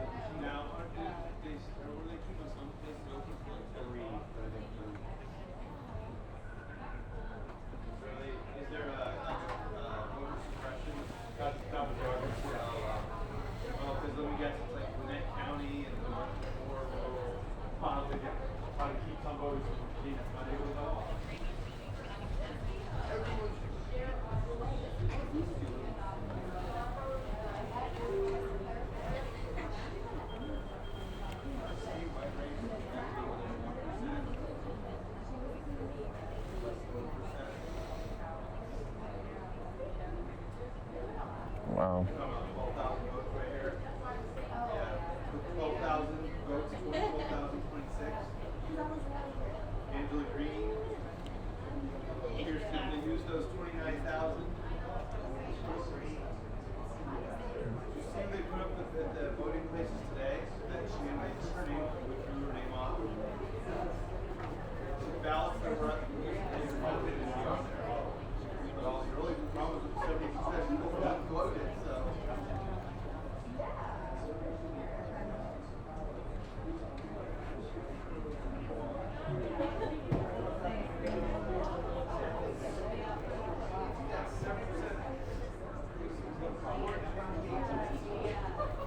Well, that could be possible. We're here watching with all of our maps, as you said, John. A lot of the western states come in. Not a big surprise, though, when you see what we're talking about as far as California and Washington and things like that.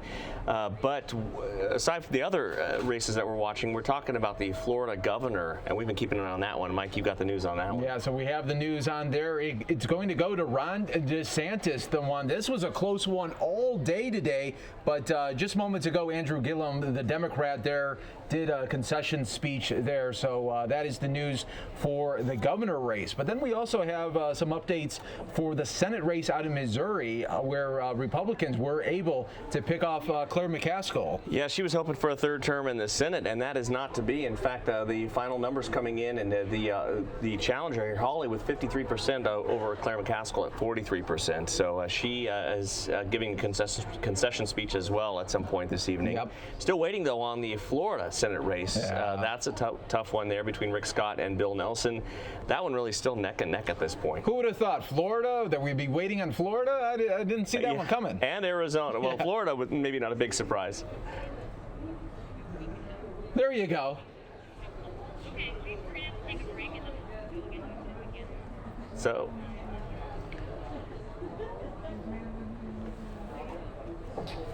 There we go. Nevada hasn't started announcing their votes, but we have a spectacular candidate in Steve Sisolak. We still have a shot in South Dakota with Billy Sutton. We still have a shot in Georgia with Stacey Abrams. And we're fighting everywhere. We need to give it up for the head of the DGA, Governor Jay Inslee of Washington, who did spectacular work. As a result of his work, Jared Polis is now the governor of the great state of Colorado. And to ensure he can govern, the state Senate has flipped from Republican to Democrat. Ned Lamont is now the governor of Connecticut. Andrew Cuomo's reelected. Gina Raimondo's reelected. Every other Democrat who ran for reelection is reelected. Folks, we're making real progress. We started out with 16. We will have at least 21 governorships. These are 12-year cycles. And that is so important. I want to say again, thank you to everybody who's worked. Our democracy's on fire. It's a 5-alarm fire. You are all first responders. Thank you for organizing. Thank you for leading. And give a great thanks to the chair of the Democratic Congressional Campaign Committee who did it all. Ladies and gentlemen, I present to you Ben Ray Lujan.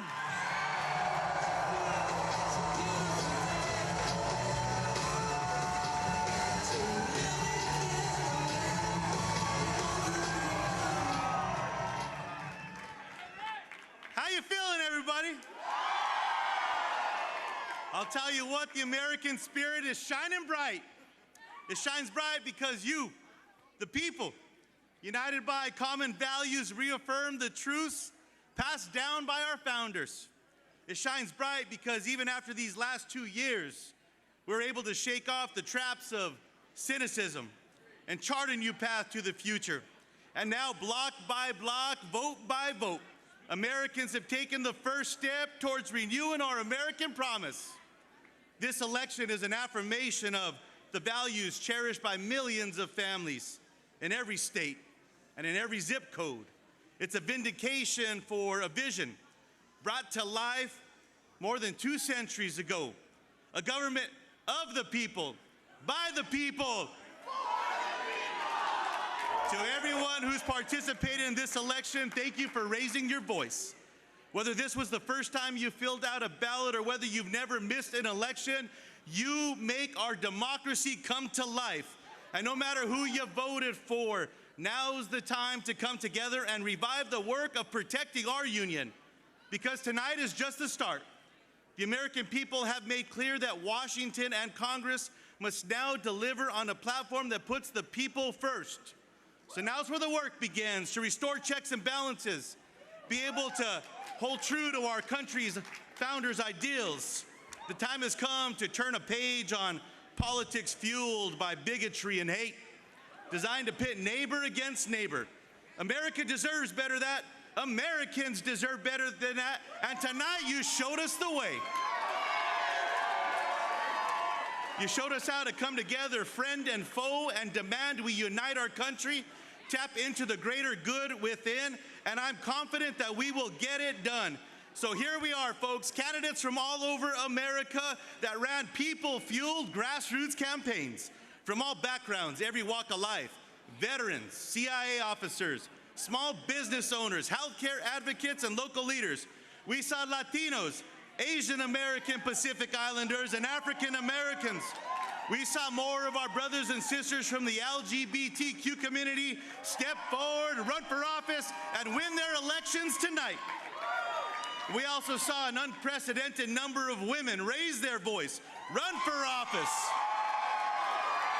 including the first 2 Native American women in our history who have now been elected to the Congress. Women candidates ran in over half of the most contested races in America, and if you don't know them yet, don't worry, you will. From Orange County to the cornfields of Iowa, down from Miami to the tip of Maine, this election was a triumph of volunteers knocking on doors and making phone calls, of neighbors gathering, of people who have never been all that political, deciding that now more than ever is the time to get involved. Tonight, the grassroots movement that began with the Women's March, continued with the Parkland students, made its decisive jump from the pavement to the polling place, and has finally brought the change that Washington so desperately needs. I've never been in such a good place where I know that our better days are ahead. So as we've heard before, the secret to America's strength is simple. It's you, the people. And for the last 2 years, from town halls to town squares, from large rallies to small living rooms, Americans, young and old, wealthy and poor, teachers, veterans, moms and dads, brothers and sisters, rabbis and reverends, all of you stood up, you spoke out, and this election sent a clear message that has now shaken the halls of Congress. I can't be more proud of what's happened across America right now, but it all begins with the leader. It all begins with someone that's worked smarter around the clock, that holds them accountable, that outsmarts them every step of the way. You put your hands together for my Speaker of the House, Nancy Pelosi.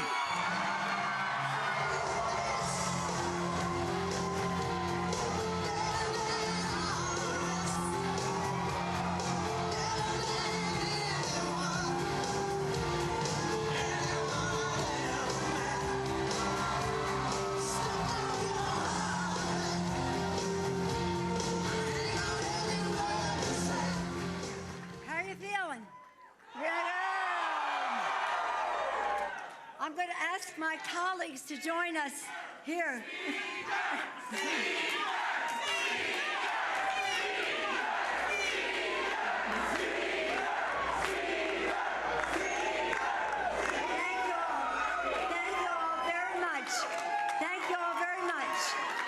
Let me salute our chair of the Democratic National Committee, Chairman Perez, for all the successes tonight. Chairman Perez. Where'd he go? Where'd he go? And also want to salute the chair of the Democratic Congressional Campaign Committee. Aren't we proud of Ben Ray Lujan?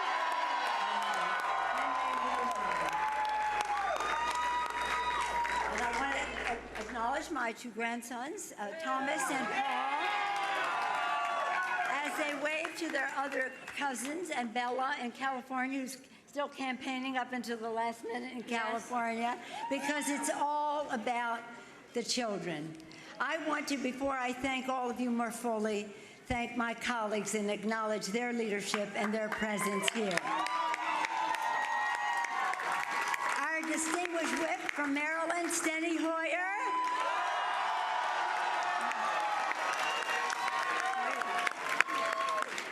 The assistant leader, Mr. Clyburn of South Carolina.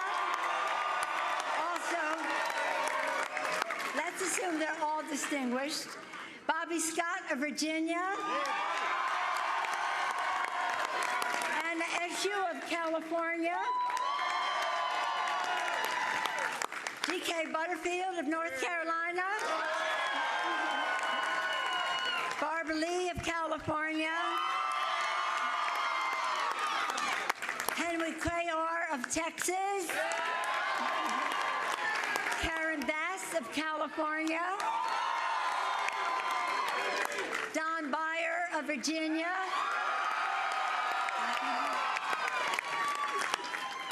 And Brendan Boyle of Pennsylvania. We all join in thanking all of you. Many of you are our VIPs, our real VIPs, our volunteers in politics. The women and men who've mobilized in historic numbers, who saw what this GOP Congress was doing and refused to stand still. Every call you made, every door you knocked, every text you sent, every conversation you had made the difference between winning and losing in this election. Thanks to you, we owned the ground. Thanks to you. Thanks to you, tomorrow will be a new day in America. Remember this feeling, know the power to win. And almost all congratulations to those dynamic, diverse, incredible candidates who have taken back the House for the American people. Let us salute all of our candidates. All of our candidates. Today is more than about Democrats and Republicans. It's about restoring the Constitution's checks and balances to the Trump administration. It's about stopping the GOP and Mitch McConnell's assaults on Medicare, Medicaid, the Affordable Care Act, and the health care of 130 million Americans living with pre-existing medical conditions. Let's hear it more for pre-existing medical conditions. It's about ending wealthy special interest free reign over Washington, but more than anything, it's about what a new Democratic majority will mean in the lives of hardworking Americans. That's what it's about. Democrats pledge a Congress that works for the people. For the people. Lower the cost of health care by lowering the cost of prescription drugs. Raise workers' wages with strong economic growth by rebuilding the infrastructure of America. Clean up corruption to make Washington work for all Americans.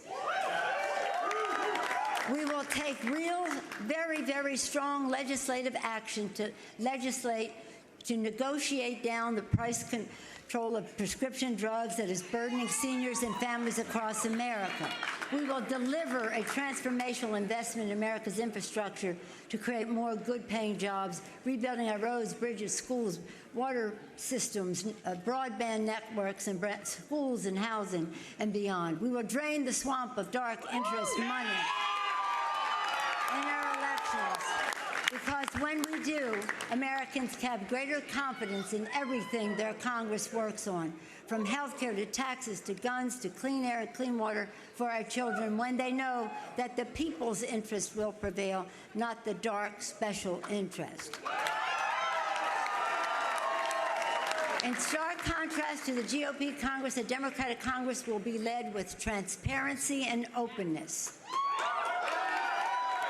so that the public can see what's happening and how it affects them, and that they can weigh in with the members of Congress and with the President of the United States.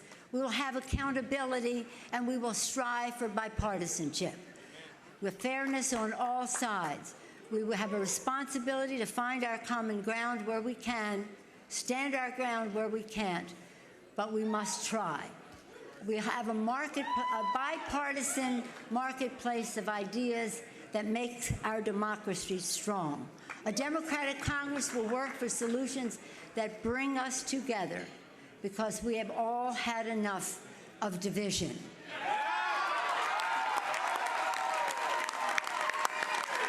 The American people want peace. They want results. They want us to work for positive results for their lives. Our founders believed in a principle that they knew must guide our nation. First, in our Declaration, they promised life, liberty, and the pursuit of happiness. But they gave us guidance, e pluribus unum, from any one. The founders could never have imagined how vast our country would become, how many we would be, how different we would be from each other. But they knew we had to be one. Unity. Unity for our country. And that today the American people have spoken to restore that vision. With this new Democratic majority, we'll honor the vision of our founders for a country having a legitimate debate, but remembering that we are one country. We'll honor the sacrifices of our men and women in uniform and their families, who have made us the land of the free and the home of the brave. To build a better future worthy of their sacrifice. And we must honor and respect the aspirations of our children. Elections are about the future and what we do for our children's future. So thank you all for making the future better for all of America's children. God bless you. God bless America. Thank you all very much.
welcome the returns from the West Coast.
Well, tonight, the good Lord and the people of Missouri have given us the victory. We've won. I just had a nice phone call from Senator McCaskill. She couldn't have been more gracious. She conceded the race. I want to thank her for her service. And I had a very nice call with the President of the United States. Thank you, Mr. President, for your leadership. Thank you for believing in Missouri. Tonight, the people of Missouri have delivered.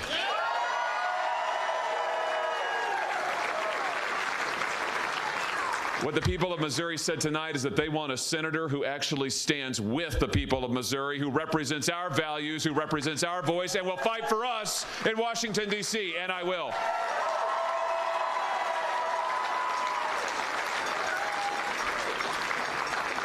You know, I have to say this, though, as I travel around the state, we've heard a lot about how divided the country is and how divided the state is. And I just have to say, as Aaron and I have been all over this state, I don't know that that's really true, because as we've gone from every corner of this state, from the boot heel to southwest Missouri to northwest to central Missouri, we have found a place that is a people that are incredibly united in the things that we hold most dear. This election has been about our way of life. It's been about the heartland way of life. It's been about the way of life that built this country, the way of life that sustains this state, a way of life built around our churches and our faith, our families, our neighborhoods, and our schools. And I said from the very beginning that this was about defending our way of life. It was about renewing it for a new day. And tonight, the people of Missouri said, we believe in that way of life. We believe it's not the past, it's the future. It doesn't represent something that has gone forever. It represents the best of America. And tonight, the people of Missouri have said that our way of life and our values are going to renew this country, and that is what we are about, and that is what we are for, and that's what this race has been for.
Yep.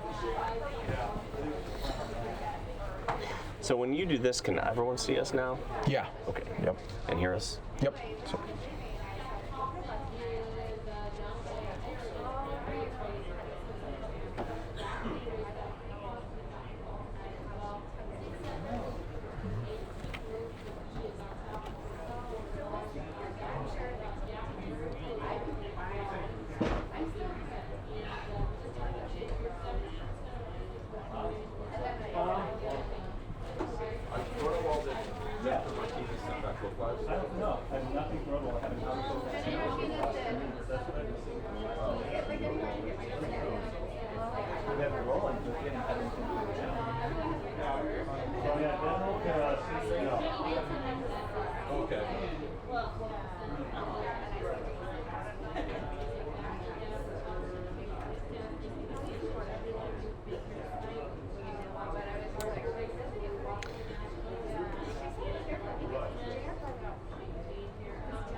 Okay. We are getting Garcia one-on-one right now. Okay, that's fine. Just roll on. Okay. There's 4 in. Right. So, thank you. Why don't I start a new one just so it's easy, okay? She's at the Republican.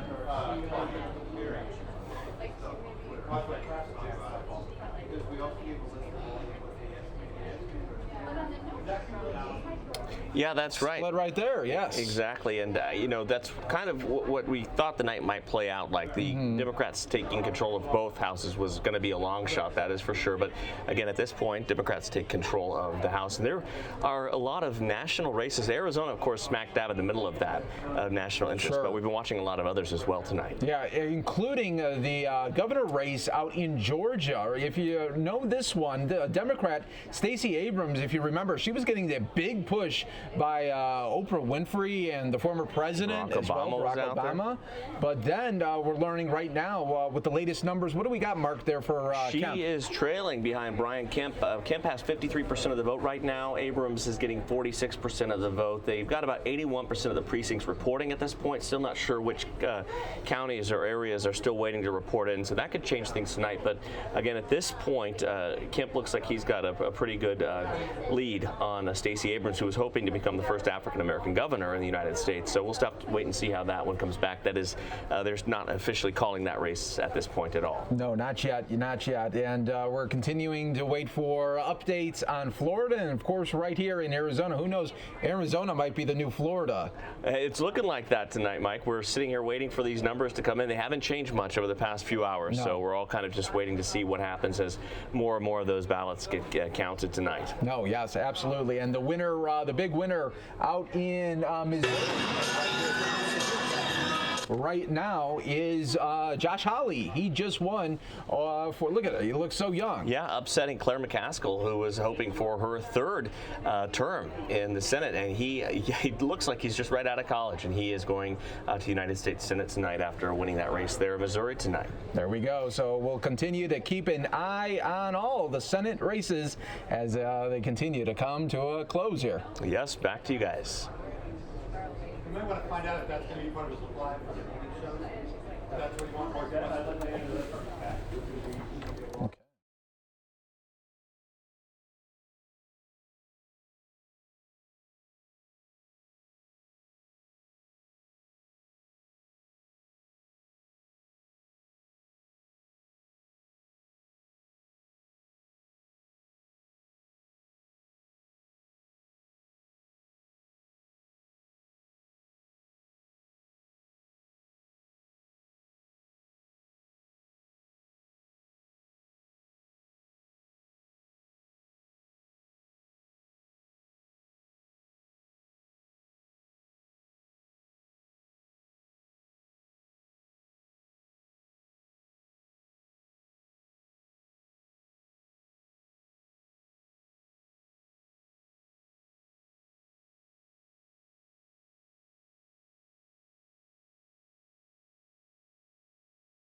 What's not lost on anyone is when I got there were no women. And now Kamala Harris, Amy Klobuchar, a senator from Hawaii, Mazie Hirono. Now there are 4 women on the Democratic side of the Senate Judiciary Committee. And we work together, and we work with others, and I hope you'll find our service very forceful and special for you. Those of you that are women, those of you who are men, this is such a great country, and it's been factionalized and trivialized with rhetoric. We must stop that. We must come together as the great power that we are for the good of the nation and, I think, of mankind. Thank you for your support.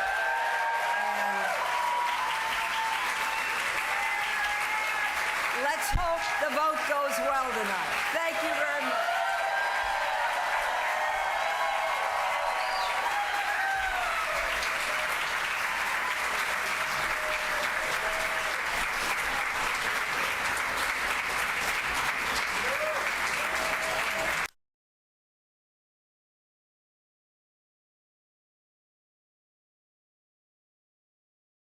All right, everybody, good evening. My name is Pilar Arias, hopping onto the News Now set, the national stream. I'm actually kind of keeping tabs on both streams now, the Arizona results plus the national results. We're going to continue to show you the balance of power graphic, but again, I would like to officially say hello. So hello, I am another News Now host. You've been seeing Mike Pache all evening. We currently have more than 1,000 watching here and 600 watching the Arizona results. It's, I wish we could merge the 2 streams all the time, because anytime we do have special coverage like this, whether it's election night or breaking news, that sort of thing, where we bring you 2 streams, it would be really nice if there's a feature to combine the 2, or like YouTube could split, you know, one stream with the other stream. That way we could kind of join the viewership. But we've been following the national races all night.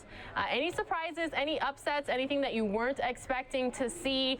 Mark Martinez was up here with Mike Pache. We appreciate it. We've had full Fox 10 Phoenix coverage for both the national and the local races. Of course, the only race pretty much up for debate is right here at home, Kyrsten Sinema versus Martha McSally. Martha McSally is the Republican that President Trump has come and endorsed or supported. He had a MAGA rally here not too long ago. But Kyrsten Sinema, well, regardless of who you voted for or who wins tonight, we are going to have the first female senator from the state of Arizona serving the people of Arizona. So again, you're watching News Now, part of Fox10Phoenix.com. If we get any more victory or concession speeches, we will bring them to you. Beto O'Rourke actually just finished speaking in El Paso, Texas. He did concede to Ted Cruz. Again, this is News Now, part of Fox10Phoenix.com.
All right, everybody, I just got word that we are going to be able to bring you our Fox 10 Phoenix on-air coverage right here. I think we have Steve Kraft reporting. I'll have that here for you in just a sec.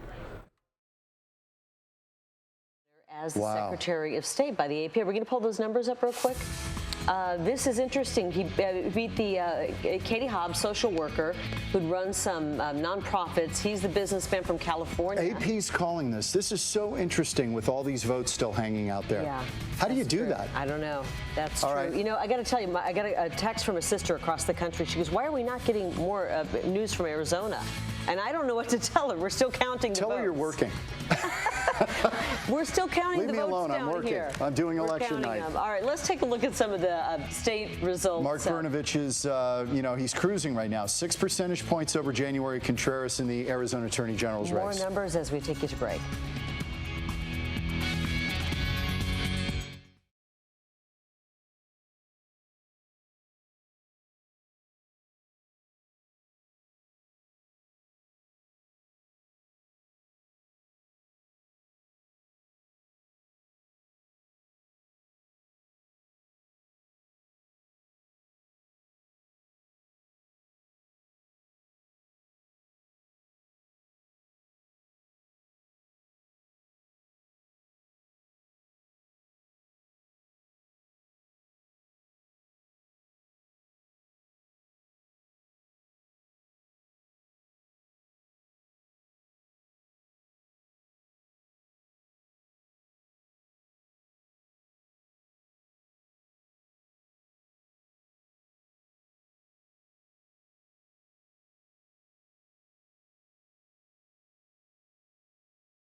Wait in these long lines to cast their ballot. What are you kind of feeling as you get closer to the polls to vote for the very first time?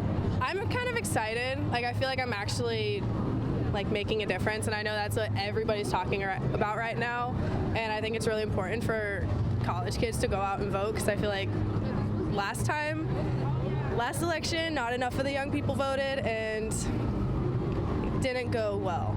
I think it's especially important because this is a very kind of polarizing moment in politics, and I think it's important for people to go out and show what they do believe in. Again, a lot of those individuals waiting anywhere from 2 to 3 hours to cast their ballots out here at Arizona State University. Right around 6 o'clock, when they saw just how long the lines were out here, some poll workers actually added an additional 15 or so polling stations outside of the building just to try and facilitate the numbers of voters that were coming through this particular location here in Tempe. In Tempe, Ty Brennan, Fox 10 News. Thanks, Ty. Thanks, Ty. It's a local election, but a national election as well. And here's a balance of power right now. The Democrats right now looking to pick up 26 seats in the House of Representatives, and Republicans holding court and picking up 4 in the U.S. Senate. We're going to take a break, and we will be right back. Again, we're waiting for more than 900,000 votes to be counted here in Arizona, many of them in Maricopa County, so we don't have a lot of races that have been decided here, but we're continuing to give you the latest numbers we have, and we'll take a break and be right back. Good evening, everybody. You're watching News Now, part of Fox10Phoenix.com. My name is Pilar Arias. I'm currently doing the term that we coined, hashtag double streaming. That means I'm in charge of the national stream as well as the local Arizona stream. We've got all your election coverage, Fox10Phoenix.com, whether you're watching us on YouTube, Facebook, on television, we've got you covered. And if you happen to not be in Arizona, but you want to see what our television broadcast looks like, that means exactly how it looks on TV, just head on over to Fox10Phoenix.com/live. So whether you're watching us on television, on your smartphone, on your tablet, on your laptop, whether you're watching us at work, at home, getting ready. Some people work the overnight shift. Some people might work bright and early in the morning. Some people are saying, hey, I'm not going to sleep until I know the result of this race between Kirsten Sinema and Martha McSally. We got you covered right here on News Now, part of Fox10Phoenix.com.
You guys were doing, mailing in these ballots, but the early vote, that's in today's vote, and then the votes, the early votes that were dropped off at precincts today, they won't be counted for a couple of days. So the people we saw online, the people who showed up at the polling places, those votes, it appears, have not been tabulated. Some of them have not been tabulated. Now, the grand majority of votes came in from the early ballots. Right, it was going to be 75% of the total vote was going to be the early vote. So. Okay, so we've got the U.S. Senate race. I mean, we're giving you these numbers. It almost is meaningless because it's tied and we have so many outstanding ballots. As we said, if you We're only 29% of the total vote reporting. I mean, look at that. We're only a third there, and McSally ahead by 7,000 votes. Think about it. You probably posted something on social media about the election today. A lot of candidates did. A lot of voters did. And social media is kind of where it's at when it comes to this. And Christina Carrillo has been looking at it all day today. Anything interesting popping up there, Christina? Yeah, guys, let's take a look at some of the national results that we're getting on social media. First one here out of Detroit. Michigan approved marijuana, recreational marijuana, and They pulled up this funny little meme here to show that off. The ballot proposal was approved there in Michigan. Also, Missouri approved medicinal marijuana separately there. And also, let's take a look at some other ones here. Team Pelosi, Chad Pagram says President Trump called Pelosi to congratulate her taking the House majority now. As we told you about earlier, she was the minority leader, now House majority. And now Donald Trump also tweeting earlier tonight, President Donald Trump saying tremendous success tonight. Thank you all. That was the first we heard from him in several hours. And then take a look at this. This is the youngest female now elected to Congress. Out of New York, Ocasio-Cortez, she won the House seat there. The youngest woman elected to Congress. I believe she's 29 years old. So there you go. There you have it there out of New York. And then some other news coming in from Florida. We told you briefly about this earlier, but Gillum defeated here by Ron DeSantis. The Democrat won there, and Gillum would have been the first African-American governor in Florida history, but he did lose that race there to DeSantis. So some results coming in slowly but surely, kind of like those ballots we're seeing across Arizona tonight. Lots of votes still to be counted here, guys. Yeah, keep the coffee rolling. Let's go to some propositions, because some of the most important issues in Arizona are decided at the ballot box with propositions. And this one was to adjust retirement benefits to try to shore up the pension issue, which is a nagging issue not only here in Arizona but across the country. Prop 125 to try to shore up the pensions. That is passing tonight. Take a look at some of the other numbers coming out tonight as we take a break.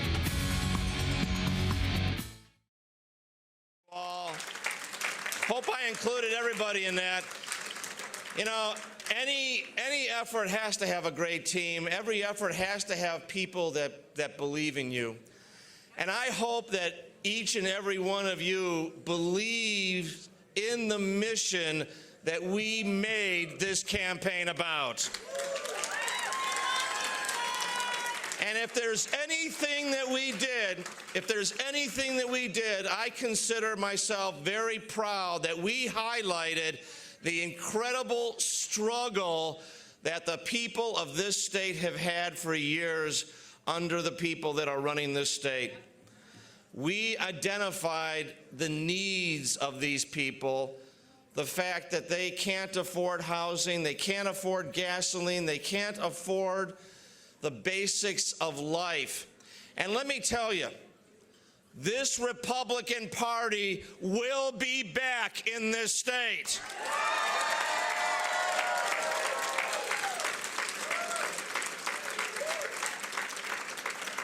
And our path to success is going to be based upon delivering the quality of life that people need so desperately. You know, I look around the country. Larry Hogan, by the way, was reelected by 15 points in Maryland today. And Larry Hogan is the governor of Maryland. Maryland has a Republican registration that's lower than ours. Now, the good news in Maryland for Larry is that he didn't need anywhere near as much money. It's a much smaller state than California. So that's the challenge in California. That's the challenge in gathering the resources to get the message out that the Republican Party stands for improving the quality of life for hardworking Californians.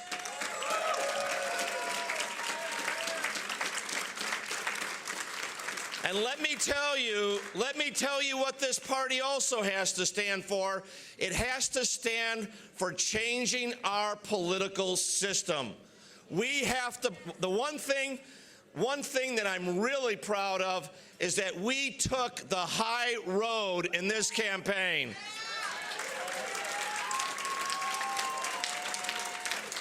We ran a campaign based upon issues and not personal attacks. I tell you what, I lament the loss of civility that we have had and we have seen in politics.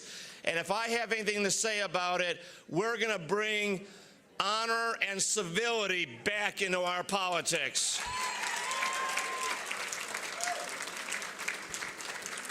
But make no mistake about it, what we also need to do is we need to address the elephant in the room, and it really is an elephant, and that is the corrupting influence of special interest money.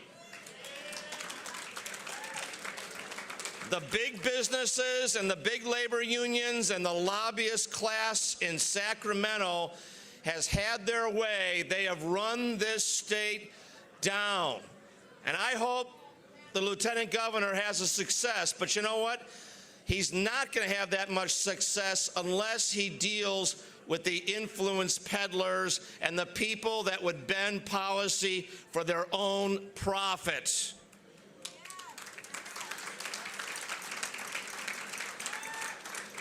We need urgent reforms. The status quo is the status quo because somebody likes it that way and somebody's making money from it, and they're using that money to buy our political leadership, and that was demonstrated in this race.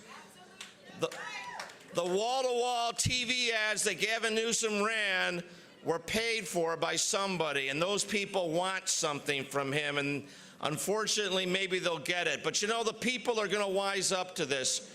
They know that this system is broken and it's got to get fixed, and it's got to be done soon in order for this state to be the success that it should be. Thank you all for your steadfastness and for your love and your support.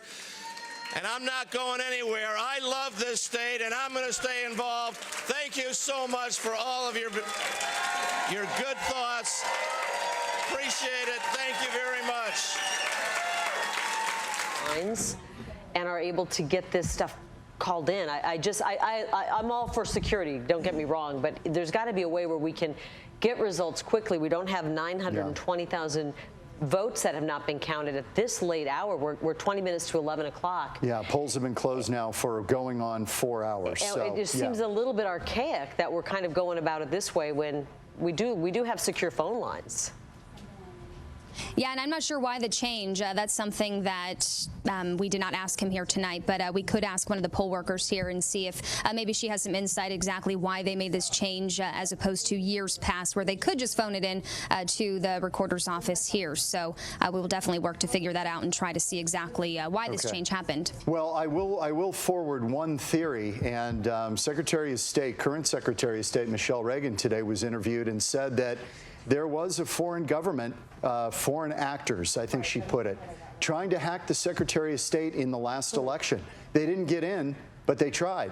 And that was here in Arizona. So I think there is hypersensitivity about anybody monkeying around with the numbers, and that may be, why we're being extra vigilant. And for Adrian Fontes, he's only on his second election, so this is a big deal. I think he wants to get it right, and we may get right, but not quick.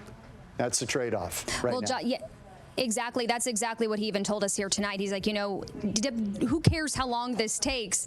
For him, he wants to get it right. He wants to have it safe. He wants to have it secure. So that was his reasoning here tonight. He was saying, no matter how long it takes, as long as those results are accurate, safe, and for a clean election. It's interesting because the whole country is waiting to see what happens with our Senate race. It's a big Senate race, so it's like the whole country, Danielle, is looking at where you are right now. Can we spin around real quick? I just saw 2 people working to put those cartridges through. Are there more people on the staff right now working, or just those 2? Nope, there's these 2 ladies here. There's also another set of glass windows. I'm not sure if you can see that, but there's several other employees tabulating those results as they come in through those other machines. There's also a back door that you can't really see, too. That's where all of those cartridges are coming off the trucks. Why do we have more people in the television studio than are down at the Maricopa County Recorder's office? I don't want to get into that, but it just strikes me as odd. Real quick, pan over to the cartridges. These are I guess these are like the hanging chads. It's a ghost town. But those little pink cartridges, they are. That holds all the information for anybody who showed up at the polling places today, from what I understand. Is this right? That looks like a filing cabinet. If you showed up and stood in line or handed in your ballot or cast your ballot today, your vote is not in the system just yet. It's sitting in one of those cartridges, and the 2 ladies that are sitting at that desk are now manually putting those cartridges in, and the vote's being tabulated. That is correct. Yep, they're in that pink Can I bubble cast wrap my in there. ballot So for there's also let's get it right and let's get it quick? Can we have both? I think that's what everybody wants. That's my hey, ballot. a guy and a girl can dream, right? Well, I mean, other states seem to get it done. I sure don't, but yeah. Yeah, exactly. Oh, wow. Well, we're going to be here. We're staying, Danielle. If we have to pull out sleeping bags, we're staying. Thank you. We'll be checking back in with you. If you get any new information, if Adrian Fontes, the recorder, comes out and speaks or gives you an update, let us know. As we take a break, we want to show you the Senate numbers, and I say we're showing We're frozen. We're at the same numbers we've been at, pretty much. We're in holding. It's like Frozen. It's like that Disney movie. Yes. We'll be right back.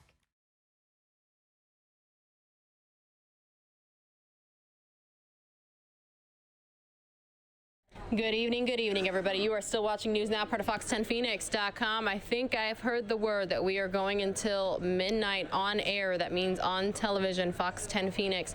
Meanwhile, the streams, both this one and the local Arizona stream, the one that's showing the graphic right now with the result, 30% of the precincts reporting they will likely be wrapping up in about 15 minutes. If you are a first-time viewer, I'm the host who likes to ask all the questions and get to know you a little bit better. Excuse me. It's a little late of an evening for me here. Let me see those hands up emojis if you are a first-time viewer. Again, welcome. We're so happy to have you. We do this Monday through Friday, normally from 9 a.m. to 8 p.m. Arizona time. That means 11 a.m. to 10 p.m. now Eastern, since the daylight savings time did just end this past weekend. So we hope that you join us again. Any upsets tonight? Any surprises? Anything? Feel free to let us know. Constructive criticism, what you thought of the coverage, both the national and the local, or one or the other, depending on which one you watched. But we hope that you join us again. That's kind of the whole point. We hope that you come back tomorrow, the day after that, and the day after that. News Now again streams Monday through Friday, 9 a.m. to 8 p.m. Arizona time. We do have worldwide viewers. It's really cool for you all to chat and get to know each other from across the globe.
Sears as well, but we just don't have a winner. We've got two that will walk away with that position, and we don't have a winner yet. Okay, we are going to take a quick break here. We continue on Election Tuesday, the midterms. Great turnout. That's the good news. The bad news is we seem to be having trouble getting numbers and getting a final result for you tonight. We're back in a minute.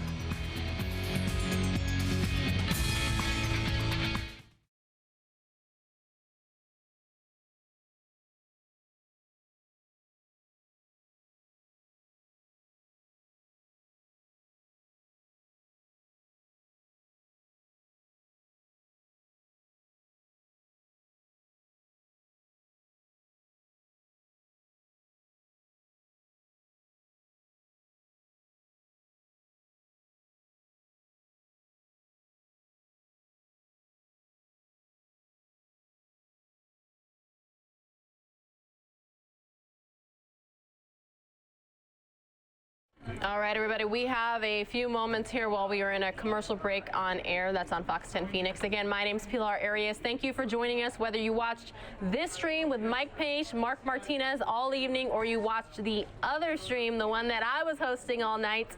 We had Emily Ryan, the political consultant, join us to kind of talk about the local races, the Arizona races. She had some very good insight, and she called a lot of the races. A lot of her insight, a lot of her guesses actually turned out to be true. But again, it appears only at this time we have 30% of the precincts reporting, so it's a very tight race in a lot of the races. Kyrsten Sinema, Martha McSally is the one nationally that a lot of people seem to be watching. But again, I just wanted to thank you for being with us today. We hope to see you again tomorrow. I'm going to officially say good evening because the News Now stream, both streams, matter of fact, will be ending in about 10 minutes. Remember, tonight we did coin a new term, #double streaming. You had your election coverage right here on News Now, part of Fox10Phoenix.com. My name is Pilar Arias again. Hope to see you tomorrow, Wednesday, Thursday, Friday, back here on Monday. Now, the election night for the majority is pretty much behind us. We'll see what breaking news we might be able to get into here on the News Now stream. Everybody have a great evening, and we'll see you again.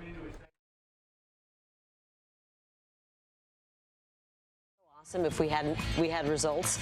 Well, these look like results, but we're still stuck at 49%, and we've got 32% of the precincts reporting. Earlier, we had 29%. So we're inching forward. Yeah, we're inching forward. We're 10,000 votes separating Martha McSally. We're not even third there, Carrie. We're not even a third there on the total vote. More than 900,000 votes have not been tabulated. We've seen two ladies down at the Maricopa County Recorder's Office that appear to be inserting the cartridges and tabulating the votes. Well, we've got more people on staff here at Fox 10 tonight than I think they've got going at the Maricopa County Recorder's Office. It looks like a ghost town. I can't explain it. I'm just observing and passing it on to you. You saw the pictures for yourself. All right, the Arizona Senate race is obviously tight. It's in the national spotlight. It will not, however, determine the balance of power in the U.S. Senate. Now, that's been taken by the Republicans tonight, regardless of what happens in Arizona. And Steve Kraft has been covering this for the whole way through, but he's at the Democratic headquarters tonight. Steve, I don't think we're going to have results. I mean, I don't think we're going to have enough results to get through. There has to be some frustration down there with this lack of counting all these ballots. I guess you're right, a certain amount of that, but also a lot of patience and some optimism, and there's a surprising number of people who are still here and still hoping that Kyrsten pulls this one out. And I'm talking to one of those folks right now. What's your name, sir? Dale Dedrick. Okay, and you are a Kyrsten supporter. I certainly am. Tell me about it. She's been great for us. The motorcyclists of Arizona do appreciate her. She signed on to 3 of her national bills this last term. That's been really good for us in the lobbyist arena. And I'm also a union labor member, retired, and she's been great for union labor in Arizona as well. You know, there are folks that might look at your vest and where it says lobbyist and animal, and they might be a bit surprised that you're a Democrat and that you're a Kyrsten supporter. That shouldn't be any surprise at all. She's been a great woman for the state, and I think she's going to be a great senator for us. How optimistic are you tonight? Because it's so close. I'm still hoping for it. We got a lot of faith in her. Are you willing to kind of stay here like for the next couple of days? Not quite, but we'll be here for the next couple hours anyway. Well, we're on until midnight, I just learned, so you can hang out with us until midnight. How about that? I'd love to. Thank you. Okay, so you think she's going to pull this off? I hope so. I do. Okay, well, thank you very much for talking to us. Appreciate it. Thanks a lot. So, all kinds of folks out here tonight, they are backing Kyrsten Sinema. It's just a few thousand votes. There's so many votes yet to be counted. And the key thing, John and Carrie, is we don't know exactly where, I don't know, where all these votes are from. We've heard that a number of them are from Pima County. They're moving very slowly here in Maricopa County. A lot of those folks voted today. We don't know if their votes have been counted yet. How many folks with write-in ballots, dropped-in ballots today, what those votes might be. I can give you some information, Steve. I'm actually looking at from the recorder's office, of the Secretary of State's office. We have 7% of the vote counted in Maricopa County. It's nothing. 100% from Cochise County, almost 100% from Coconino County. only about 17% from Pima County, and I'm only referring to the U.S. Senate race here. So obviously we're waiting for a lot from Maricopa County. That's where the haul of most of our Well, here's the interesting thing. Steve, you know this. You know this. Pima County is strongly Democratic. It's a completely different state south of Casa Grande. I mean, it really changes. We're talking Baja, Arizona. That's your old stomping grounds, right, John? I lived there. I lived there for 8 years. I know it well. So yes, you did. The Pima County vote. A legend down there. The Pima County vote is going to be strong for Kirsten Sinema. I've got to believe, right? But isn't Martha McSally the sitting representative representing Tucson area? So yeah, it's more Cochise County, but yes, you're right. You're right. It's a little more Cochise County than Pima, but yeah, it is part of Pima. And because you mentioned Cochise County, they have 100% reporting, and you're right, McSally did well there with almost 24,000 votes to Sinema's 15,000. You would expect that, yeah. So we're still waiting for it. You said there's only 7%? 7% of Maricopa County is voted? And those appear to be that appears to be the early ballot. So people who mailed in their ballot. Those got counted, 7% of what went today. But it doesn't appear that anything else beyond that has been counted right now. We could get suddenly a huge dump of data. We could get a huge dump of votes just, any moment it could happen. And then we don't know where we're going to be. It's crazy, yeah, Steve. I can't even imagine. I can't even imagine. Well, we're being urged to go to a break, so we'll check in with you in a bit, Steve. Thanks, Steve. And I hope the two ladies down at the Maricopa County Recorder's Office are working fast, because I think a lot of people are waiting for the votes. We'll be right back. Yeah, back in a minute.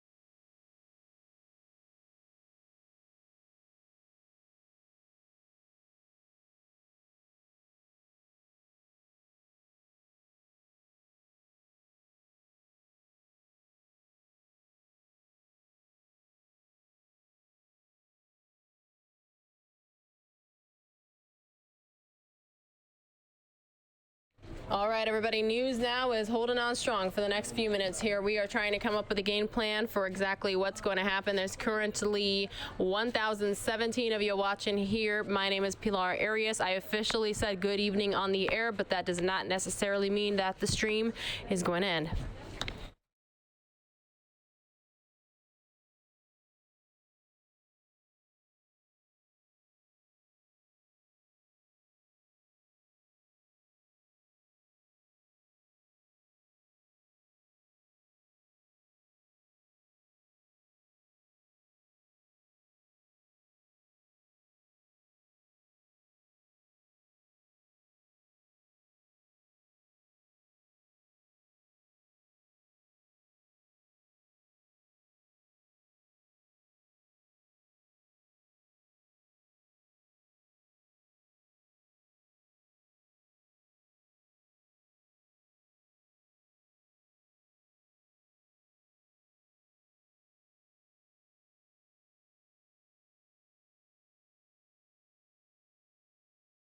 Some interesting news. Danielle Miller, who's down at the Maricopa County Recorder's Office, where we have a lot of votes that haven't been tabulated, just told us that she's been told it could take 2 weeks to count these ballots. Oh, wow. This is like Janet Napolitano and Matt Salmon governor race redone. Okay, the Senate race obviously still too close to call. I hope we know before 2 weeks is over. Well, I don't know that we can hang on that long. Matt Galka at Republican headquarters tonight. You've got the new Secretary of State, right? We know that. Actually, John and Carrie, you have perfect timing. I believe we're about to hear from Steve Gaynor. He's coming up to take the podium for his victory speech, actually, as we speak, and we were planning on talking to him as soon as he's done with that speech. This was a really interesting race because Steve Gaynor, he's basically a political newcomer. He had a business background, and he entered the race. He spent a lot of his own money to obviously now win this race. He went up against Katie Hobbs, the Arizona Senate Minority Leader. Gaynor said his business background has prepared him for this moment, and again, it's so interesting because as a political newcomer, he is now second in command. He is the second highest elected official in Arizona. So if Governor Doug Ducey were to leave his office early, we'd be looking at Steve Gaynor holding his first political office. Again, like I said, he is making his victory speech right now, and we plan on talking to him as soon as he's done, and we can have more with him coming up in a little bit, guys. And as for that 2-week vote thing, I didn't bring a tent, so I don't know if I can stay here for all 2 weeks if we need to figure out this voting stuff. So I just letting you know, I might have to go home and come back. Oh, man. And, you know, especially on a race like this where the whole country's kind of watching, even though we know where the balance of power is going to go, people want to know. Sure, of course. Especially I mean, they're invested in it. All right, the big story of the night, we've got a lot of ballots still to count. So far, Republicans are sweeping the up and down statewide. Republicans have won everything, but there are a couple of really close races, and we've got a lot of ballots left, so keep it here.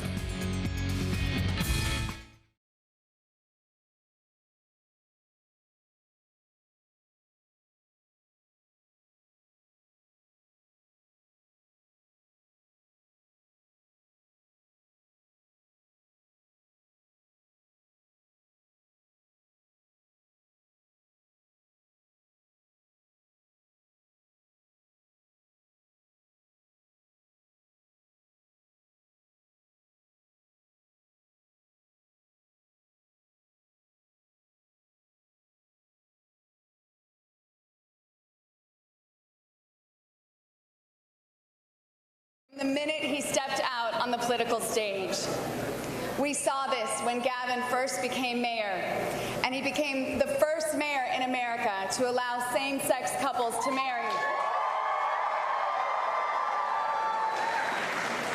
More than a decade before the Supreme Court finally spoke on the issue. And we saw this again when, in the wake of near-daily mass shootings, Gavin took on the NRA and he won. And we have seen his courage continue to shine throughout his campaign as time and time again he has rallied against division and hate and stood up for love and inclusion, fiercely defending our California values and all that binds us together. So, obviously, I am very proud to call Gavin Newsom my partner in life. And I truly believe that Gavin is the leader that we need in California now more than ever. But I also believe in all of you and what all of us can do together. So thank you. Thank you for believing in Gavin and standing by his side. Thank you for being a part of our extended family. Todos somos una familia y nadie puede separarnos de nuestra humanidad en común. Porque estamos en esto juntos. We are in this together, and together we will rise. And we will help Californians achieve all that is possible in life, because no matter the color of your skin, no matter your gender, no matter who you love or who you pray to, and no matter the circumstances of your birth or your life, you are all welcome in our California family. Nuestra familia de California. So without further ado, please welcome my husband, the father to our 4 incredible young children, and the next governor of the great state of California, Gavin Newsom.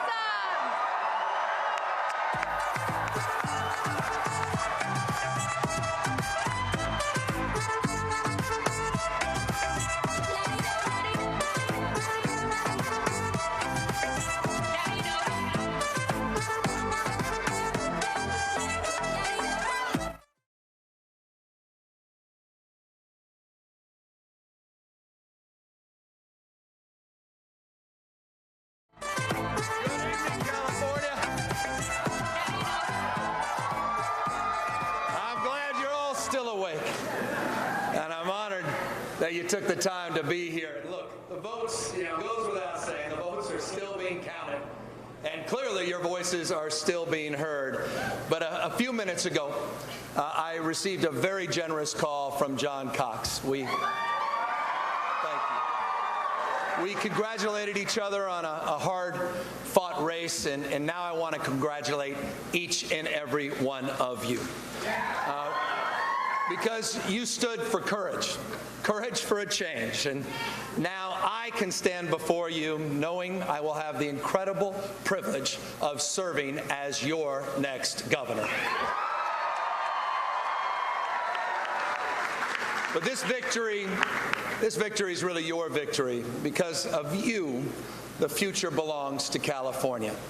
It's been a tough 2 years, but tonight, America's biggest state is making the biggest statement in America.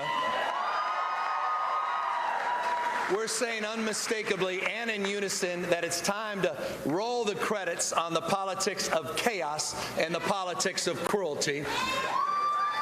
Now is time for going far and going together. Now is the time for decency, for facts, for trust, and now is the time for truth. Now is time for leaders to lead. And to those agents of anger determined to divide us instead of unite us, it's time to pack it up and for you to pack it in. This, in every way, shape, or form, is California's moment. And to those who wonder whether polarization is permanent, who think today's big dreams are tomorrow's broken promises, who question whether a 40 million person melting pot of different faiths, different families and futures can live and prosper together, California is your answer. The sun is rising in the west and the arc of history is bending in our direction. Because this is not just a state of resistance. California is a state of results. California is America's coming attraction, a rocket-fueled engine of human industry and innovation, the nation's greatest job creator, and the 5th largest economy in the world. But the true genius of California isn't the value we work for, it's the values we fight for. This is a state where, we don't criminalize diversity, we celebrate diversity. We don't reject, we protect the most vulnerable. We don't put profit and loss ahead of clean air. We don't put profit and loss ahead of clean water and clean coastlines. We don't regulate a woman's body more than we regulate assault weapons on our streets. We don't demean, we don't discriminate, and we don't demoralize. We don't separate families, and we don't lock kids in cages. At our best, we always stand up, we step in, and we fight for what's right. See, there's a reason why California's dream is America's leading brand. Because California's dream has always been and always will be too big to fail and too powerful to bully. And here's the thing. The California dream, it's not binary. Every day we show how human endeavor can be both lucrative and inclusive. They aren't mutually exclusive. We don't just want success in the right hands, we want it in everybody's hands. But let's be honest, there's no doubt about this, the dream is still too distant for too many. We're a land of plenty, but we are far from perfect. Too many Californians are being priced out of housing, of health care, and higher education. Too many workers are feeling the ever-tightening squeeze of automation and wage stagnation. Too many children are growing up in poverty and starting school from behind. In many ways, in many places, we are simultaneously the richest and the poorest state. But after traveling California from region to region in a bus fueled by perpetual optimism, I'm more convinced than ever there's no problem in California that isn't somehow, somewhere being solved by a Californian. That's what Californians do, right? We're the most diverse state in the world's most diverse democracy. Californians by birth, Californians by choice, every generation overcoming every conceivable border and bias, all part of the same journey to ascend and succeed together. Over our own journey in the course of this campaign, I've seen it in the hopeful faces of many. I've heard it in their indelible personal stories. I've seen it in the donut store owner in Garden Grove beaming with pride because his daughter was the first in their family to attend college. I've seen it in Miss Jackie, the union home care worker in Lancaster, who dedicates her life to helping other human beings live their final days in dignity. I've seen it in Greg, an heroic homeless veteran just a few weeks back, after years and years of struggle with addiction, has found a new path thanks to treatment.